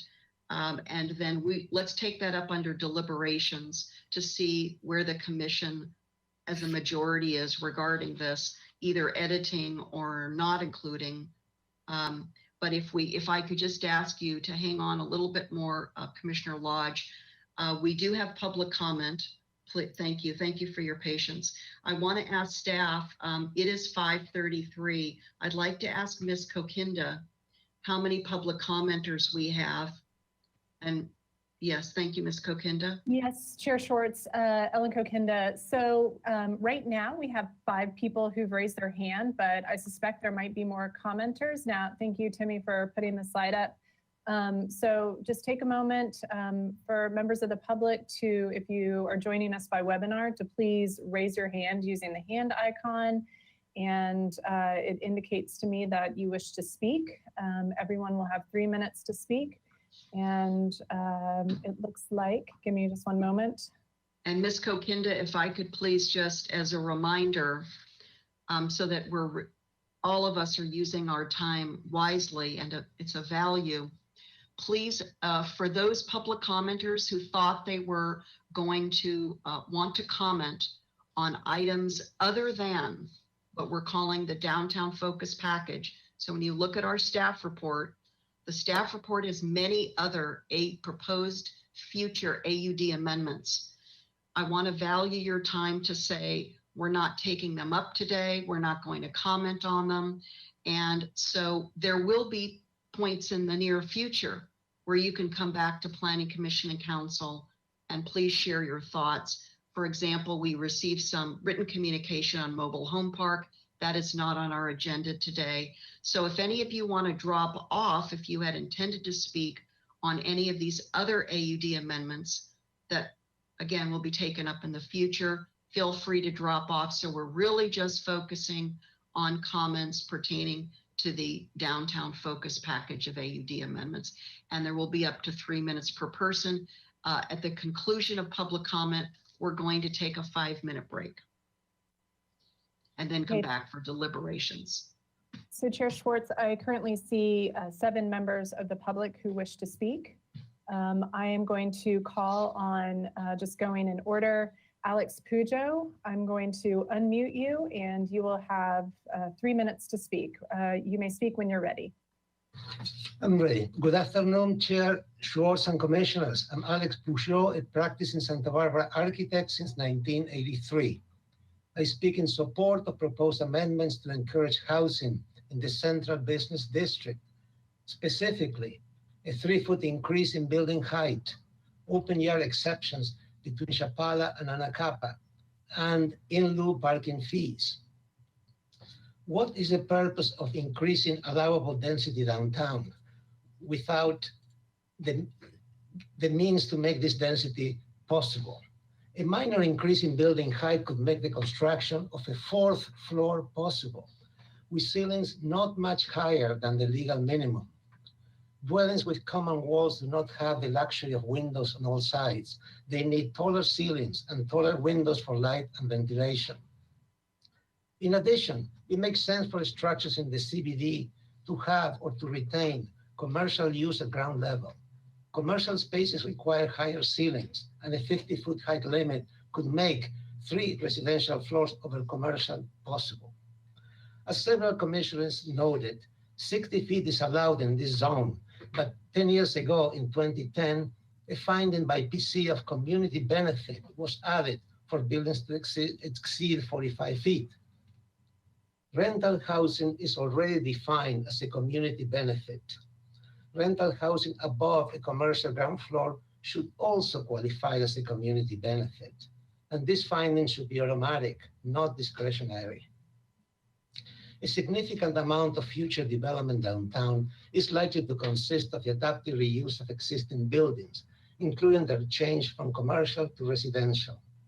Buildings in deep lots could retain commercial use on the front, with housing added in the rear and above, as illustrated in the 2017 architectural charrette. Most of these remodels cannot possibly provide additional parking on site. Current open yard standards between Chapala and Anacapa Street constitute another tall barrier to housing. Downtown has its own opportunities for openness and recreation with lively streets, paseos, parks, historic resources, and beach access. The recent opening of State Street to exclusive pedestrian and bicycle use shows the appeal of this environment. As several commissioners noted, the open yard exemption should cover the properties facing both sides of Anacapa and Chapala. The transition would occur in the center of the block, and the potential for housing in those properties would increase. These proposed amendments will not only help to address Santa Barbara's desperate need for housing, but they will also assist to the overall renaissance of a struggling business district. As President Obama famously said, you cannot solve a problem using the same policies that created the problem in the first place. Thank you for your time. Thank you, Mr. Pujo. Ms. Kokinda, our next speaker, please. Is Cassandra Ensberg. Cassandra Ensberg, I just unmuted you, and when you're ready, you have 3 minutes to speak. Hi, can you hear me? Yes, we can. Okay. Good afternoon. I think it's still afternoon. Chair Schwartz and commissioners. My name is Cass Ensberg. I'm an architect here in Santa Barbara. I just want to say I so appreciate this discussion today and that these AUD amendments are here before you. These provisions are essential for the housing we need, and I think we all know that. I want to express gratitude to the staff, to Jessica Metzger, Dan Gullett, and Renee Brook, and also to you, Chair Schwartz, and all of the planning commissioners for your excellent work on these important provisions. Your package includes a letter from AIASB Advocacy, and I believe Amy Tripp might be here also from our team to speak on this. We're here to draw attention to the letter and the support for approval of the AUD amendments downtown package, as Mr. Pujo just also said. I'd like to briefly highlight thoughts about open yard and parking, the parking pieces. Regarding the open yard areas, it's so important to understand that a key principle of urban design is the use of shared open space as opposed to suburban design models that are based on private open space. On parking, AIASB Advocacy encourages forward visionary thinking and appreciates the creative ideas from Rob Dayton of transportation and parking. This kind of thinking is essential, and we need to encourage analysis to understand the potential benefits of these kinds of ideas. We also look to Planning Commission for input and recommendations regarding in lieu and unbundled parking strategies and expectations. I know you just had a big talk about that, but we think it would be helpful. We live in this place of perfect weather and have many beautiful public parks and plazas, all connected by Santa Barbara's network of delightful paseos. These elements can serve open yard space for housing in our central business district. The current use of State Street as a promenade shows how powerfully these public open spaces can work. Finally, again, we believe the downtown focus package amendments are critical steps to incentivize investment and realization of essential housing downtown. This is a dynamic and exciting time for Santa Barbara, and we are enthusiastic to get to work on the 2020 design charrette to produce the visual graphics that will help us all to understand and envision these exciting needed changes. AIASB Advocacy is here to assist. Thank you, PC and staff. Thank you, Ms. Ensberg. Ms. Kokinda, next speaker, please. Yes, our next speaker is Ellen Bildston. I am unmuting you, Ellen, and when you're ready, you have 3 minutes to speak. Thank you. Are you able to hear me? Yes, we are. Great, thank you. Thank you for the opportunity to speak, Chair Schwartz and commissioners. We're very appreciative of the opportunity to participate in this process that has been a long time coming and yet now seems to be happening very quickly in the atmosphere of our COVID world. It seems like a very fortuitous time for us to move some of these policies forward to make sure that we create a greater atmosphere of certainty for people who would take on these types of projects, property owners downtown, of whom I include myself, also as an architect, co-chair of AIA Advocacy, and a board member with the Coastal Housing Coalition. We think it's very, very important through these various organizations that we move forward with our housing policies, comply with state law, and streamline the process for these projects to move forward. One of the critical pieces in my mind is really creating certainty around how this program moves forward. So very heartened to see the removal of the 250 unit limit, and looking forward to how it is that we will create certainty around the remaining limitation that will lead us to August of next year. And in addition to that, as Cass just said moments ago, we see great strength in the notion of not having private outdoor space for higher density housing downtown that's so needed, especially now with State Street being open to pedestrian traffic primarily, and seeing that as a new urban public open space that everyone who would have housing downtown would be in a position to share and benefit from. So it vastly reduces the pressure on on-site and private outdoor space. I also would suggest that we look closely at our TSEO policies within the city, those very special spaces that we have that permeate the blocks, and see those as opportunities for access to housing that might happen more on the backs of some of the buildings along State Street as opposed to competing with retail along the front. And that Paseo experience might be exactly the kind of downtown experience that all the members of the public as well as residents of downtown would really enjoy. Thank you. Thank you, Ms. Goldston. Ms. Kokinda, next speaker, please. Yes, the next speaker is Gil Berry. I am unmuting you. Gil Berry, you have 3 minutes to speak when you're ready. Go ahead. Hello, Commissioners. My name is Gil Berry. It's important to remember that this is all about us getting more affordable housing downtown. It's important to take into account that these amendments were started 2 years ago before many of these new state housing laws were passed to accomplish the same thing, and with many more of these housing laws in the works. As you know, these state housing laws give projects with affordable units, even when they have as low as 10% affordable units sometimes, a significant bonus in density and height and parking over and above what you were providing. Therefore, please consider that if our community does not want buildings taller than 60 feet in order to preserve our cherished character, it's better for us to keep our downtown height limit at 45 feet.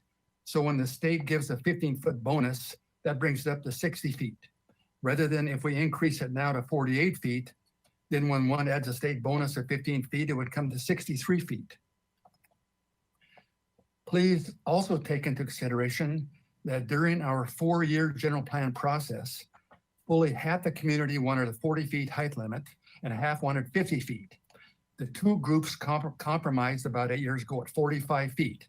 It would be totally unfair to that process to just a few years later let those who want taller buildings get an allowed height to slowly creep up and start a slippery slope. If we give 3 feet now, in 5 years, they'll be back asking for another 3 more feet. Then 5 years after that, another 3 more feet.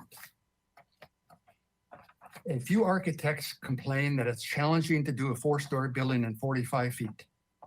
I'm a licensed architect in Santa Barbara. For the last 45 years, owning my own company, I designed 450 buildings. And I can tell you that it's extremely easy to design a 4-story building at 45 feet if it has a tall commercial and 9 feet ceilings in the 3 upper residential floors. I can tell you the architects want this 3 feet so the upper 3 stories of affordable units can have a 10-foot ceiling instead of 9 feet ceiling. A 9 feet ceiling is totally livable, totally adequate in terms of light and air and everything else. After all, an average man is only 5 feet 9. You don't need a 10-foot ceiling. The real reason they want a 10-feet ceiling is to make these units all high-end luxury units that rent for $4,000, $5,000 a month and will sell for $2 million, $3 million. If you keep the height limit at 45 feet, it'll actually make the units far more affordable. Thank you. Thank you, Mr. Berry. Ms. Kokinda, next public speaker. Yes, we have John Campanella. I am unmuting you right now, Mr. Campanella. If you can unmute yourself, there you go. And you have 3 minutes to speak whenever you're ready. Thank you, Chair Schwartz and Planning Commissioners. If I may, I'd like to come up with some points that might be helpful. I want to thank you for moving the downtown focused amendments forward to the Ordinance Committee. There's a critical need for new multi-unit housing in the central business district to revitalize downtown long-term. Matter of fact, it's been very slow the last almost 2.5 years. Trial units, high and priority, have only submitted for 25 residences in the last 2.5 years. The projects that are delivering right now and in process have been around for 4 years or more. Okay. So something is occurring that is discouraging applications. And I think it's the job of the Planning Commission and City Council to pivot and turn this around so we do get applications. Importantly, under state law, as you were discussing, the newly created preliminary application will retain the right to process under those ordinances, policies, and standards in effect when the application was submitted. This is big for certainty. The city already has the form, but many people aren't being told about it. It needs to be publicized. The website for AUD needs to be changed, which says deemed complete, in addition to changing the language within the ordinance itself. I'm sorry, within the municipal code. So please stick with that point to get preliminary applications noticed to the public. The other thing is if the AUD expires, we go to variable density. I would ask you, with the reasons that you were given about incentives for staff to produce the amendments, et cetera, whether you really feel comfortable that this period of expiration should really stay on the books, and that it's going to incentivize people to submit applications in a very short period of time between the end of these amendments being done in early 2021 and when it's going to expire. So you have to ask yourself that question. Lastly, and I was not going to speak about this, but I think on the ordinance that's proposed, it should be deferred. I heard that HCD says it's okay to downzone later, but what's going to occur is you're going to effectively downzone Milpas without actually proving that you have the capacity to produce these additional units. They were not analyzed parcel by parcel as was done in the housing element. It's a topside approach, and you have to be very careful about the restrictions that HCD now has for saying these are opportunity sites. You can't just take a commercial building and assume it's going to convert. Okay, so I would defer this until staff is able to prove that there are adequate sites to provide units that would qualify under HCD, including units to provide for all income levels. Thank you. Thank you, Mr. Campanella, former Commissioner Campanella. Do we have any more public speakers, Ms. Kokinda? I see two more hands raised. I'm first going to call on Linda Honigman and then Melissa Cunningham. So Linda Honigman, I have just unmuted you. If you unmute yourself, there you go. And when you're ready, you have 3 minutes to speak. Hello, commissioners. My name is Linda Honigman, and I'm wearing two hats today. First, as a member of the League of Women Voters Santa Barbara. And in that role, I want to draw your attention to the letter that the League sent to you yesterday, stating our support for the general plan map that adds high density and priority overlay tiers to the CBD, except within the Brinkerhoff area. We also support increasing the maximum building height to 48 feet and eliminating open yard requirements in the proposed areas, and allowing developers to pay a fee in lieu of providing residential parking on site. And finally, the unbundling of parking from housing units in the CBD. On previous occasions, the League has voiced concerns about the inability of the AUD program to produce truly affordable housing for our workforce. Even with the addition of a 10% inclusionary housing requirement, these changes do not seem to improve that prospect. We are hopeful that before the proposed expiration, the affordable issue can be significantly addressed. My other hat is from a new nonprofit, Future Housing Communities, that is working to get more affordable housing in sustainable neighborhoods in the South County. In recent years, it is clear that just producing more rental units with higher density is not going to result in affordable rents.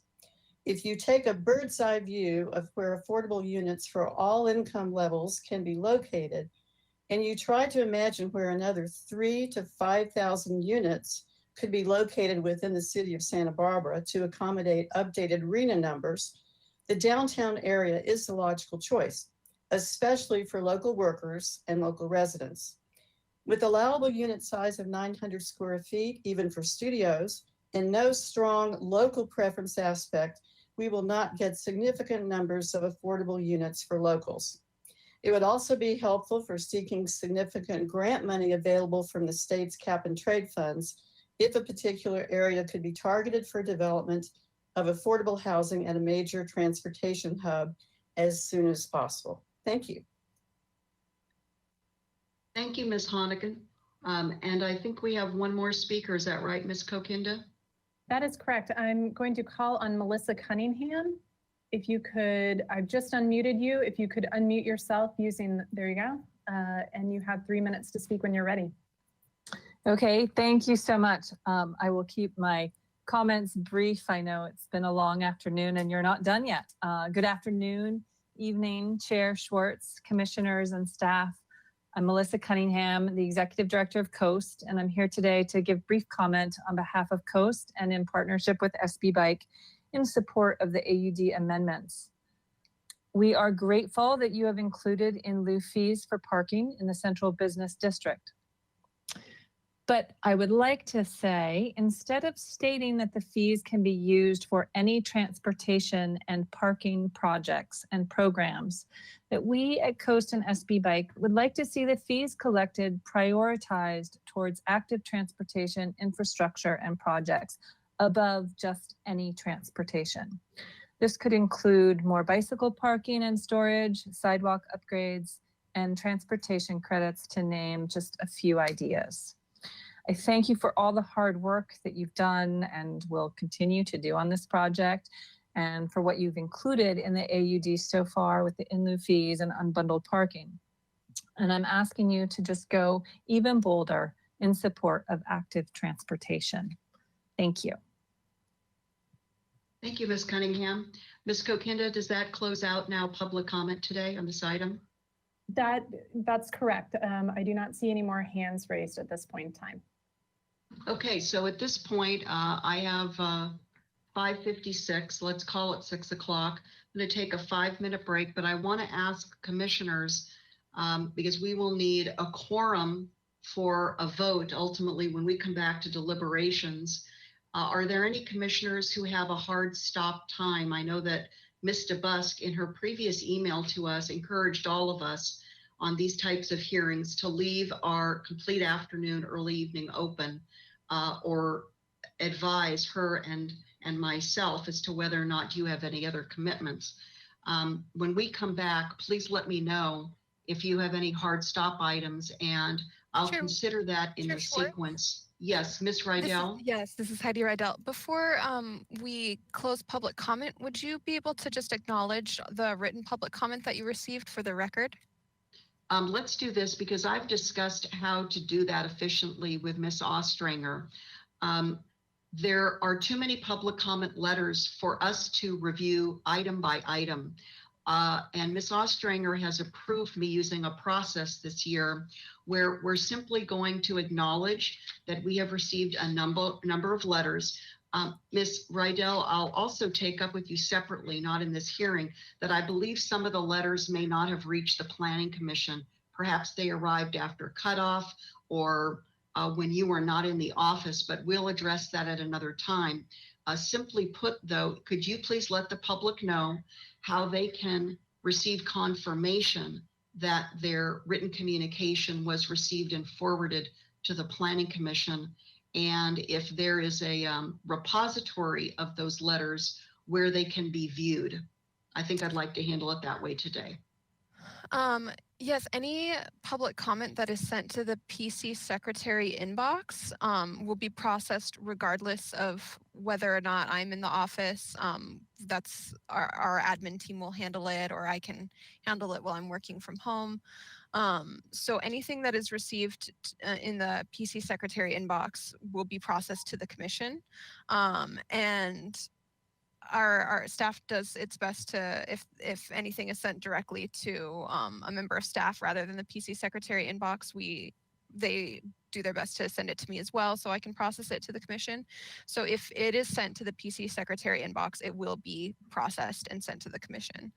If it is sent after our cutoff time, which is stated on our agendas, then it will still be processed and put into our records, but it just might not be sent to the commission in time for you all to view it and take it in before the meeting. Ms. Rydell, did you want to mention how the public could have access then to that public record In other words, the written comments that come into us from the public? That I would, that would be probably a discussion that we would have to have outside of this hearing because it's all available. We have hard copies of it that go into the street file, but as we're employing social distancing, that's become a little more complicated. So Okay, very I would good. leave that discussion for a different time. Okay, very good. Thank you. So we're going to come back at 6:05, and I'm going to ask for the following lineup of speakers or commissioners, that is, for deliberations. Commissioner Reed, then Escobedo, then Bonderson, then Lodge, then Higgins, Wiscombe, and then myself. Again, unless I hear from any of you that you have a hard stop time, we're going to go in that sequence. Let's go ahead and recess for 5 minutes. We'll be back shortly. Thank you.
us, I'm going to reconvene. That sounds Ms. good. Kokinda, very good. Thank you, Ms. Kokinda. So I'm going to reconvene the June 4th, 2020 City of Santa Barbara Planning Commission meeting to order. And before we move into deliberations, as I requested, I would appreciate knowing if there are any commissioners who have a hard stop time, or for that matter, any staff members, since we may need them to further participate with us. So could you please let me know at this time if you'll be excusing yourself at a certain time? I'll wait for a moment in case anybody needs to turn their webcams on. Okay, I don't see anybody. So in going to Commissioner Reed first, I just want to remind all of us how important today is. This is a long time coming, and I know that the City Council, and with particular council members communicating with me, they are eager and expecting us to do exactly what's referenced in the staff report, and that is, in light of our significant economic impacts from COVID and other factors, to stimulate the economy and encourage housing development downtown. These are words in our staff report and that come from the council's interest in advancing this to us. We have worked very hard to get here today. I know all of us have, and staff. So we need to continue to be patient for the remainder of today's hearing, be our best selves, and see if we have a majority of commissioners on these various topics to figure out how to move the best package forward to council. So Commissioner Reed, you are up first, please. And just to clarify, Chair Schwartz, should I be speaking to every item now, or am I just taking one? Are we taking it one at a time and everybody is going to say their piece? No, I think that would take too long at this point.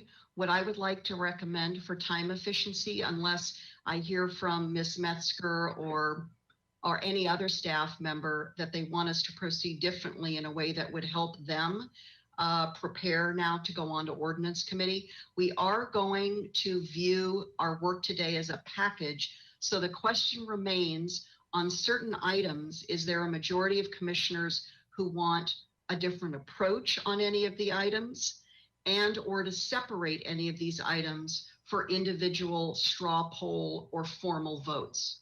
Does that make sense? Yes. Is that clear? Okay. Yeah. Tell me if Okay. it's not clear, please. Mhm. That's clear. We left, I think we left off on the question of deferring, to use Mr. Campanella's words, the first 3 pages of Exhibit A and any other corresponding language that may fall outside of the downtown focus package to another date. I think Mr. Campanella made some very compelling statements as to why we should do that, because these are very important issues that we haven't had time to review. So I would just ask Chair Schwartz if we could take a straw poll to see if there is support for deferring that part of Exhibit A to a separate discussion for a later date. So Commissioner Reed, are there specific pages or any kind of referencing that you're interested in or that you could help with so we can narrow this in the straw poll you're asking for? I think to keep it simple, because we all understand from staff's responses to questions that the first 3 pages of Exhibit A. So that would be page 1, 2, and 3 of Exhibit A, the draft ordinance. That we would recommend that be removed from consideration today and reviewed at a later date. Okay, I've noted that. And then when we go to the remaining pages, of Exhibit A, the actual AUD program, or we're going to rename it, I'm sure staff's going to rename it multi-unit housing, chapter 30.150, do you want to identify any pages or sections in particular, or would you like to consider a different approach in terms of new language that's outside the scope of our hearing today? I would like to recommend just new language that's outside of the scope of our hearing today in those additional pages that fall outside of the first three. Okay. 'Cause I haven't had time to review all of that language, and there might not be any additional language. Okay. Staff, if I could ask you to please make a note for now as to Commissioner Reed's interest in a straw poll vote on this. And before we would go to a straw poll vote, I think, first of all, I want to know from staff if you need any clarifications about what the straw poll vote would contain. So whether that's Ms. Metzger or another staff member, you don't need to turn your webcam on, but if you need any assistance in being clear about what we would undertake with this straw poll. Chair Swartz, Commissioner Reed, can you repeat what you want to do with section 2 of the ordinance, which is the strike through and underline? I didn't understand that. I'm sorry.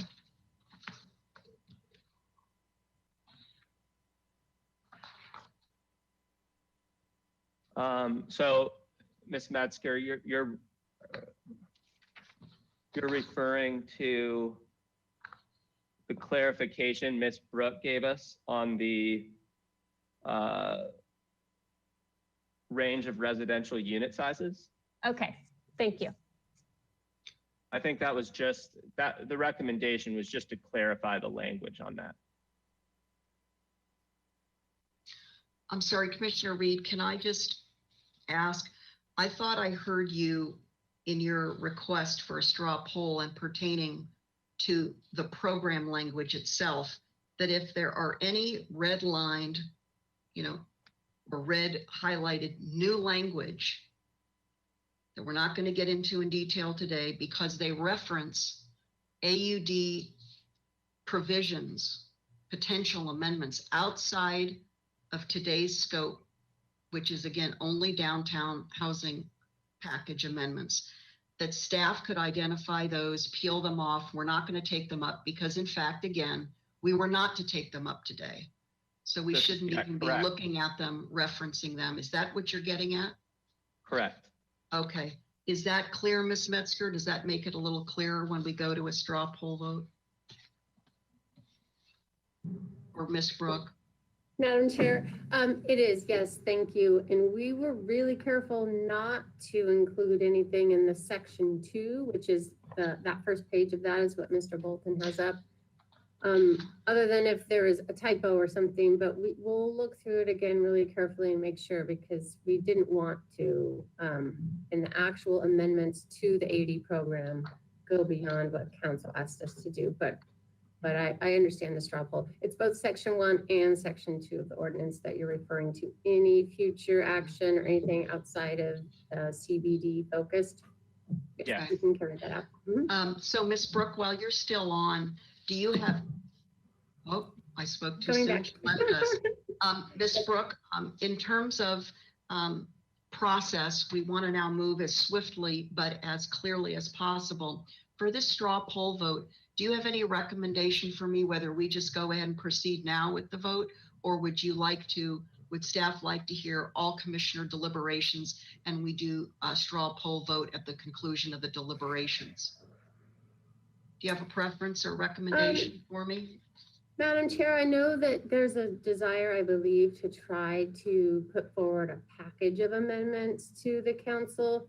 This straw poll that Commissioner Reed is proposing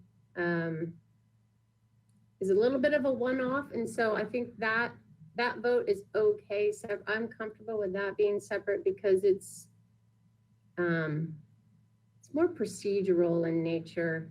And I think that way we can present that to the ordinance committee as, this is how staff proposed. We would wrestle with the the concurrent actions, here's what planning commission voted. And then, correct, after that, to the extent that you can vote on a package of amendments, that'd be great. Yes, yes, will do. Thank you, Ms. Brooke. I Thanks for the appreciate your assistance there.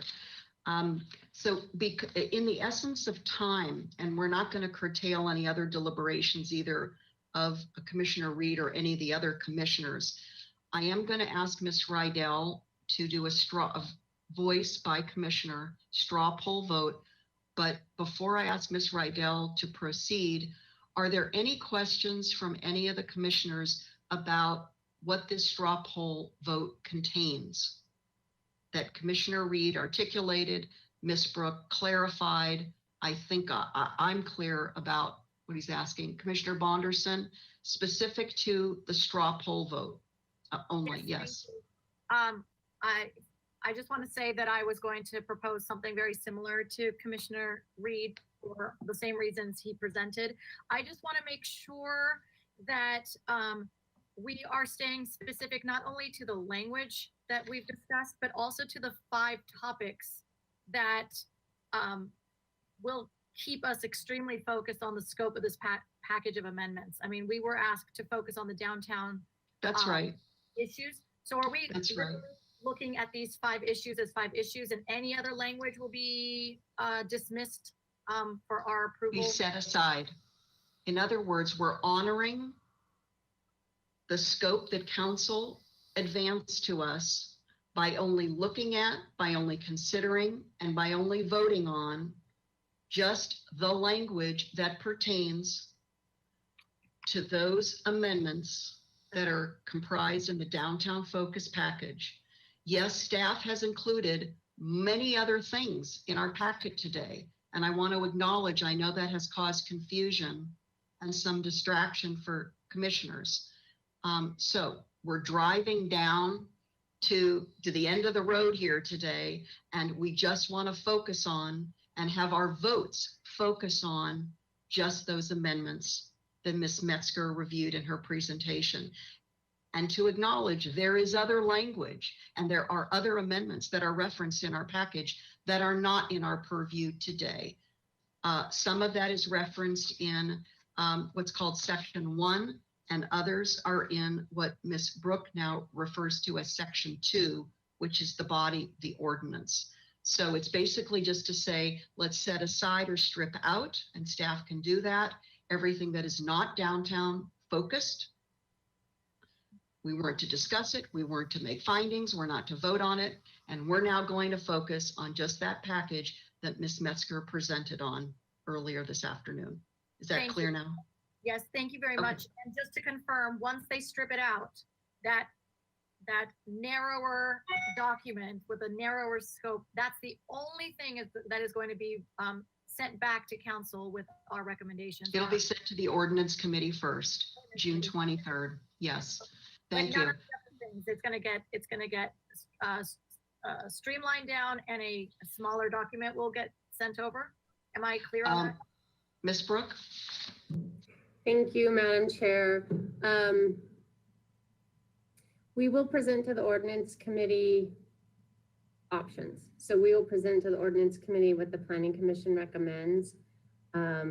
Knowing council direction, I would not be fully disclosing everything to them if I didn't also recommend to them my professional recommendation that they look at this as a package. So, or we will at least explain to them the pros and cons so that they know full well what they're doing when they vote.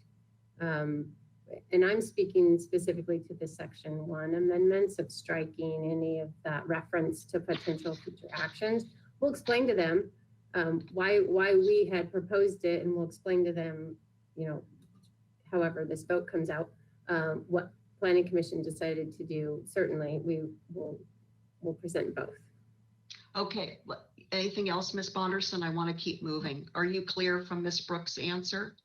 Yes, thank you.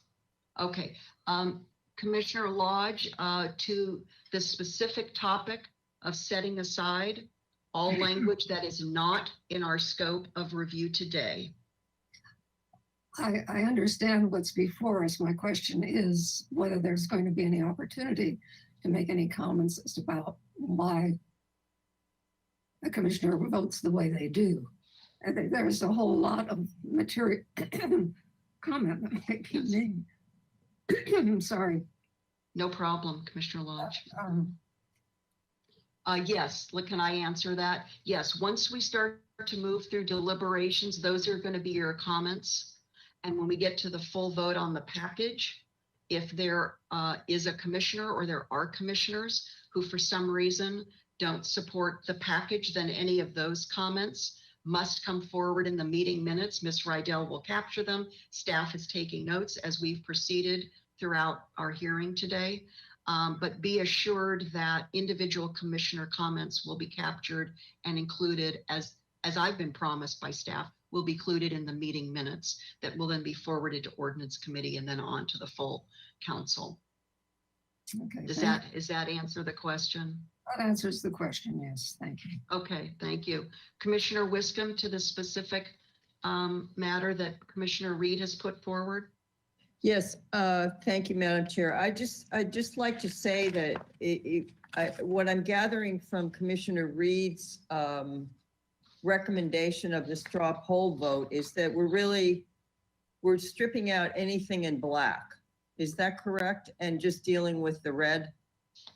Is that correct, Commissioner Reed? I'm looking at section 2. Well, Commissioner Wiscombe, I believe that so in section 2, the black provides a context. That's correct. That's what I'm saying. Yeah. So no, we're not stripping any of that out that relates to the downtown focus package. Well, what are you doing in section 2 in your straw poll vote? It's unlikely that, based on what Ms. Brooke shared, that there is any language that would be pulled out and tabled for a later discussion.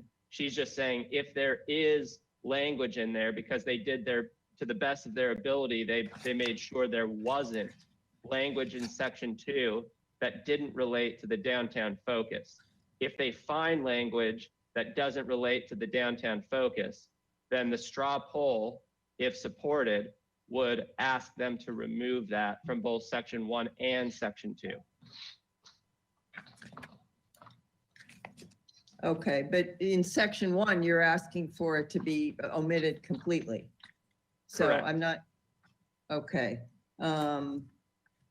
Okay, so I guess I'm not understanding your section 2, because this is Santa Barbara Municipal Code, and it needs to be read in its entirety. I've read it through several times, and I'm comfortable with the language that's in there with some changes that I think we're making or are going to make. For instance, required versus allowed on unbundled parking. So I'm not sure where you're just asking staff to go through it and make sure that there's no red references in section 2 to anything that's not downtown focus. Is that correct?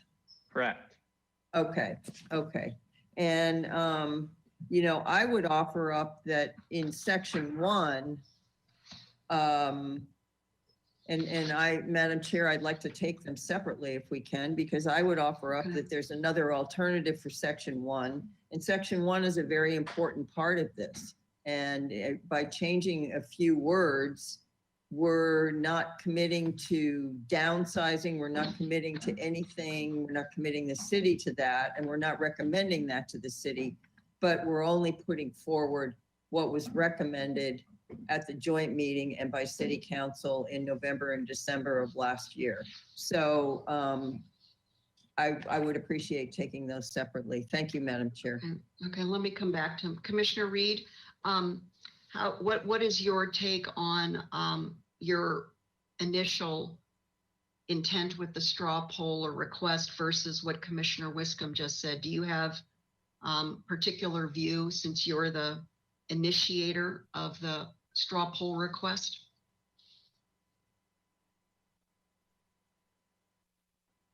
I just simply recommend removing section 1. Okay. Let's go ahead, again, in the essence of time. I'm going to ask, so first of all, is everybody clear? So Commissioner Reed, you're now including in your request for straw poll, removal or complete set aside of section, what we're calling section 1, which is a brand new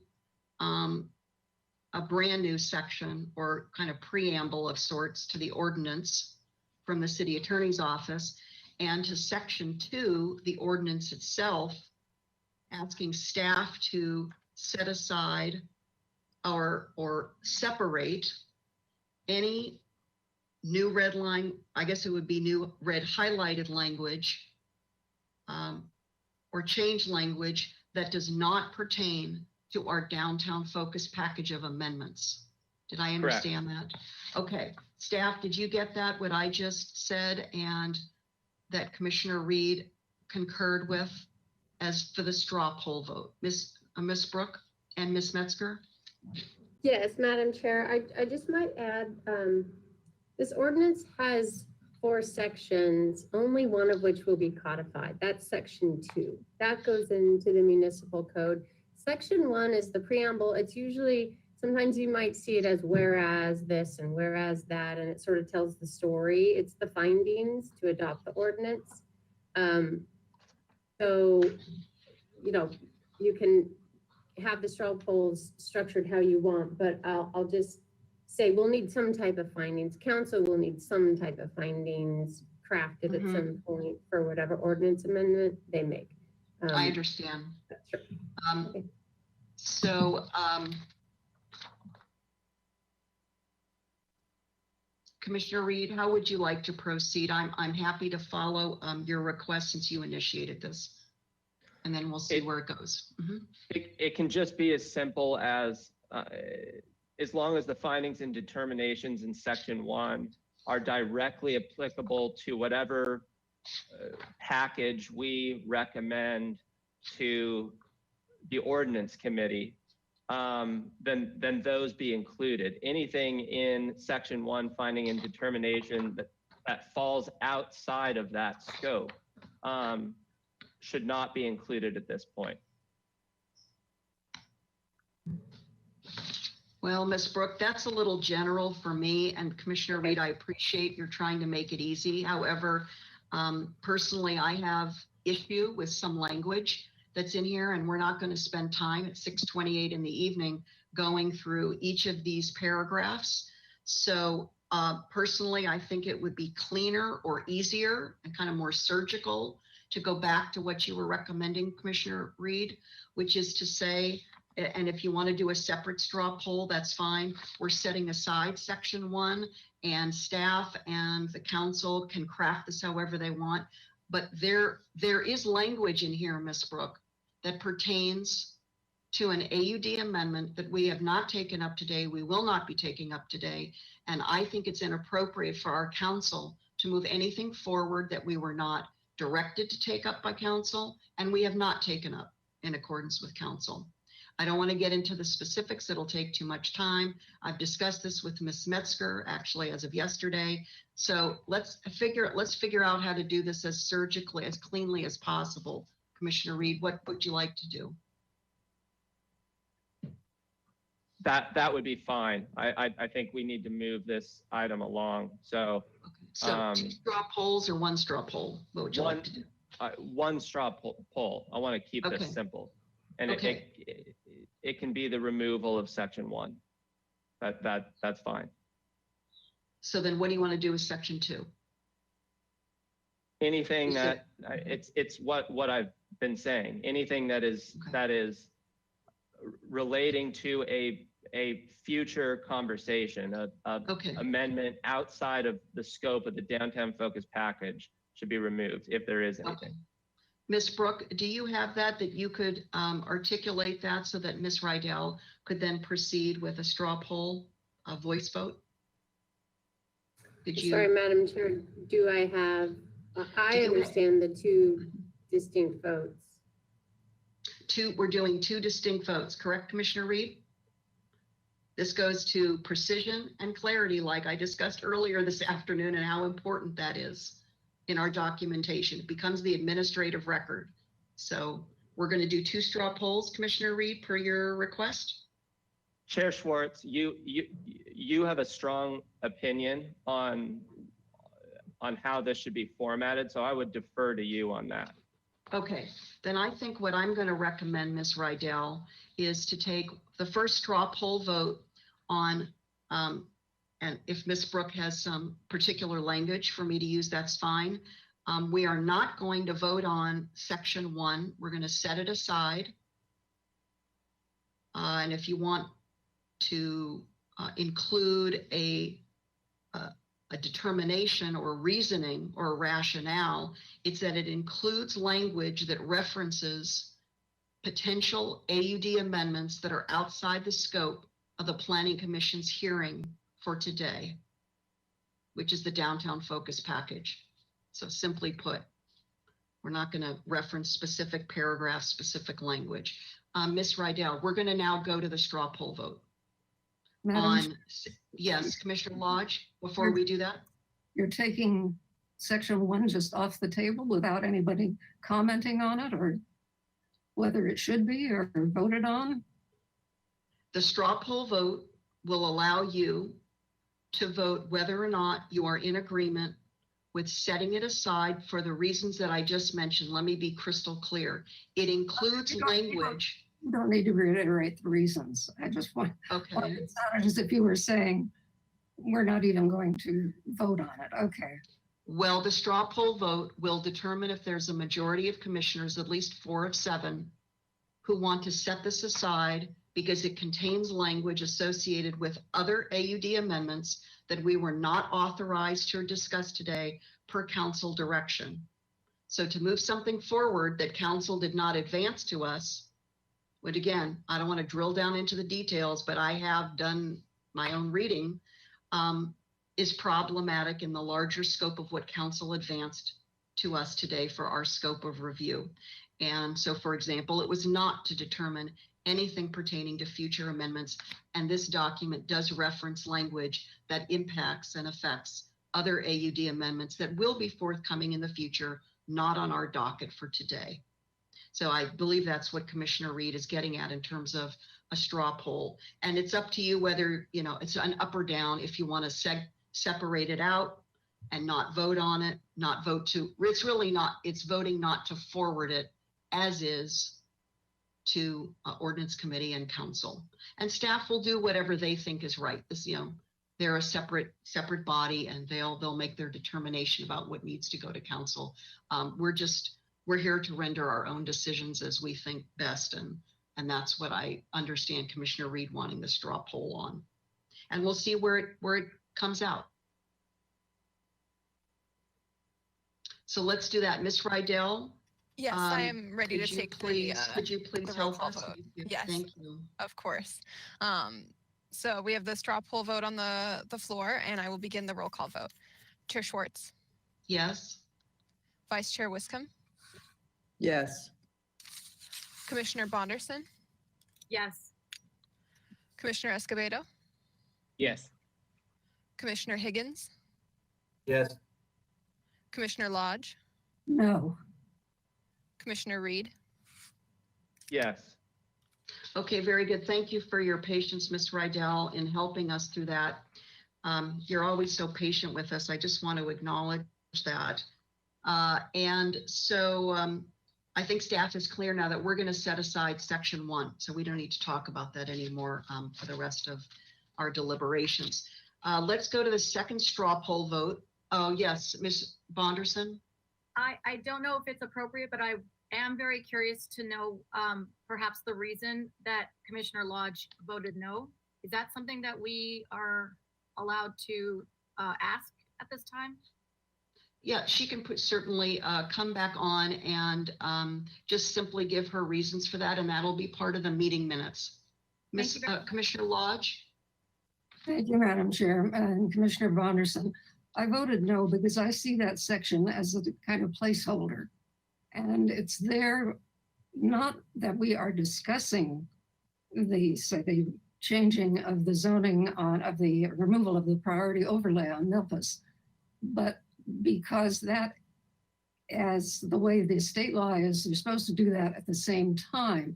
If you're going to, no net change or net loss of potential dwelling units.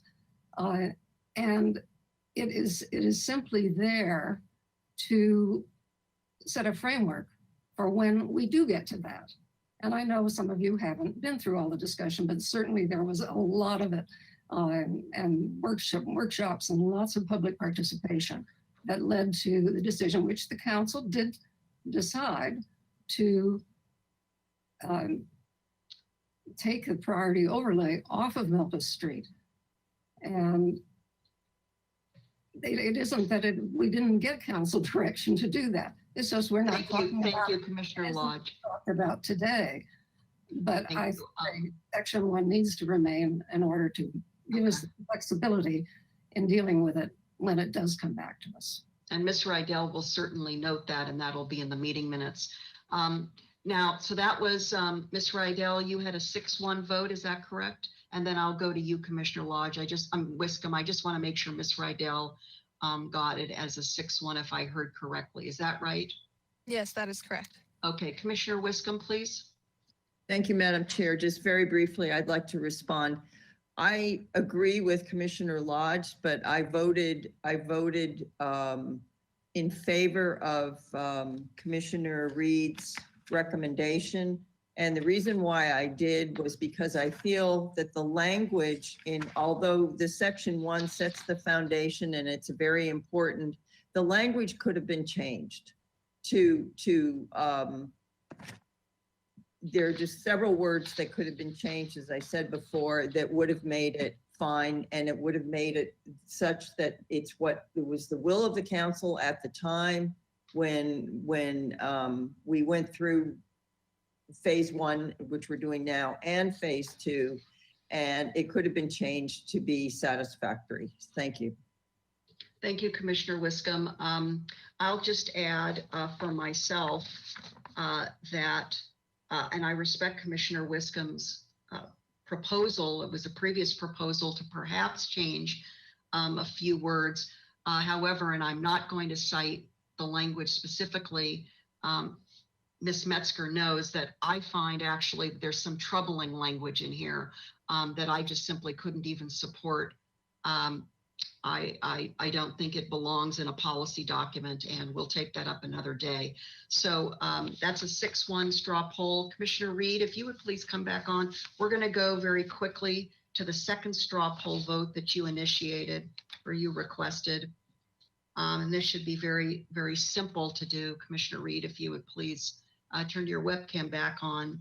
And Ms. Brooke understood this clearly, and that's for staff to review section 2, which is the ordinance in its entirety, and remove any red highlighted language, well, I guess you would say added, that is not directly relevant to our downtown focus package of amendments, because again, we were not to take those up today. And I think Ms. Brooke is very clear about that. Did we lose Mr. Reed, Commissioner Reed, your webcam? Okay, let's do this while Commissioner Reed's webcam is coming back. Did I get that correct, Commissioner Reed, as to what you were looking for in the straw poll? Okay. Yes. Ms. Rydell, and I'm not seeing staff webcams, so staff understands what we're doing. I think Ms. Brooke is very clear. Ms. Rydell, would you please do a voice vote on this straw poll for this second straw poll? Yes, Chair Schwartz, this is Heidi Rydell. I will begin the roll call vote. Chair Schwartz? Yes. Vice Chair Wiscombe? Yes. Commissioner Bonderson? Yes. Commissioner Escobedo? Yes. Commissioner Higgins? Yes. Commissioner Lodge? No. Commissioner Reed? Yes. Thank you. Okay, Commissioner Lodge, did you want to briefly comment on your no vote, just so they're in the meeting minutes? I wanted to give you that opportunity. Well, thank you, Chair Schwartz. Well, again, it goes with section 1, which I thought should be retained. So I voted no. Okay. Okay, very good. Ms. Rydell will note that. I saw Ms. Kokinda on. Ms. Kokinda, did you want to facilitate for something else now? Yes, Chair Schwartz, and I'm sorry I didn't say something earlier. This is a technical matter, but we have our webinar set from 1 p.m. to 8 p.m. And so if there is any kind of technical issue and we're still going past 8 p.m., no one will be able to log back in because the webinar will technically be over. So I just want to, that's an hour and 20 minutes from now. So Okay. I just think it would be wise to be conscious of that. Thank you very much. We are now going to pick up the pace. Commissioner Reed, please come back on and let's move through your other deliberations as succinctly as possible, but I don't want to shortcut you or shortchange you. So if you could go down your list of what you'd like to deliberate on, and could be a different straw poll vote, we'll see. What would you like to do? I'll go in order. I believe density changes were the first to be presented, and I believe there were no questions regarding density, and I don't have any comments, and I wouldn't recommend any changes. Okay. Okay, very good. Let's see. Commissioner Escobedo, density. Let's just go. Let's go. Look at the slide, and we're going to go right down through and come back up on each of these components. Commissioner Escobedo. Thank you, Madam Chair. No changes, and I support the amendment. Now, while we're waiting for Commissioner Bonderson, we did discuss to staff, this is to staff, we did discuss on page 20 of 80 pertaining to density, under density, clarifying, getting some clarifying language in. I think staff made a note of this. This last, this is section A, range of residential unit sizes. Ms. Brooks said this language was simply brought over from another area of the ordinance. So though it's not new, it is still confusing to a number of us, including applicants. So when we say that we're not making any changes, I would simply like to note for the record, and I apologize, I'm going out of order, but this prompts me to make sure this is on the record, that staff has agreed to looking at how to clarify, in other words, improve the explanation, simplify the explanation that's in this last sentence, section A. Again, this is page 20 of 80 in our packet, page 5 of Exhibit A. So I'm just going to note that verbally and assume staff is tracking with what I'm saying. And now we'll come to Commissioner, was that Ms. Metzger? I saw her for a moment. We'll go to Commissioner Bonderson very quickly. Density. Yes, no changes, anything? I do agree with your most recent discussion that things have been discussed during this hearing and that they should be reflected. Other than that, I don't have any additional changes to request. I support this. Okay, let's keep going. Thank you so much. Commissioner Lodge, anything on, and now we can, with Mr. Bolton on deck, we can go back to the slide. Anything on density, Commissioner Lodge? Yes, I support the increased density downtown. And actually, I've been supporting it since 1981 when I Thank you. Thank you, Commissioner Lodge. Started for mixed use on commercial properties downtown. So yes, on this one. Oh, I like to hear that enthusiasm, Commissioner Lodge, at this late hour. It's inspiring for all of us. Let's go to Commissioner Higgins. Anything on density?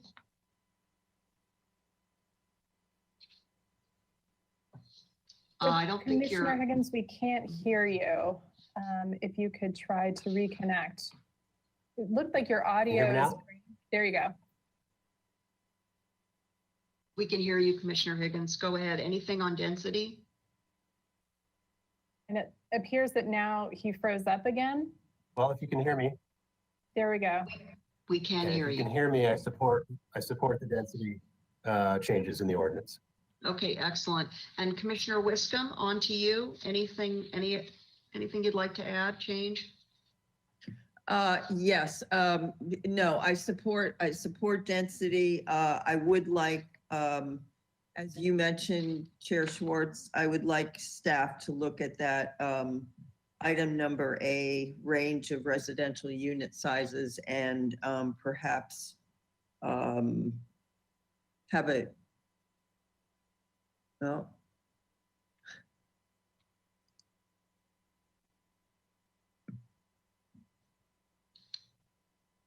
All right, can you still hear me? Yes. I can hear you. Yes, we can. Okay, because I'm totally off now. I got I'm gonna have to reconnect somehow. Okay. Okay. At any rate, I support that, and also the relooking at the language in that particular paragraph. Thank you. Very good, very good. I think that's it. I've already made my comments. Let's go back up to Commissioner Reed and go to building height. You're back with us, Commissioner Reed. Yes. So there was some discussion on the difference between maximum height allowed per the charter and maximum height by right. I do feel, for the record, that there should be an approval of up to 60 feet for housing projects in the central business district specific, so that they can plan their project early on and don't have to go through the findings process at Planning Commission. But I'm choosing not to go there right now with a change or a straw poll. Someone else may, but I'm gonna just let that one rest, and I support the 48 feet. On the second item, Excuse me, under- Commissioner Reed, could I ask Yeah. staff, please, to put up the ordinance language? I know this is toggling back and forth for you, Mr. Bolton, but it's very helpful for us to see the actual language that staff has proposed as we're going through this and as we move towards a vote on a whole package in addition to those 2 straw poll votes. So if Mr. Bolton could put up the Page building 20. height language. Mhm. 22, Timmy. Page 22 of 80. Yes, page 22. There we go, up at the top. Back to you, Commissioner Reed. So I'm in support of the proposed amendment for building height. And would you like me to stop there or proceed to my comments on open yard requirement, considering it's under development standards? Can we have a split screen, Mr. Bolton, of Ms. Metzger's PowerPoint slide, that specific slide, the list we're going down, and then also the ordinance? Very good. Why don't you go ahead and go to open yard, Commissioner Reed? Let's keep going, and then we'll continue back down to Commissioner Escobedo. Okay. In the open yard requirement, the main point of question, I believe, was the boundary at Anacapa and Chapala. Additionally, we discussed clarification of the proposed boundaries per the recommended amendment. So this is something that I would absolutely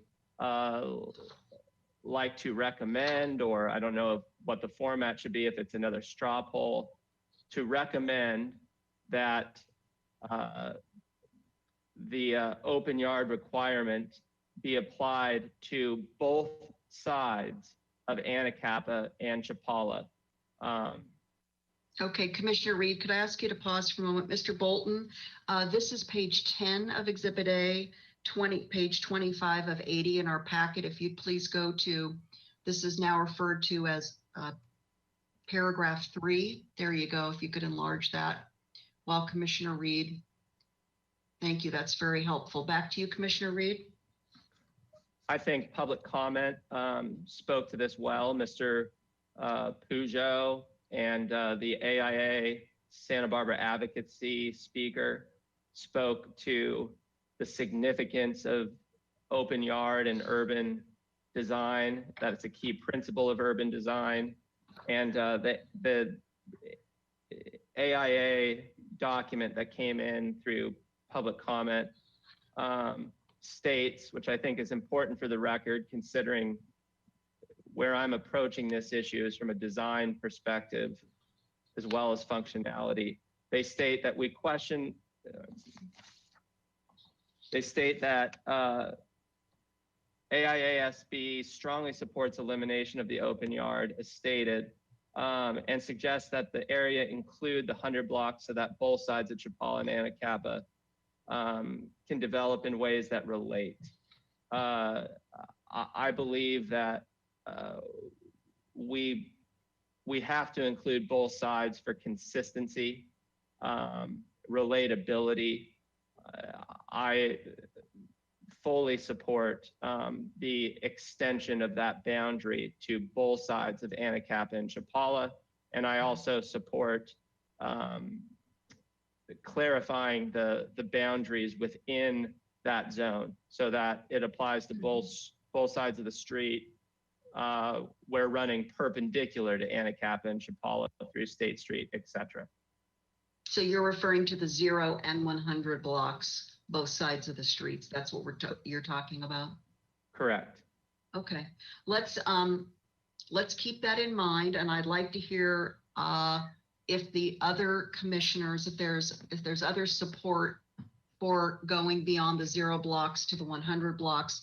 But I want to go in this order. If you could hold on, please. I'm going to go in order so we continue a sequence. Ms. Bonderson, if you could just hang back, and Ms. Lodge, hang back, please. I'm going to go to Commissioner Escobedo on this. Thank you. Commissioner Escobedo, please. Are we currently just talking about Commissioner Reed's proposal for expanding open yard? Why don't you do building height and open yard since he already coupled those? Okay. Let's do that. Yeah. And then, yes. My comments are very similar to Commissioner Reed's in regard to building height. I'm going to support the 48-foot by right, but I do want to encourage conversation in public outreach and throughout the process about, for the Central Business District, specifically having that 60-foot height limit by right on all housing projects in the Central Business District. So just wanted that to be on the record. The open yard, I support. It was very compelling, and I support Commissioner Reed's expansion of open yard. Thank you very much. Commissioner Bonderson, please come back on and please quickly address, if you could, maximum height and open yard, building height, open yard. Thank you, Madam Chair. To begin with, building height, I do support the way that the documentation has been put out with the 48 height by right. However, I think that it's very important that we keep in mind that the staff report says for the exception that may be approved up to 60 feet in height is for community benefit housing projects, that this is not something that is just given out regularly. I believe it's very important to keep that as a discretionary limitation. So I do feel very comfortable with the way it's been drafted. Okay. I also do think that if and when projects do come in that are requesting the 48 feet, that there is attention given by the appropriate departments on why and how they're using that 48 feet. I felt very compelled by Mr. Berry, his discussion from his architectural experience that the height can be completed and constructed appropriately with the 45 feet that is available, that anything more could be used to increase heights inside residential units that may make them more luxurious than needed, especially when they are for community benefit housing. I think it's very important that we keep that in mind, that the AUDs were for workforce housing, that they're focused on helping and improving affordable housing and the opportunities that come with that. And so this should still continue to be monitored. Okay, but you're supportive, am I understanding? Okay, let's go to open yard so we can, yeah. Because I think it's very important that we Okay. do listen to those who have experience building in our community, building and designing. Okay, yeah, let's go to open yard if we could.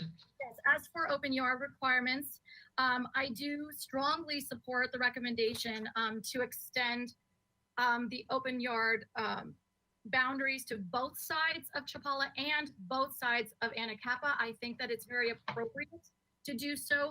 I also want to be very cautious when we define the 0 block and the 100 block. The 0 block in both directions, going east and west, start at State Street and they go to 100 when they hit Chapala to the west and Anacapa to the east. When we talk about expanding this into the 100 block, we are talking about going past Anacapa towards Santa Barbara Street. I don't think that that's necessary. I think it's very important that we get our terminology and our definitions correct and accurate first before we go any further with this discussion. Okay, so maybe if I could just jump in, please.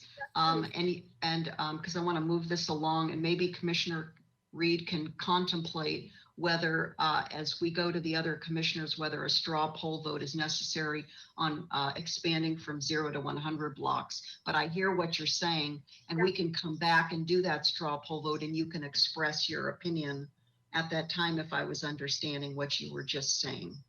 Yes, I just want to make sure that when we do take our vote or our discussion any further, that we're very careful about how we're defining. And if we're talking about both Yes. sides of a street, we're not going down the perpendicular streets as well. Maybe Ms. Mesker has something more to add.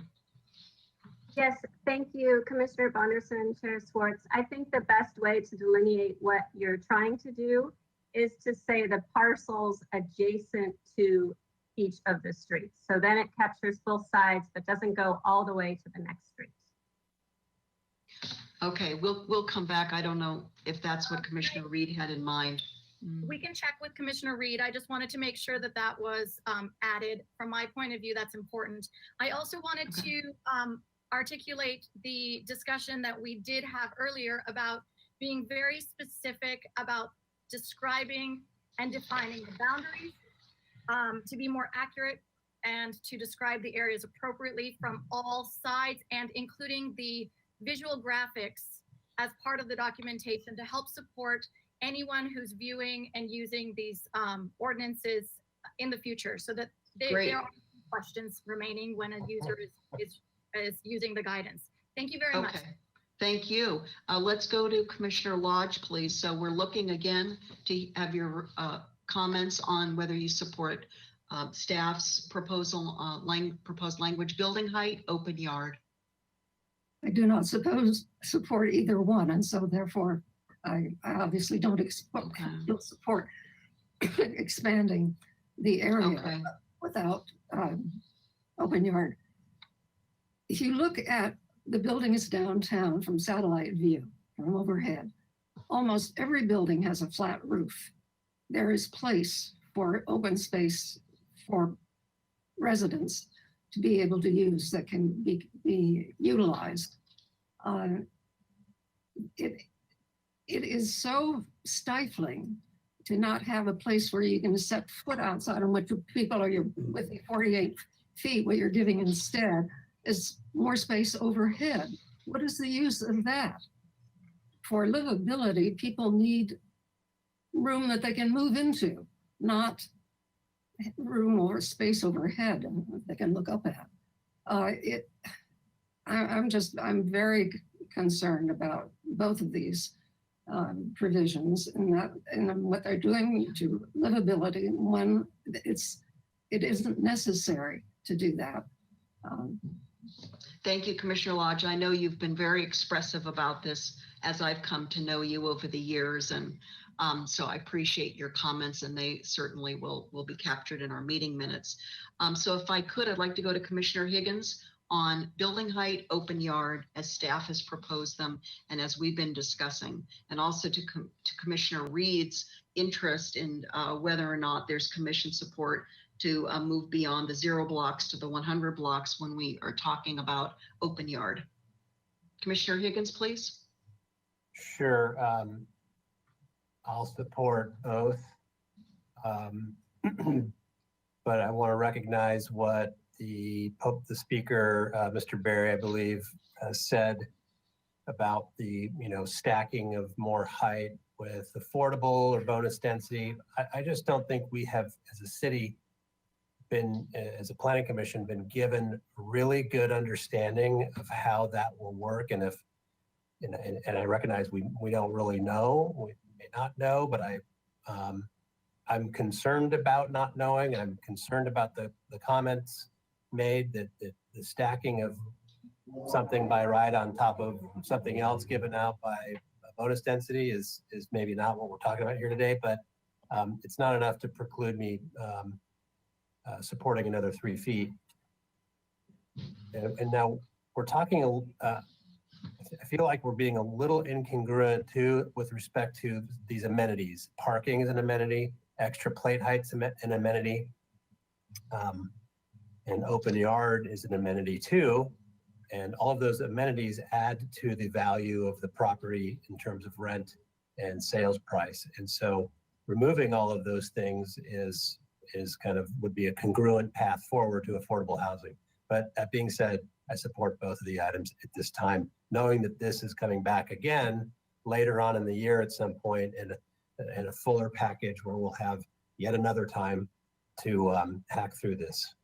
Thank you, Madam Chair. Commissioner Higgins, I want to make sure I understand. So one of Commissioner Reed's interests is in proposing we expand from the 0 blocks also out to the 100 blocks.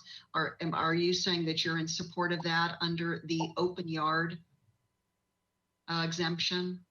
Is that coastal zone? Is that not coastal zone?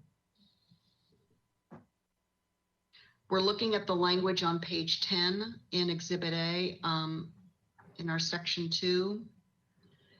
And right now, the language includes the 0 blocks only, and Commissioner Reed is interested in the commission weighing in on extending it 1 more block in each direction to the 100 blocks.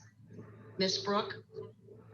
Thank you, Madam Chair and Commissioner Higgins. To answer your question, this does not involve the coastal zone. The coastal zone in this area begins just south of the freeway, and the central business district ends just north of the freeway. So, so correct. Not affecting the coastal zone here. Yeah, if it's not a convoluted, complex, exercise for staff, or then I support it as long as it doesn't slow this process down. Okay, very good. Let's see, and then we go to Commissioner Wiscombe, please, on these 2 items, building height, open yard. And from what you've heard from the various commissioners, in particular, Commissioner Reed looking for commission support on going from the 0 blocks also out to the 100 blocks. Right. Thank you very much, Madam Chair. Can you hear me all right? Yes. Okay, because my thing keeps getting unmuted, and I'm not doing anything. So It happens. It happens. We had a very vibrant and lengthy discussion with on both sides of going from 45 to 48 feet. So I do support going to 48 feet from 45. I will say at this point, without a thorough and complete public process, 60 feet is in the future potentially, but not on the radar until it's well vetted in the public, based on what happened from 45 to 48 feet. In terms of the open yard and extending it to the to the west side of Chapala and the east side of Anacapa, I am in support of doing that. And I do appreciate Ms. Ensberg's comments about good urban design is all about shared open space. And I think from the maps that were shown where we do have open space downtown, and we also have De La Guerra Plaza, which is going to be redone. I think we can have a vibrant downtown with that extension. Thank you, Madam Chair. Thank you. I'm going to come right in behind Commissioner Wiscombe with agreement. And so both on building height, I'm in support of the staff proposed language. On open yard, I'm both in support of the language as we have it, and the following: further clarification for exact definition of this term between Chapala Street and Anacapa Street. We've discussed this earlier in our hearing today, and that would include both a simply produced, easily produced, more multidimensional map that expresses this, which is both sides of the street. I also am going to support Commissioner Reed's proposal to go beyond the 0 blocks to the 100 blocks that I also just heard support on from a number of commissioners. And so to staff, given that we have slightly changed open yard, would you like us to do a straw poll vote right now so that you have the exact commissioners' votes on the change to open yard? Ms. Brooke? Thank you, Madam Chair. I think that would be helpful because some commissioners clarified if they meant that to include the entire 100 block or just those parcels facing both sides of Chapala and both sides of Anacapa, because that's slightly different. And we have a way that we can map this. What we'll do is we will show parcel lines so it will become very clear on our boundary. But that'd be great if you could just clarify the distinction between those two. Thank you. Stay with us, Ms. Brooke, if you would, please. I may need you in a moment. Don't go away. Commissioner Reed, could you please articulate exactly what you had in mind before we go to a straw poll vote for everybody's clear in either what they're agreeing to or not? And then with Ms. Brooke helping us with that. Yes. So I think in our question period, it may have been implied that I was only suggesting, and some of my fellow commissioners were only suggesting, the block face. At a bare minimum, I believe the block face on both block faces on Chapala and Anacapa need to be included. But I would like, if we're going to do a straw poll right now, I would like to propose that the open yard elimination extend to the entirety of the 100 blocks, to include, not to stop at the center line of Santa Barbara Street and De La Vina, but where possible to extend to both sides of those streets. The full block, in other words, isn't that what we're saying? The full block? Yeah. Isn't that what we would call the full block? See, this is where the terminology, it can be really misunderstood and misinterpreted by any particular party. So I don't, do we have, by chance, hold on, if you could, Commissioner Reed, by chance, does Ms. Metzger have some photographic portrayal of one of these blocks where then maybe Ms. Brooke could actually point to what we're talking, block face versus full block versus? Sure. Before we go to straw poll vote. Mr. Bonderson, if you would please hang back for a minute before I want if to. Mr. Bolton could put up the slide that had the map as proposed from Anacapa to Chapala. I believe on GoToWebinar there is a drawing tool, so he can mark up that map a bit, and maybe commissioners can speak to that. Sorry, Ms. I just made a quick map of it while we were talking. On the talking. spot with your drawing skills, but I think it might. Ms. Metzger? I just made a quick and dirty map of it while we were discussing this, of just one block to show the difference. And I sent it to Timmy in email. So if he could pull it up, I think that would be easiest because it has the parcels on it as well. And as soon as we see this map, I am now watching the time. It's almost 7:10. We are going to pick up our pace and wrap this up before the technology bumps us off our hearing artificially. So I'm going to press for us to pick up the pace after we do this vote. But we're waiting for Mr. Bolton to be able to put a newly created, there we go. Okay. Ms. Metzger, back to you, please. So the area closest to De La Guerra between Ortega shows the block face. And I'm sorry, the color is a little light, but it's like a light teal versus the gray. Thank you, Timmy. So that's the block face. And then between Ortega and Coda, you can see that's the whole block.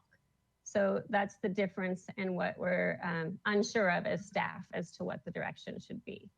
Okay, back to Commissioner Reed. What would you like to propose? And I'm going to ask that the straw poll vote be conducted now.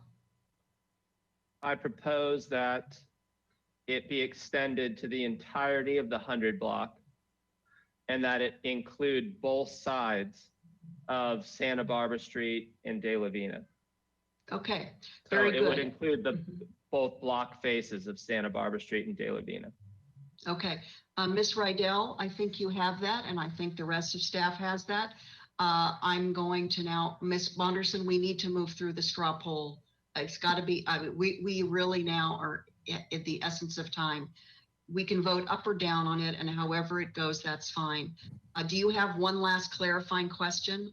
Because that's all we have time for is really. Clarifying question, because there's, I think that it's important that we make sure that we can vote for or against having both sides of the street on Anacapa and Coda, with or without including the whole block, because those are two very different conversations. And I'd like to know if we could at least have a vote that is able to decipher the difference. I think we might have a different vote either way, that someone may be willing to vote one way on one, but not on the other.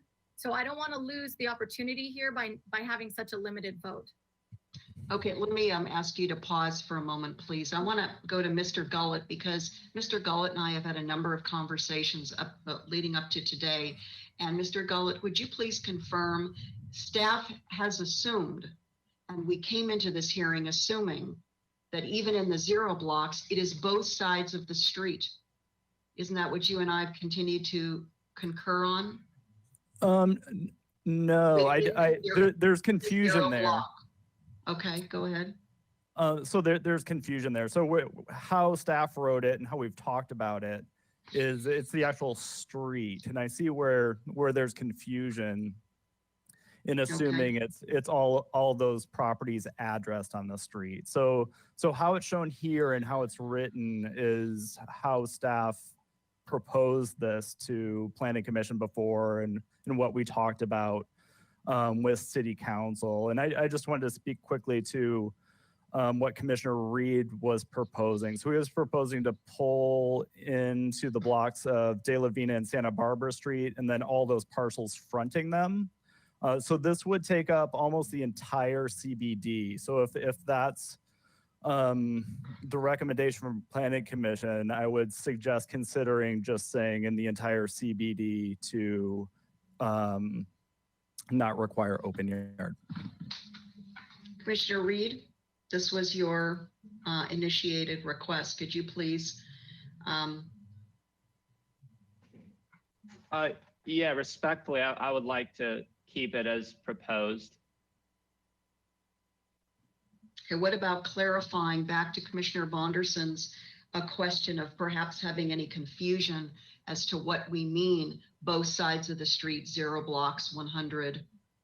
You know, again, we need to use exact language that is very clear from an on the ground perspective. Yeah.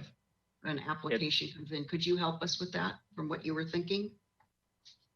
Yeah, Ms. Metzger illustrated it very well. So what this means is my proposal would be to extend the boundary out to Santa Barbara Street and De La Vina Street, and it would include all parcels in between Anacapa and Santa Barbara and Chapala and De La Vina, and additionally, all the front-facing parcels on the opposite side, the east side of Santa Barbara Street and the west side of De La Vina Street would be included in that expanded boundary. Okay, staff, I'm going to come back to staff. Excuse me 1 minute, if the commissioners could hold on. Staff or Ms. Metzger, could you put back up your newly drawn illustration, please? Okay. Commissioner Bonderson, did you have anything else? I want to go to Commissioner Escobedo. Well, you could go to, you can start with Commissioner Escobedo, but I will like a turn to come back. How would you prefer to do? Well, why don't you go, let's go now, because I want to keep moving. I think through I this. have a solution to address Commissioner Bonderson's comment. Can we just have two potential straw poll votes? So the first one will be on the proposal that Commissioner Reed made. If it fails, can we then have a second straw poll vote that says just the block face on Anacapa and Chapala? Sure, let's do that. Is that okay, Commissioner Reed? I actually had a different comment, if I may, and maybe Commissioner Escobedo can stay on and see if this is something that he's interested in. For me, I think we all started this conversation a few hours ago with the intention that the two facades should match one another, and it would give character to the entire street of Anacapa Street and the entire street of Chapala Street, that they match, that the regulations that apply match, so the facades facing each other feel the same. I think it's the same conversation and example that you gave, Chair Schwartz, when you talked about Dargan's and the press room face to face across the street. You want the street faces to match. That's good design from an urban standpoint, from an architectural standpoint. So for me, I don't mind if we take it another block as Commissioner Reed is proposing. What I'm saying is that we have to be careful not to wrap it all the way around the corner, because then we are expanding the same discussion and the same facade relationships to the following block. So Santa Barbara Street, then we have to talk about, do we want those two to match? Because all of a sudden you're having a very different relationship on one side of the street than you are with the other side of the street. And it changes the community feel in that corridor. So for me, I wouldn't mind if we went around the block, but I wouldn't include the back side of the block.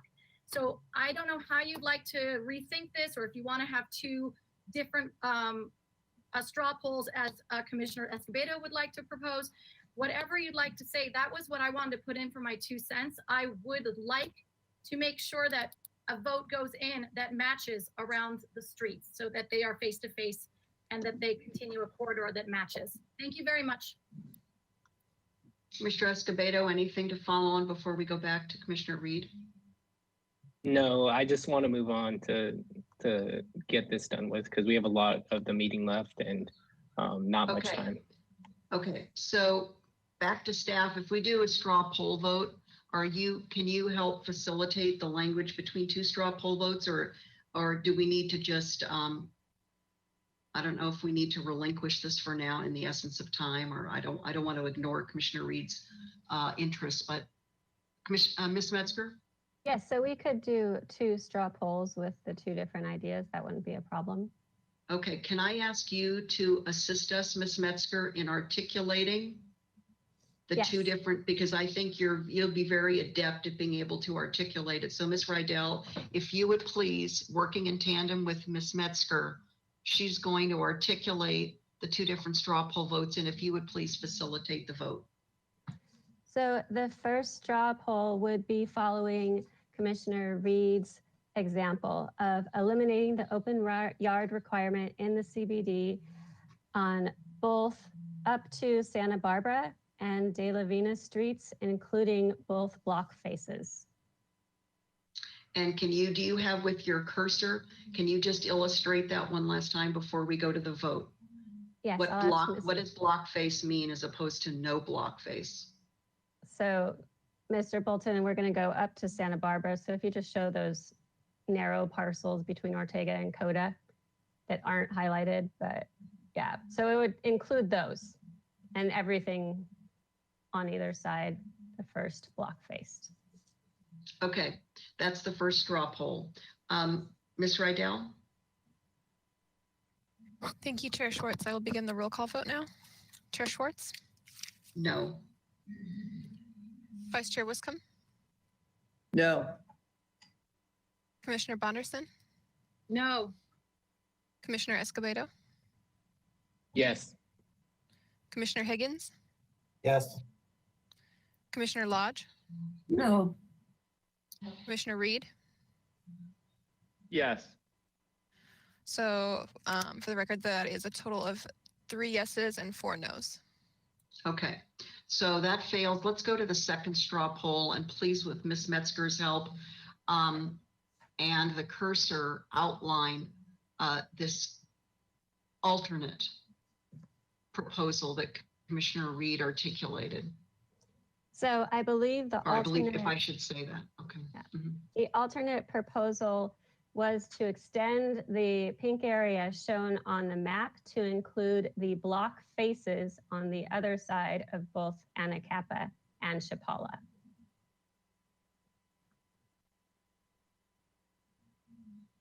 So not to reference the 100 blocks, you're just referring to, The block faces, because the 100 block would take you all the way up to Santa Barbara, which I Got it, believe Ms. okay. Bonderson didn't want. Yeah. okay, I understand. Okay, if we're ready, Ms. Rydell? Thank you, Chair Schwartz. I will begin the roll call vote now. Chair Schwartz, Yes? Vice Chair Wiscombe, Yes. Commissioner Bonderson, Yes. Commissioner Escobedo, Yes. Commissioner Higgins, Yes. Commissioner Lodge, No. Commissioner Reed. Yes. Thank you. That was 6 yeses and 1 no. Okay, I'm so proud of this commission. Thank you, commissioners. Okay, let's get that slide back up to move forward. Let me just see here. Where are we? Are we on parking? We are on parking. Let's see how quickly we can do this, commissioners, fellow colleagues. And Chair Schwartz, this yes, is Ellen. please. Katinda. I just want to let you know that we won't be kicked off right at 8 o'clock. The webinar still can continue. It's just, I think we're not 100% clear if people would be able to log back in. So that's Oh, just. well, no, we need to conclude then. We don't want to have anybody kicked off and then not be able to log back in. Okay, let's see. I was going to continue down the list. Commissioner Reed, let's go to parking. Let's see if we can do this as quickly as possible without shortcutting the material aspect of our work. So let's start with in lieu. I think everybody's clear about our authority constraints. So what would you like to do here? The objective is to maximize the potential for housing in the central business district. I take all of Mr. Dayton's comments to heart. I would propose, per my understanding from the city attorney, to eliminate the in lieu fee policy in its entirety.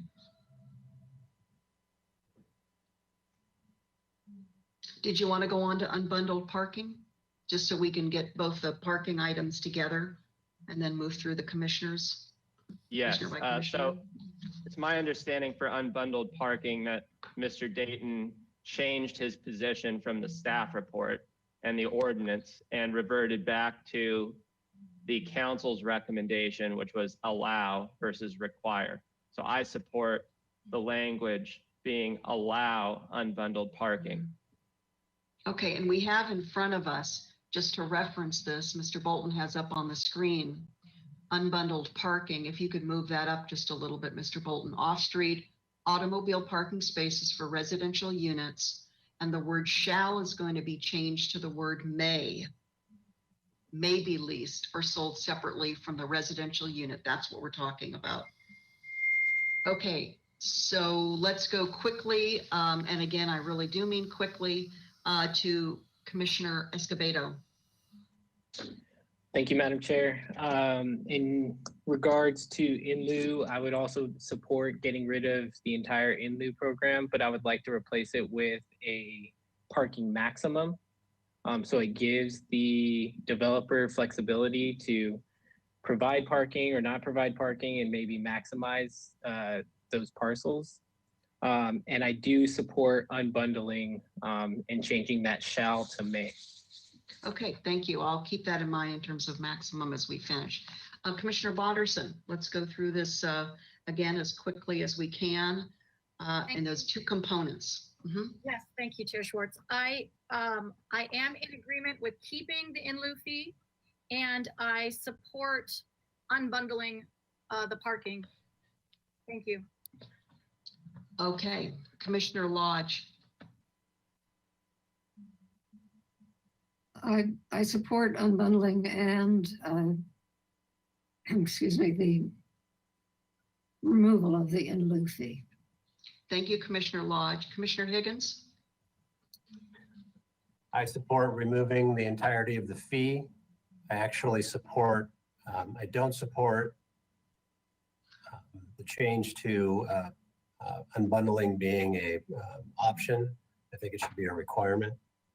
And I think it's somewhat regrettable we don't have more time here to talk about a lot of the rest of the things that are associated with parking. And I would like to talk about parking maximum, but I'm, in the interest of time, prevented from doing so. Thank you, Commissioner Higgins. Commissioner Wiscombe. Thank you, Madam Chair. I support in lieu parking with a comment that Ms. Ostringer made, which was that we could recommend a lower limit to the fee to promote development. And whatever that lower limit is, doesn't belong to us, it belongs to City Council. So that's where I am on in lieu parking, with a strong recommendation to the lower limit to promote development. And that lower limit may be 0, I don't know. And I do recommend the unbundled parking, allow unbundled parking. Thank you. Okay, I'm going to ask Ms. Rydell to take a quick straw poll. I think we need to decouple or unbundle the in lieu item from unbundled parking, just so we're clear and so it doesn't confuse our overall vote for a package. So if Ms. Brooke or Ms. Metzger could please come back on. And I think the simplest way, I hope the commissioners don't mind me just inserting myself here, but in the interest of time, it's 7:27. I think we need to simplify this for ourselves. And I think the straw poll should be some version of keeping in lieu, just as a concept versus removal altogether. I know there were some nuances, but I don't think at this point we can afford nuances. I think we need to just look at like a binary approach. What do you think, Ms. Metzger? Chair Schwartz, yeah, I think that that's a good idea because I didn't hear full consensus on those last comments. So let's not deal with nuances. If this ultimately comes back to Planning Commission or the council wants us to dig into some further decision. And again, we have the adaptive management program. That's what it means, adaptive management. And it may come back and we may further refine. So Ms. Rydell, I'd like to do a straw poll vote on the parking in lieu fee sub item. And that basically is general support for the concept. Again, that's only within our authority versus removal of parking in lieu fee as a concept. Could you please take a roll call on that, for or against? For either to keep, to maintain, or to remove. So am I doing one straw poll vote to keep in lieu parking and one to remove in lieu parking? Let's do this. Thank you for, I guess it's the hour's getting on. Let's structure the straw poll vote that a yes is to retain some concept of an in lieu fee. Yes is to retain. Okay. Is everybody clear? Everybody's clear. Yes is to retain. No is to remove altogether, to basically not recommend to council that an in lieu fee program move forward for parking. Okay. So the straw poll is to retain in lieu parking fees. I will begin the roll call vote now. Chair Schwartz? No. Vice Chair Wiscombe, Yes. Commissioner Bonderson, Yes. Commissioner Escobedo, No. Commissioner Higgins, No. Commissioner Lodge, No. Commissioner Reed. No. So for the record, that is 2 yeses and 5 nos. Thank you. Okay, so to staff, our position is to not recommend a parking in lieu fee program to council. Now let's go to unbundled parking. And I didn't hear, I'm sorry if I'm not recalling correctly now. Mr. Gullah, did I hear any commissioners not support? Oh, I'm sorry. I did hear Commissioner Higgins say that he would like to retain the require or go to require versus may. Again, we're changing the word shall when Mr. Dayton was with us to may, but I heard Commissioner Higgins decline that. Now, Commissioner Higgins, I want to be clear for your vote. We can do a quick straw poll vote, and if you don't want to vote with the commission, that's fine, but I want it very clear for this not to affect the full package. So I'm going to give Commissioner Higgins one last chance to come on. If you're still a firm opinion that you're not comfortable with may versus require, then I want Ms. Rydell to do a straw poll quickly. Okay, yeah, I didn't hear evidence that it was going to impact the financial feasibility of a project from an investor standpoint. The parking is still there if it's required to be there, and unbundled is required. And now, notwithstanding that, it's not going to cloud my overall judgment of the whole package, if that's what you're asking. I want to know if we need to do a straw poll vote. If you're feeling immovable on going with may versus require, then I want Heidi to do a straw poll. If you're willing to relax your position and say you'll go with, we're looking at the language, the word shall, change the word shall to may, which we discussed with Mr. Dayton. Yeah. I just wanted to address, Jay, you said that you didn't believe there was a financial impact presented for developer investors with a requirement for unbundled parking, but Rob Dayton specifically made mention to the difficulty in obtaining bank financing on these projects if the language states that it's a requirement to unbundle your parking. That would be a significant financial impact for the development of housing. I wasn't convinced, so I'm going to vote against it, but it's not going to affect my judgment on the whole package. Okay. Okay, then you know what? I'm going to, we don't need to do a straw poll vote. If staff could please just note for the meeting minutes to honor Commissioner Higgins' discomfort with changing shall to may. I want that to be on the record. But he's already acknowledged that's not going to impede his support for the full package, including these straw poll votes. Okay, Ms. Kokinda. Yes, Chair Schwartz, thank you for letting me interject. I just want to let you know that I just spoke with the support team at GoToWebinar, and if we continue to hold the meeting past 8 o'clock and someone gets kicked out accidentally, then they're still able to log back in. So you can take a little bit of the anxiety about an 8 o'clock stop time. But you still, I don't know how long you're willing to sit in a chair. So, so please don't worry about the element of an 8 o'clock stop time. Thank you. Okay, well, I'd like to conclude then. It's very similar to our AUD program expiring in August of 2021 and reverting to variable density, which should create a scream far and wide to everybody who understand what happened under variable density. Okay, let's come back to Ms. Metzger's slide. So we are done with parking. Commissioner Escobedo, something further? Thank you, Madam Chair. I'm wondering if we could possibly do a straw poll vote on maximum parking, because my vote hinged on the fact that I was okay with getting rid of the in lieu fees, if we had a maximum parking requirement, because if we get rid of the in lieu fee program and we don't have any other mechanism for providing relief for parking, that kind of goes against the reason why we're here today, and that's to incentivize housing downtown.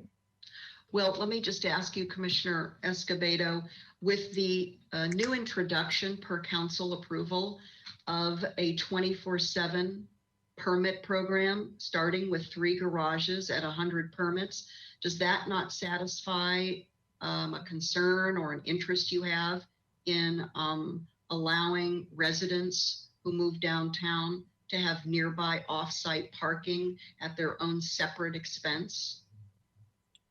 Right, but I think by getting rid of the in lieu fees, and maybe Ms. DeBus can correct me if I'm wrong, they're going to be developers are going to be required to provide parking on site, and so the whole goal is to incentivize housing production. And one of the ways that we're going to do that is by being as efficient as possible with that land. And one of the ways that we can do that is by providing a maximum parking requirement. Okay, so I saw Mr. Busk first come on. Mr. Busk? Thank you, Chair Schwartz. And Commissioner Escobedo is correct that there would still be an on-site parking requirement. We do not allow off-site parking currently for residential development. Well, at the same time, council has just approved a new off-site parking arrangement at $250 a month in 3 city parking lots. So we do now have this augmented off-site ability for private residents living in downtown to have parking off property, off the property in which they reside. So I don't. Chair Schwartz, my understanding is that would allow people to buy those passes, but it would not eliminate a developer from providing their required parking on site. I understand. Okay, and then I think I saw another staff member on.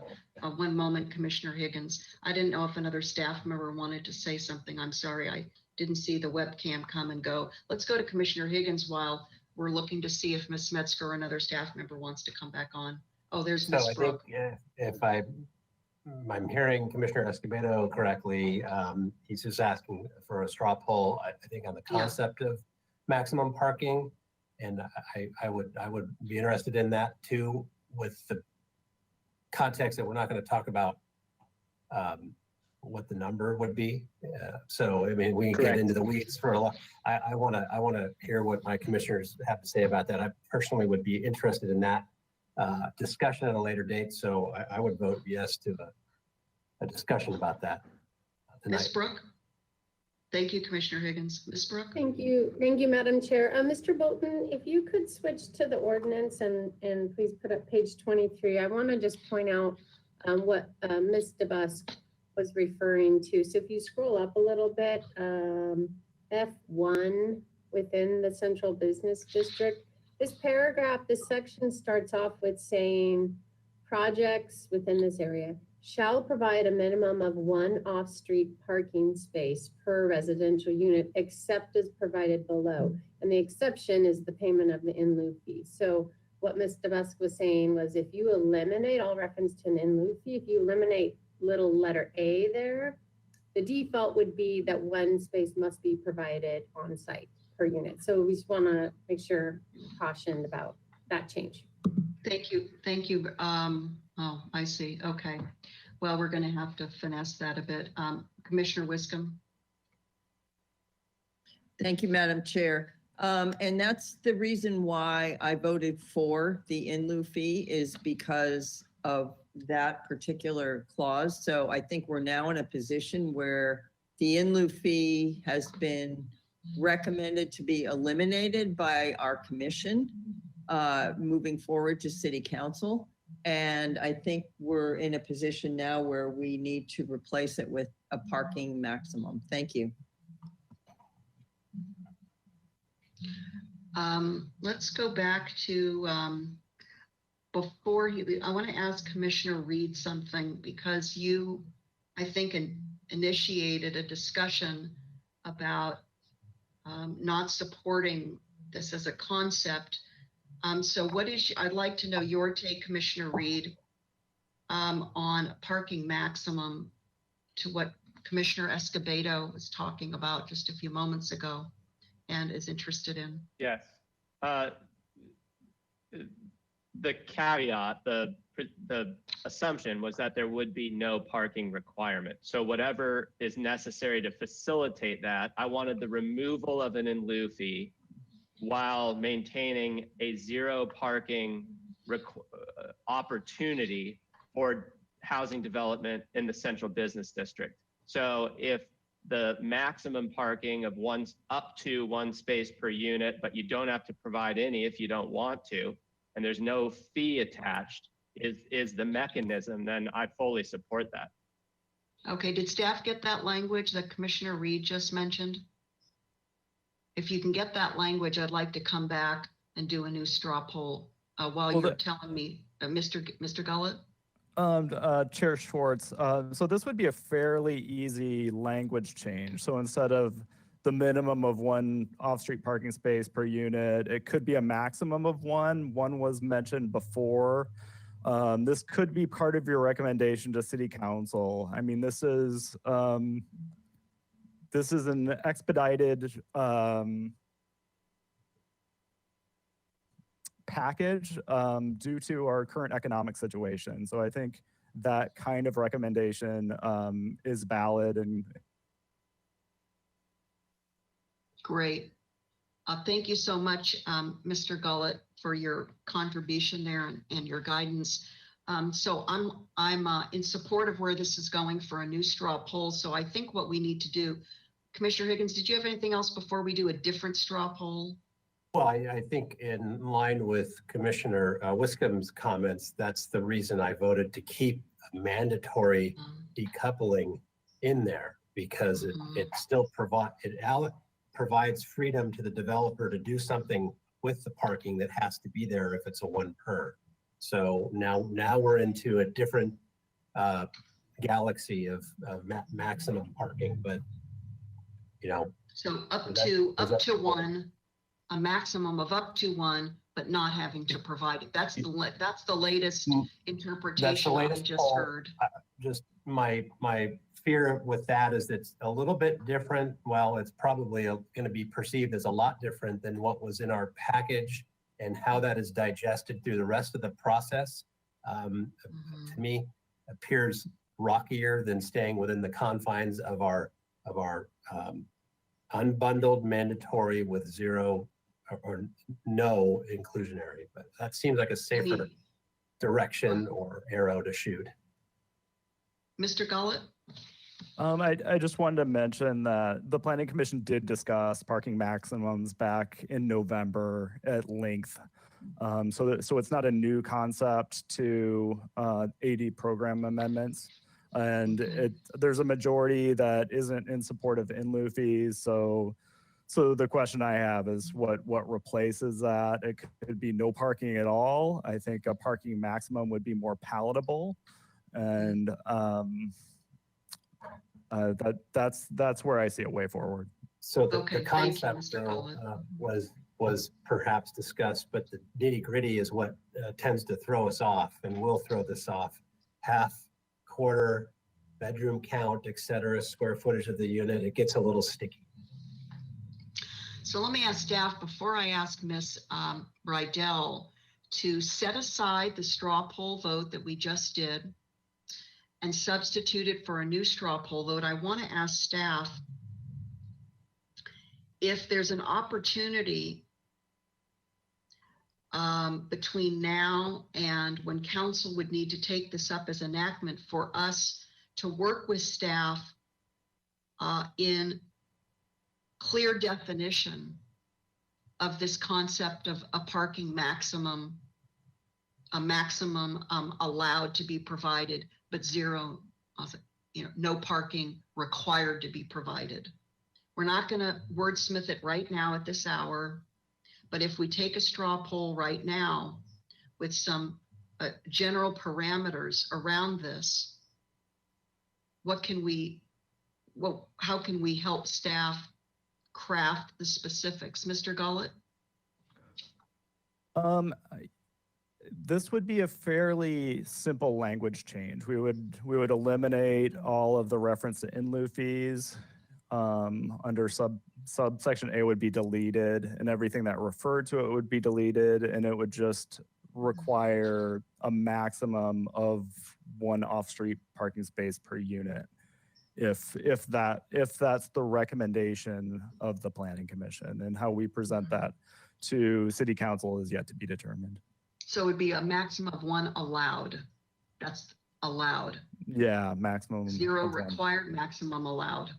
Is that what Yes. we're saying, Mr. Gullett? Okay. Yeah, this Thank is you much so this much. is much easier in concept than the change to the open yard that Yes, we it is discussed earlier. certainly. Yes, it is. Oh, definitely, Mr. Gullett. Okay, I'm clear. I hope everybody else is clear. I'm now going to ask Ms. Rydell to set aside the straw poll vote we took a few minutes ago on in lieu. Ms. Rydell, would you please read and take a new straw poll vote on this item with the language that Mr. Gullett just confirmed staff could work with, please? All right, thank you, Chair Schwartz. I'll begin the roll call vote now. Chair Schwartz, Yes. Vice Chair Wiscombe, Yes. Commissioner Bonderson, Yes. Commissioner Escobedo, Yes. Commissioner Higgins, I don't No. We know. can't hear you, Commissioner Higgins. I don't know. Okay, that's not acceptable at 7:46. I'm gonna really bear down on you. It's an up or down. It's a binary vote, right? Yeah, I'll go along with that, but fair warning, it's gonna be a rockier ride than as agendized, so yes. Well, I understand. I am heavily depending upon staff to really sharpen their pencils and help us get to clarity. Let's keep going. Okay, so I'm just to clear up the question, the straw poll is, do we support parking maximum of one per unit? Does that have anything to do with in lieu? No. In other words, we're scrapping in lieu. This is a substitute for any Okay. in lieu program of an in lieu fee of any type. Understood, I'll go along with it. Thank you, Commissioner Higgins. Commissioner Lodge, No. Commissioner Reed. Yes. All right, that's 6 yeses and 1 no. Thank you. Thank you very much. Okay, back to the Ms. Metzger slide. I think we have finished this, correct? Staff, Chair- have we Chair- finished this, Ms. Chair- Metzger? Chair Schwartz, you still have the trial period removed. Yes, but we finished with parking, correct? Yes? That's two hands clapping. That's two hands clapping. We finished with parking. Okay. Trying to insert some levity, Ms. Metzger, at this hour. So let's go to trial period. Okay, let's go back and let's look at the language in our ordinance that staff, and let's look at the specific page. We've had a lot of conversation about this. I know that there probably will be more in the months ahead. So where are we? This is page 18 of 80 in our packet. I don't know, Ms. Metzger, if you want to orient us, although I think we know what we're doing here. Back up to Commissioner Reed. Comments as we move ahead and close out. Yes, I would eliminate the expiration period. What about the 250 units that's on our docket for today? I would eliminate both limitations. So you mean both the 8-year and 250? Well, I believe the 8-year is already eliminated. I would eliminate the 250 unit provision and the expiration of August 2021. Okay, does staff have any comment about that?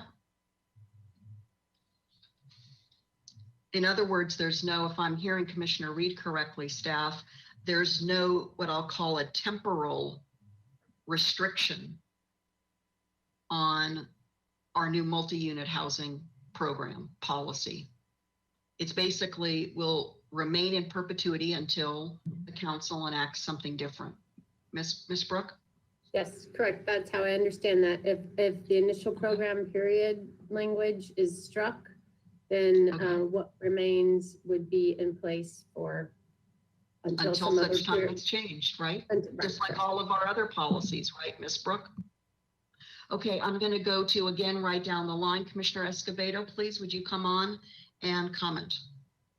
I concur with Commissioner Reed. I would get rid of the 250 and I would also get rid of the expiration date, making this a permanent program.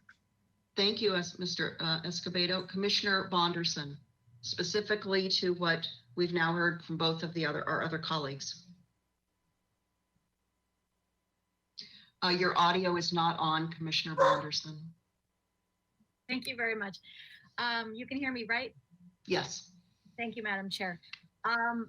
I would like to support the removal of the 250 units limit per the documentation as it's been provided.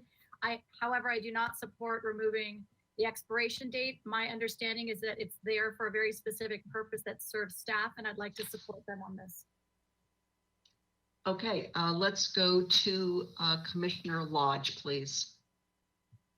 Yes, on removing the 250 cap, no on eliminating the expiration date. Thank you, Commissioner Lodge. Commissioner Higgins?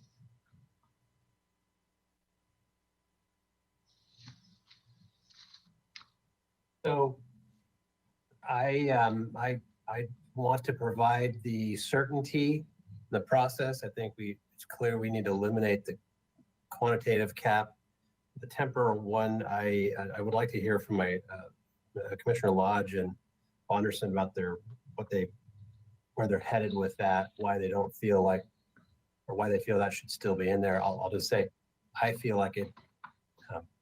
I was going to vote to keep the temporal duration in there because it provides some certainty to this process that we get through the rest of these amendments this year, because we all need a reminder of what variable density is and does.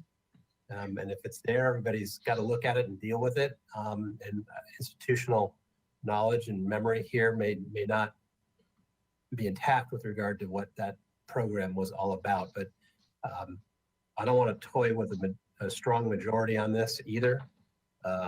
Sort of a principled argument that may not make sense. So I'd like to hear from Commissioner Lodge what her basis is for not supporting the date change. You said it yourself, Commissioner Higgins, that this sends an end date for getting these amendments through and having what the council decides it wants in place of the test program. Okay. Thank you both. I'd like to go to Commissioner Wiscombe if I could, please. And then we can come back to anybody else before I make my remarks on this.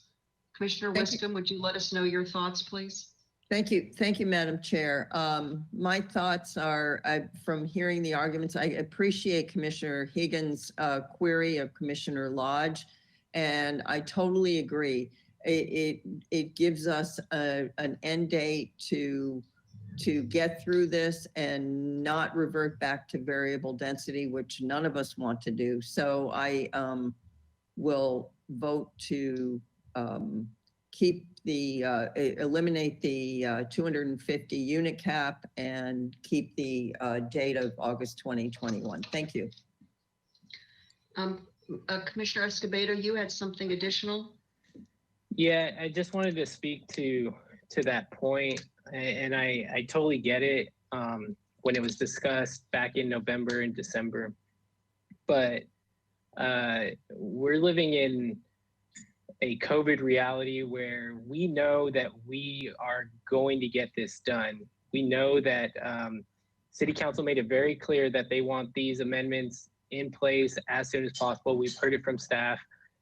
My point is, why even leave that uncertainty out there? We've heard from public comment that it does create some anxiety on starting a project And even if that's only perceived, why even leave that perception out there and why encourage it? So I'd urge my fellow commissioners to, that while that expiration date might have been useful before, I don't think it serves that purpose now.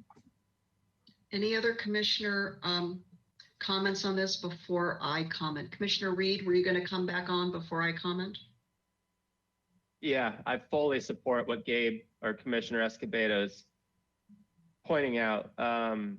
There will be apprehension in the development community. We have a sluggish review process, to say the least, and this, I understand the nod to staff, the encouragement to staff in keeping the expiration, but to Commissioner Escobedo's point, staff is going to get this done. And I have full confidence in that. We will be creating more uncertainty by leaving this in for the development community, who are the only ones to get these units built. And in such a time as this, under a trifecta of crises, I am just not willing to take that chance. So I urge the commissioners to support the removal of the expiration date. Thank you, Commissioner Reed. Back to you, Commissioner Higgins. Would you please like to further comment? Yeah, I'll sing like nobody's listening and trust that that is actually going to happen now, even though I feel not intentionally abused by cans getting kicked down the road, but the can gets kicked down the road on a lot of stuff. And I'll just, I'll jump in on that and I'll change my position on that. It seems like we have at least two other commissioners that are going to sort of buttress around the concerns and their voting to oppose it. But so I get it. So okay, thank you, Commissioner Higgins. I'm ready to comment, but I see Commissioner Wiscombe is back with us on this item. Please. I'm back with you because I just heard some really compelling reasons to remove it, and so I'm going to fold. Thank you. Okay, our commission is so fabulous. This is why I'm so honored to be a part of this commission. So I'm going to just comment very briefly. I am going to go with what it sounds like is a majority of commissioners in removal of all what I'll call temporal constraints on our multi-unit housing program. And that's both, in this case, the 250 unit cap along with the 8 years. I think there's been a significant shift since this was discussed last November in our joint hearing with council. I think the world has changed, not just our commission and council. And in fact, I would say that I believe there's also a new council composition. And of those of you watching council hearings, I think you're hearing it, you're seeing it. And I believe there's a significant commitment by this council now to press and direct staff to ensure that these AUD amendments, which are the lifeblood of housing production, multi-unit housing production in the city, to get done on time. Now, in the meantime, again, I know it was previously argued that in particular, the 8-year temporal constraint was a motivation to ensure that amendments came forward prior to the program's termination and automatic reversal to variable density or default to variable density. I don't believe we need that kind of pressure. There are many other pressures upon us as a community, as a society, the council, planning commission, and we are in dire need of new housing, new rental housing to be constructed. We probably don't need to revisit our RHNA obligation, but let me just say as a recap, we are nowhere near meeting our RHNA obligation, and that translates to the fact that we're not even close to sufficiently addressing our housing crisis. And we're going to get upward pressure on additional housing unit production requirements when, as Commissioner Escobedo reported to us, the 6th cycle of RENA comes through SBCAG in the fall. So we are really in a desperate situation to do everything possible, everything we must do to enact both amended housing policy and new housing policy. And I think our adaptive management program needs to be pulled off the shelf as a tool and truly utilized for what it was intended to. And Commissioner Lodge and I were part of the commission in pushing forward to council our 20-year general plan that included this adaptive management tool. I think we've not utilized it to the extent that we need to, and I'd like this commission to be a part of championing the more timely utilization of the adaptive management in conjunction with staff. So let's do this. Ms. Rydell, if you're still with us, let's do a quick straw poll on the elimination of both the 250 unit cap and the 8 years, which really means the elimination of the August 2021 termination of the program, if I'm understanding what my fellow commissioners have said. Is that correct, staff? That sounds correct to me. I can begin the roll call vote. Thank you, Ms. Rydell. Chair Schwartz, Yes. Vice Chair Wiscombe, Yes. Commissioner Bonderson, Yes.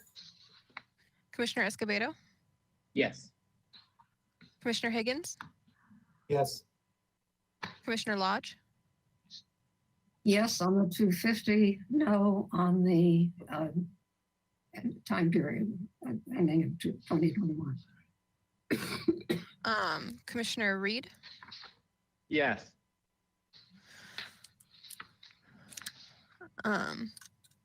So I'm not sure if you would like me to separate those two, do a straw poll for the, mark a straw poll for eliminating the 250 and then a straw poll for eliminating the expiration date, considering Commissioner Lodge's vote was split on those two items. I can do whichever you're most comfortable with, or just mark Commissioner Lodge as a no on the overall straw poll votes, and she does not agree with eliminating the expiration date. Commissioner Lodge, are you comfortable with saying no, but with a comment of yours coming forward that part of it you're comfortable with the 250, but not the termination date? Is that okay if we just nuance it a little bit so we don't have to take another straw poll vote? That will be fine. Thank you. Okay, great. Thank you, Ms. Rydell. Back to you, Ms. Metzger. Do we have anything else? Have I overlooked any other items on your slide that we need to take up before we then do a final vote on the full package? And again, the full package means we've already taken straw poll votes. So whatever those votes contained will come through to the package. Ms. Metzger, I want to be clear about that. So nobody's vote on a straw poll vote is being nullified. The yes would be yes, and however I voted in the straw poll votes, right, Ms. Metzger? That is correct, Chair Schwartz. So if Mr. Bolton would pull up slide 51, we do need you to make a formal recommendation on the general plan, land use element, AUD map, land use map, and the text. And just for the record, move forward the straw polls that we took tonight on the ordinance. Okay. Commissioner Reed, you still had your webcam on. Is there something else you wanted to say before we go to a vote, please? Yes. So I wanted to make one additional recommendation, or at least if I can't do that, just state it for the record. And I think this would be the appropriate time before we close this out with the final vote. I believe, considering the brokenness of the processes in community development, this is getting attention citywide through studies, through city council, through task force, and we have not seen that resolution. These are incredibly important amendments we are making or suggestions we are making today. But I believe these will have very little effectiveness if our community development process remains as broken as it has. And so I just want stated for the record, and ideally with the majority of support from this commission, that we note that to the ordinance committee and city council that an aggressive effort needs to be undertaken to reform community development, or we haven't solved much. Yeah, I think it is the greatest barrier to development of any kind. Thank you, Commissioner Reed. I'm going to quickly go to Commissioner Bonderson, specifically on this item. Other than that, I'm going to comment, and I'm going to, discretion of the chair, begin to wrap things up in the way I think is important. We can't hear you, Commissioner Bonderson. Okay, thank you so much, Chair Schwartz. I had a question about how we are going to be discussing the items as we go through to do the final vote. I was particularly interested in the parking discussion, as we have basically discussed removing the in lieu fees and now have gone into perhaps recommending a parking maximum and going into more detail. How are you planning on handling that vote so that we know what to expect? Okay.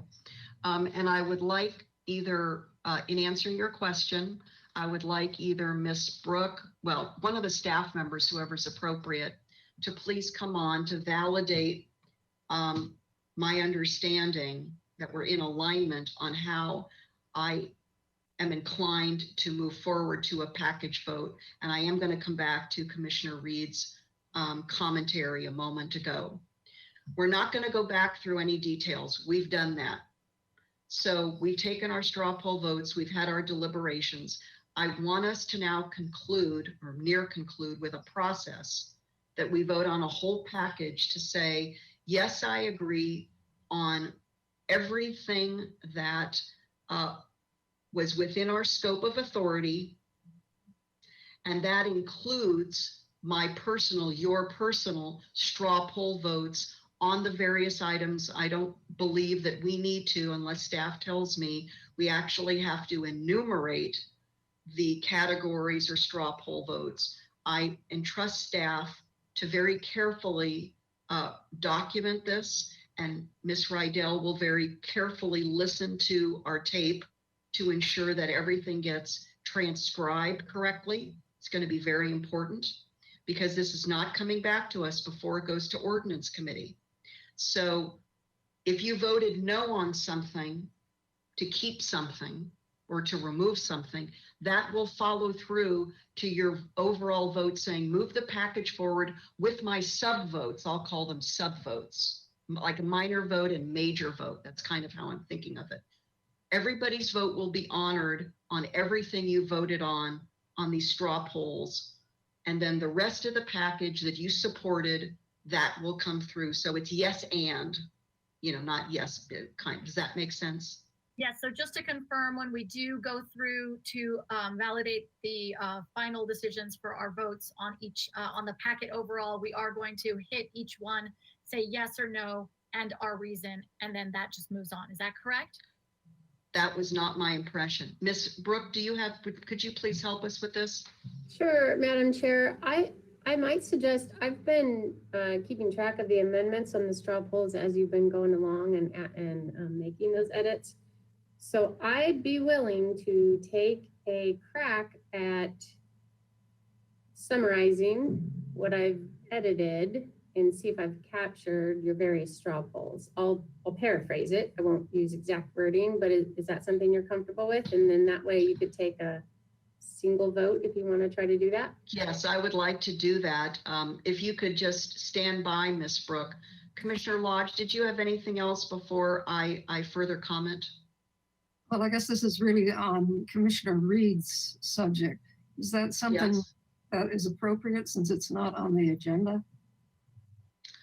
Hi, this is Greg Lusitano. Yeah, I held off to allow discussion to go forth, but no, it is not appropriate. It has not been noticed. Certainly it is something, if the commission wants to do, they can agendize the discussion in that regard, but that a recommendation for what Commissioner Reed discussed would not be appropriate, be a Brown Act violation. Certainly what he stated is in the record, and that would be made clear, but the commission can take no action on that issue. Okay, let me just come back to Commissioner Reed for a moment. So you heard Mr. Lusitana. That's not to say that in the future, and if you'd like to discuss this with me offline, Commissioner Reed, we can talk with staff about a time at which we could agendize the topic to come to Planning Commission. But I think it's important probably to follow Mr. Lusitana's direction here just for tonight. Did you have anything further before we continue? Nope, I agree. Okay, but certainly your comments for the record are important. So Commissioner Wiscombe, please. Thank you, Madam Chair. In order to move things along, we have a recommendation in front of us today, which is on this slide. And I think incorporating our straw poll votes, which we have taken and we've been over with these two recommendations, which amend the general plan, land use elements, AUD map, land use map and text, and amend Municipal Code Chapter 30.150 AUD, which we have vetted through the straw polls and can forward those recommendations to City Council, can be our motion, and we can vote on it and go on. Thank you. I'm going to ask Ms. Brooke to come back. And so we are done. I'm going to call it done. We really need to move. What, Commissioner Bonderson, did you have? Yes, excuse me. I never had a chance to ask my other question, and I just wanted to know, due to the introduction of the parking maximum discussion in potentially substitution of the in lieu fee discussion, I just wanted to state for the record, regardless of how that conversation has gone and how our straw poll was taken, for me, it's very important to be transparent, to be honest, and put it on record that I do not feel comfortable speaking on that topic without further information and not having been provided more information about it. So I just wanted to say that regardless of how this goes, I don't think that my comment here right now will change anything, but I do want to just state for the record that I did not feel prepared to be able to discuss that or vote on it. And so if we do want to take that discussion on further, I would appreciate having more information and more time to prepare so that we can make better decisions and vote more appropriately. Thank you. That's all I wanted to say. I added to the record. And I think on that one in particular, I'm going to ask Ms. Brooke to note. I would like to follow up with you, Ms. Brooke, to talk about and your team an appropriate time for the Planning Commission to participate in greater detail on fleshing out the interpretation of that straw poll that we took. We do not have time today. Ms. Brooke, if I could ask you to come back, please, or Mr. Gullett, I want to now close. I want to get to Ms. Brooke's assistance in helping us with a final vote on the package that also honors the straw poll votes. Commissioner Wiscombe, did you have something else before we go to Ms. Brooke? Madam Chair, I just wanted to make a motion and close this. I think we've been through it. We've taken our straw votes and we can make a motion and finish the item up. Yes, well, that's why I'm asking Ms. Brooke. She has taken notes. She understands how to frame. I want to frame the overall vote, which is the package and honoring the straw poll votes. And Ms. Brooke, I would like your assistance in closing out this item, if I could, please, unless Mr. Gullett would like to do that. Either one. Please, your expertise, help us.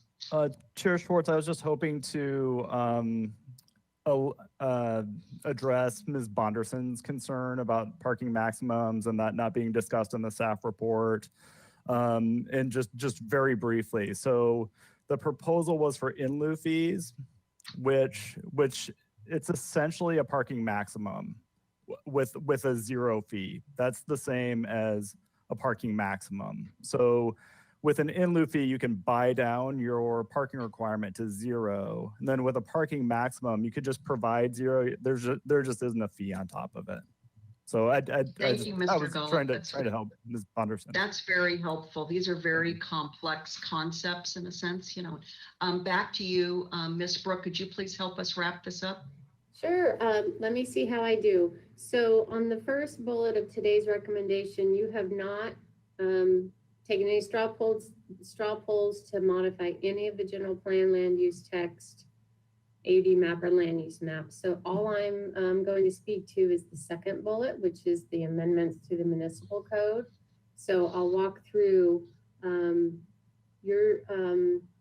you are recommending that section 1 of the ordinance be struck in its entirety.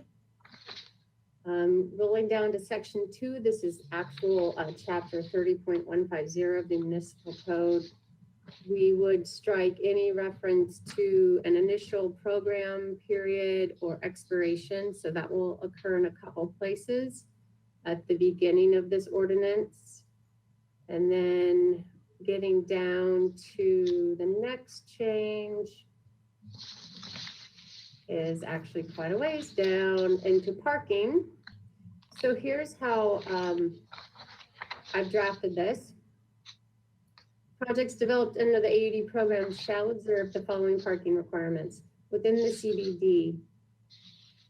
Projects developed under the AUD program in the CBD shall provide a maximum of 1 off-street parking space per residential unit. The parking space may be covered or uncovered and may be leased separately from the residential unit. And then all reference to an in lieu fee is struck. And then scrolling down to the open yard section, exemption within the CBD. We'll need to work on the wording, but we'll also have a map that goes with that. But the wording, more or less, as I understand it, is within the CBD, properties that are exempt from providing the open yard are loosely bounded by Chapala and Anacapa Street, although we're including the parcels that front on those streets. So both sides of Chapala and Anacapa Street, and then all the cross streets in between. And the map will be the best way to show that. And then that. Excuse me, Ms. Brooke, I think, did you overlook unbundled parking? It was in there. It just got so simplified. Because we did change shall to may. Right. So the way it reads now as amended is projects within the Central Business District, projects developed under the AUD program shall provide a maximum of 1 off-street parking space per residential unit. The parking space may be covered or uncovered and may be leased separately from the residential unit. So that's the unbundled. It just flowed right into the sentence, so it didn't need to be its own section. Thank you. Now let's come back to that open yard that we spent quite a bit of time on that. I want to ask you to please reread that to make sure, and to ask Ms. Rydell to correlate what Ms. Brooke just said relative to the straw poll language and the vote we took. So the text wording, I haven't quite wordsmithed yet because it's a little bit complex to put into words, but I'll describe it for all the commissioners as you took your straw poll. Was what we had proposed, and on that figure was straight line from Anacapa to Chapala, with the center line being the boundary line. But your straw poll took that area to include the opposing block faces as well. So loosely bounded by Chapala and Anacapa, except that it's both sides of the street. So as Ms. Bonderson was saying, the parcels or the buildings on both sides of Chapala Street would be afforded that exemption, and same with State Street and Anacapa from the whole length of the Central Business District. So Gutierrez to Sola, I believe, or Arriaga. Okay, I'm going to pause. Ms. Rydell, is that how you captured our straw poll vote on that? You don't have to go away, Ms. Brooke.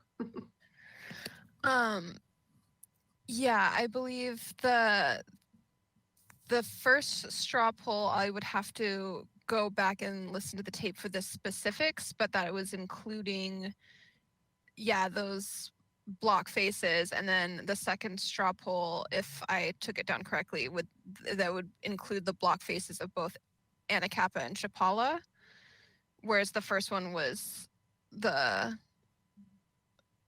Well, the I'm first not. one failed. I'm a little. First one failed. Didn't we went to a second one and that Yes, passed? the first one that included those extra block faces, I believe, failed, and then the second one, the one that passed, was the one that included the block faces of both Anacapa and Chapala. Is that Does that correct, sound Ms. correct? Brooke? Is that what you have? I You want to go might back to need- the tape I might tomorrow need morning when you're Commissioner fresh? Reed Commissioner Reed was the one that posed this, and I don't recall, I'm sorry, if the second straw poll went actually to Santa Barbara and De La Vina. Well, let's do No, this. I don't want to get back Did into not. the Okay. detail. We kept it on Anacapa and Chapala. I'm so sorry about that. So as I Correct. originally described it, Anacapa and Chapala, Okay. but both block faces. Yes. And can I offer, Ms. Brooke? I think that staff is going to be fine tuning all of this tomorrow and Monday. Is that right? I'm available 24/7 between tomorrow to Monday. If you need to call me to go over any of this, I want to make sure as it goes to ordinance committee, it's really rock solid from what we all intended and voted on. There's Okay. no opportunity for misstep between now and June 23rd. So please Certainly. utilize me if you Yes. need to wrap this. Okay, let's Yes. keep going. Thank you. Thank you.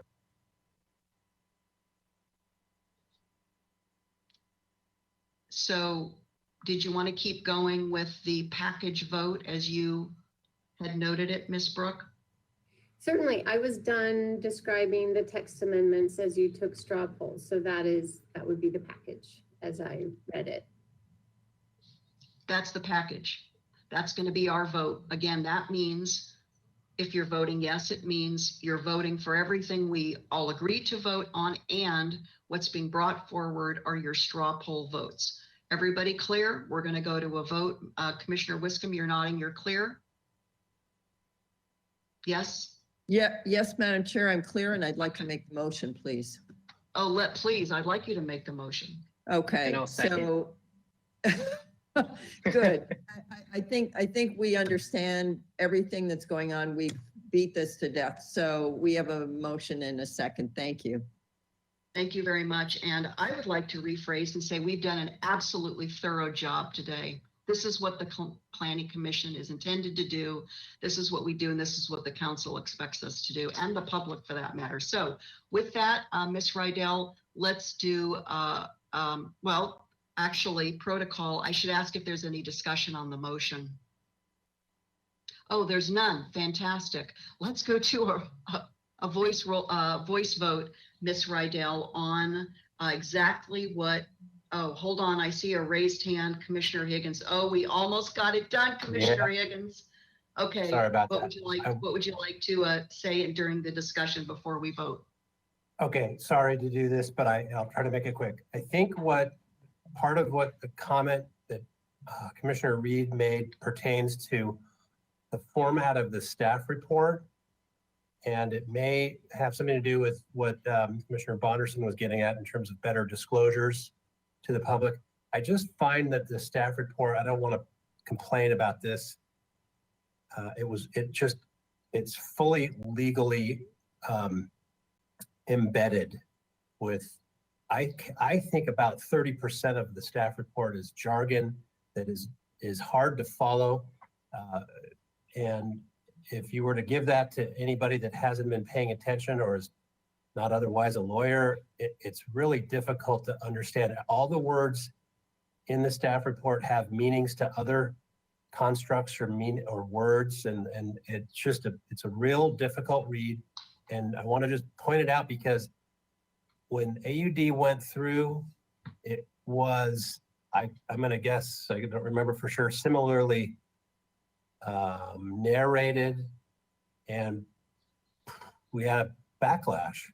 So I feel like we ought to be able to have, I mean, it's certainly a legally defendable staff report, but there's a little bit of like enthusiasm or color commentary about why we're doing what we're doing, not how we're doing it, that would be helpful maybe going forward. And that helps shine a light on what we do here. And I think the transparency issue is at stake now with these, backstories in the press about the Community Development Department and the grand jury report, et cetera. So it's a little bit of an iconic staff report in that regard. I don't mean to be critical of staff because it was like, man, there's a lot in there. There's a lot in there, and it was tough to get through. Let's do this, Commissioner Higgins. Thank you very much for that.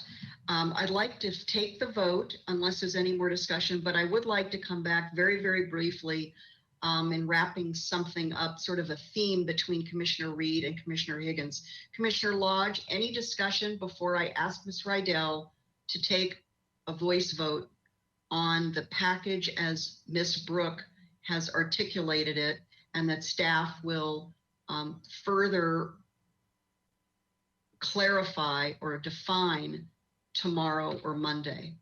No, I don't see Ms. Lodge coming back. So Ms. Wiscombe, Commissioner Wiscombe, I was going to go to Ms. Rydell for a vote. Anybody else want to comment before I ask Ms. Rydell to go for a vote? Madam Chair, Yes, please.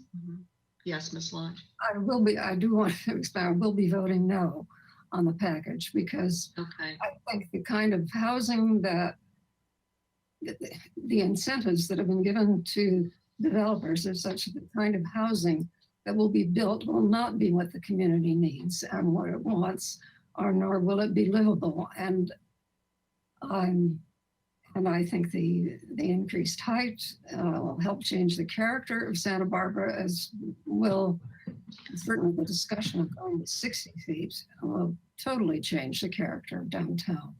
So I cannot support the package.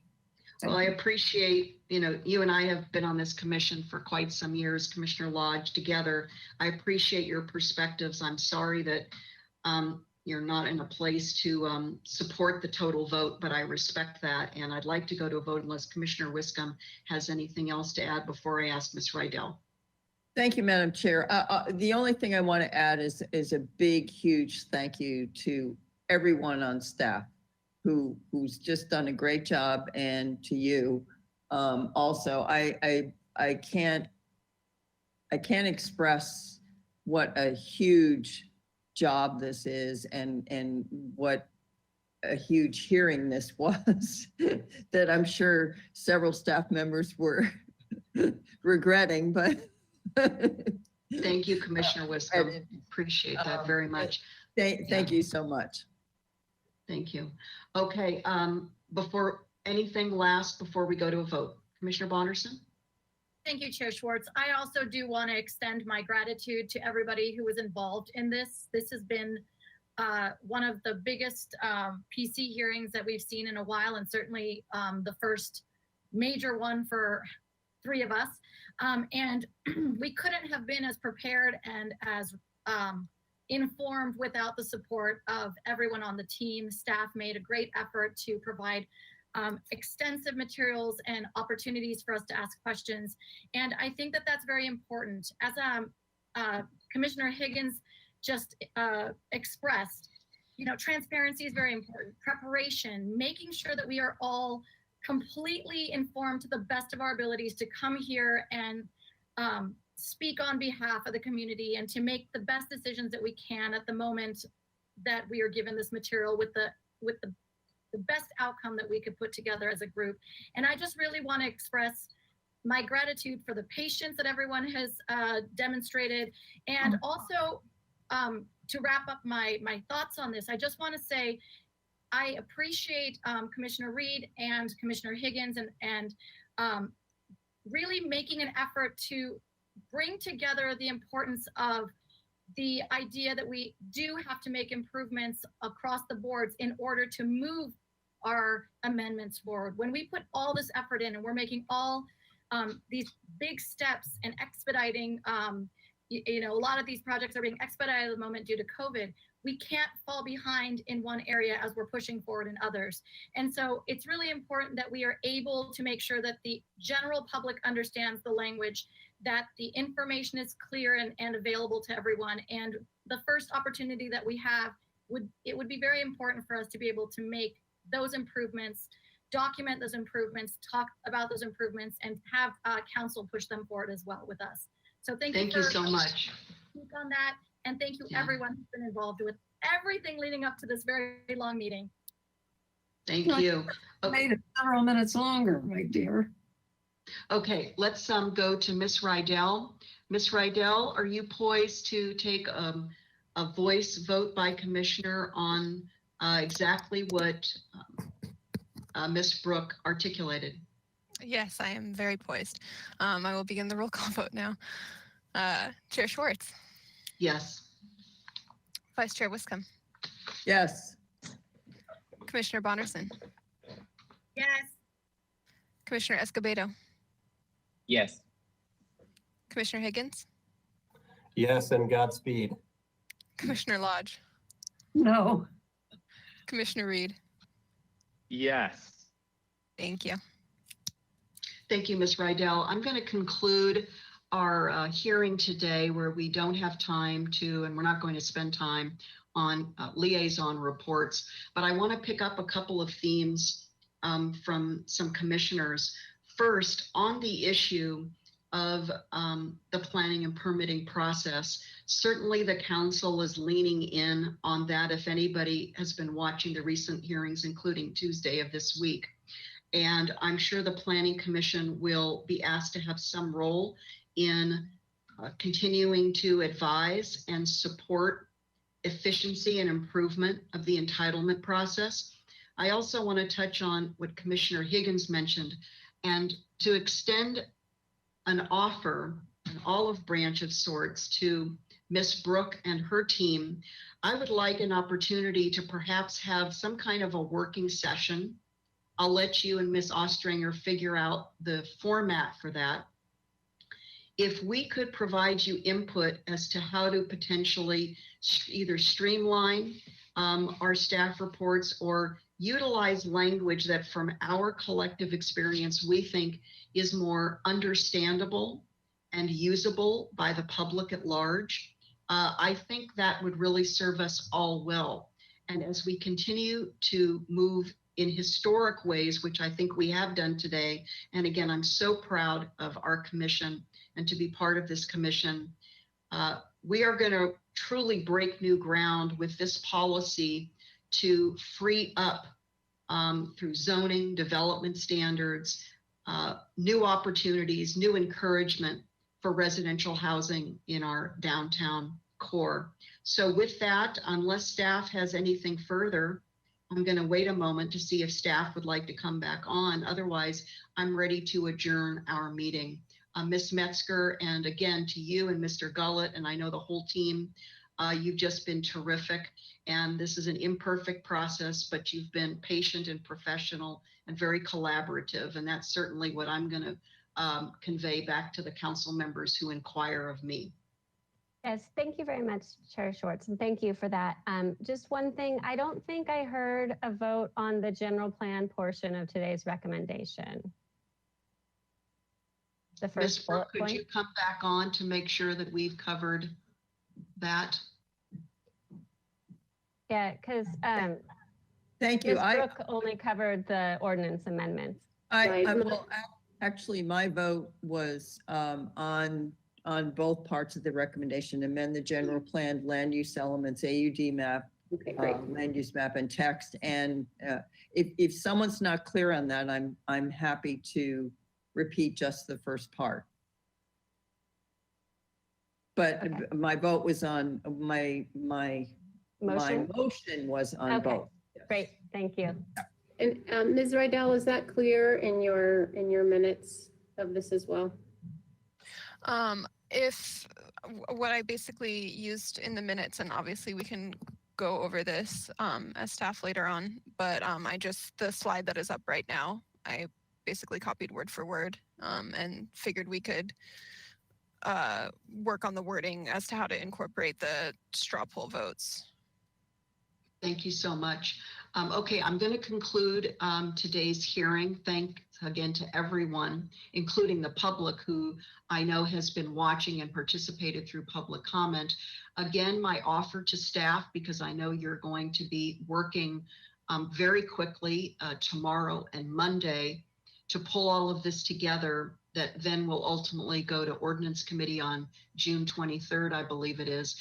If you need to touch base with me at all to ensure that we have clearly and correctly documented all of the key votes, both the formal vote, the overall vote, and straw poll, please be in touch with me as soon as possible. You have my cell phone number and my email address. With that, I don't see any other webcams on from staff. This meeting is adjourned. Thank you so much.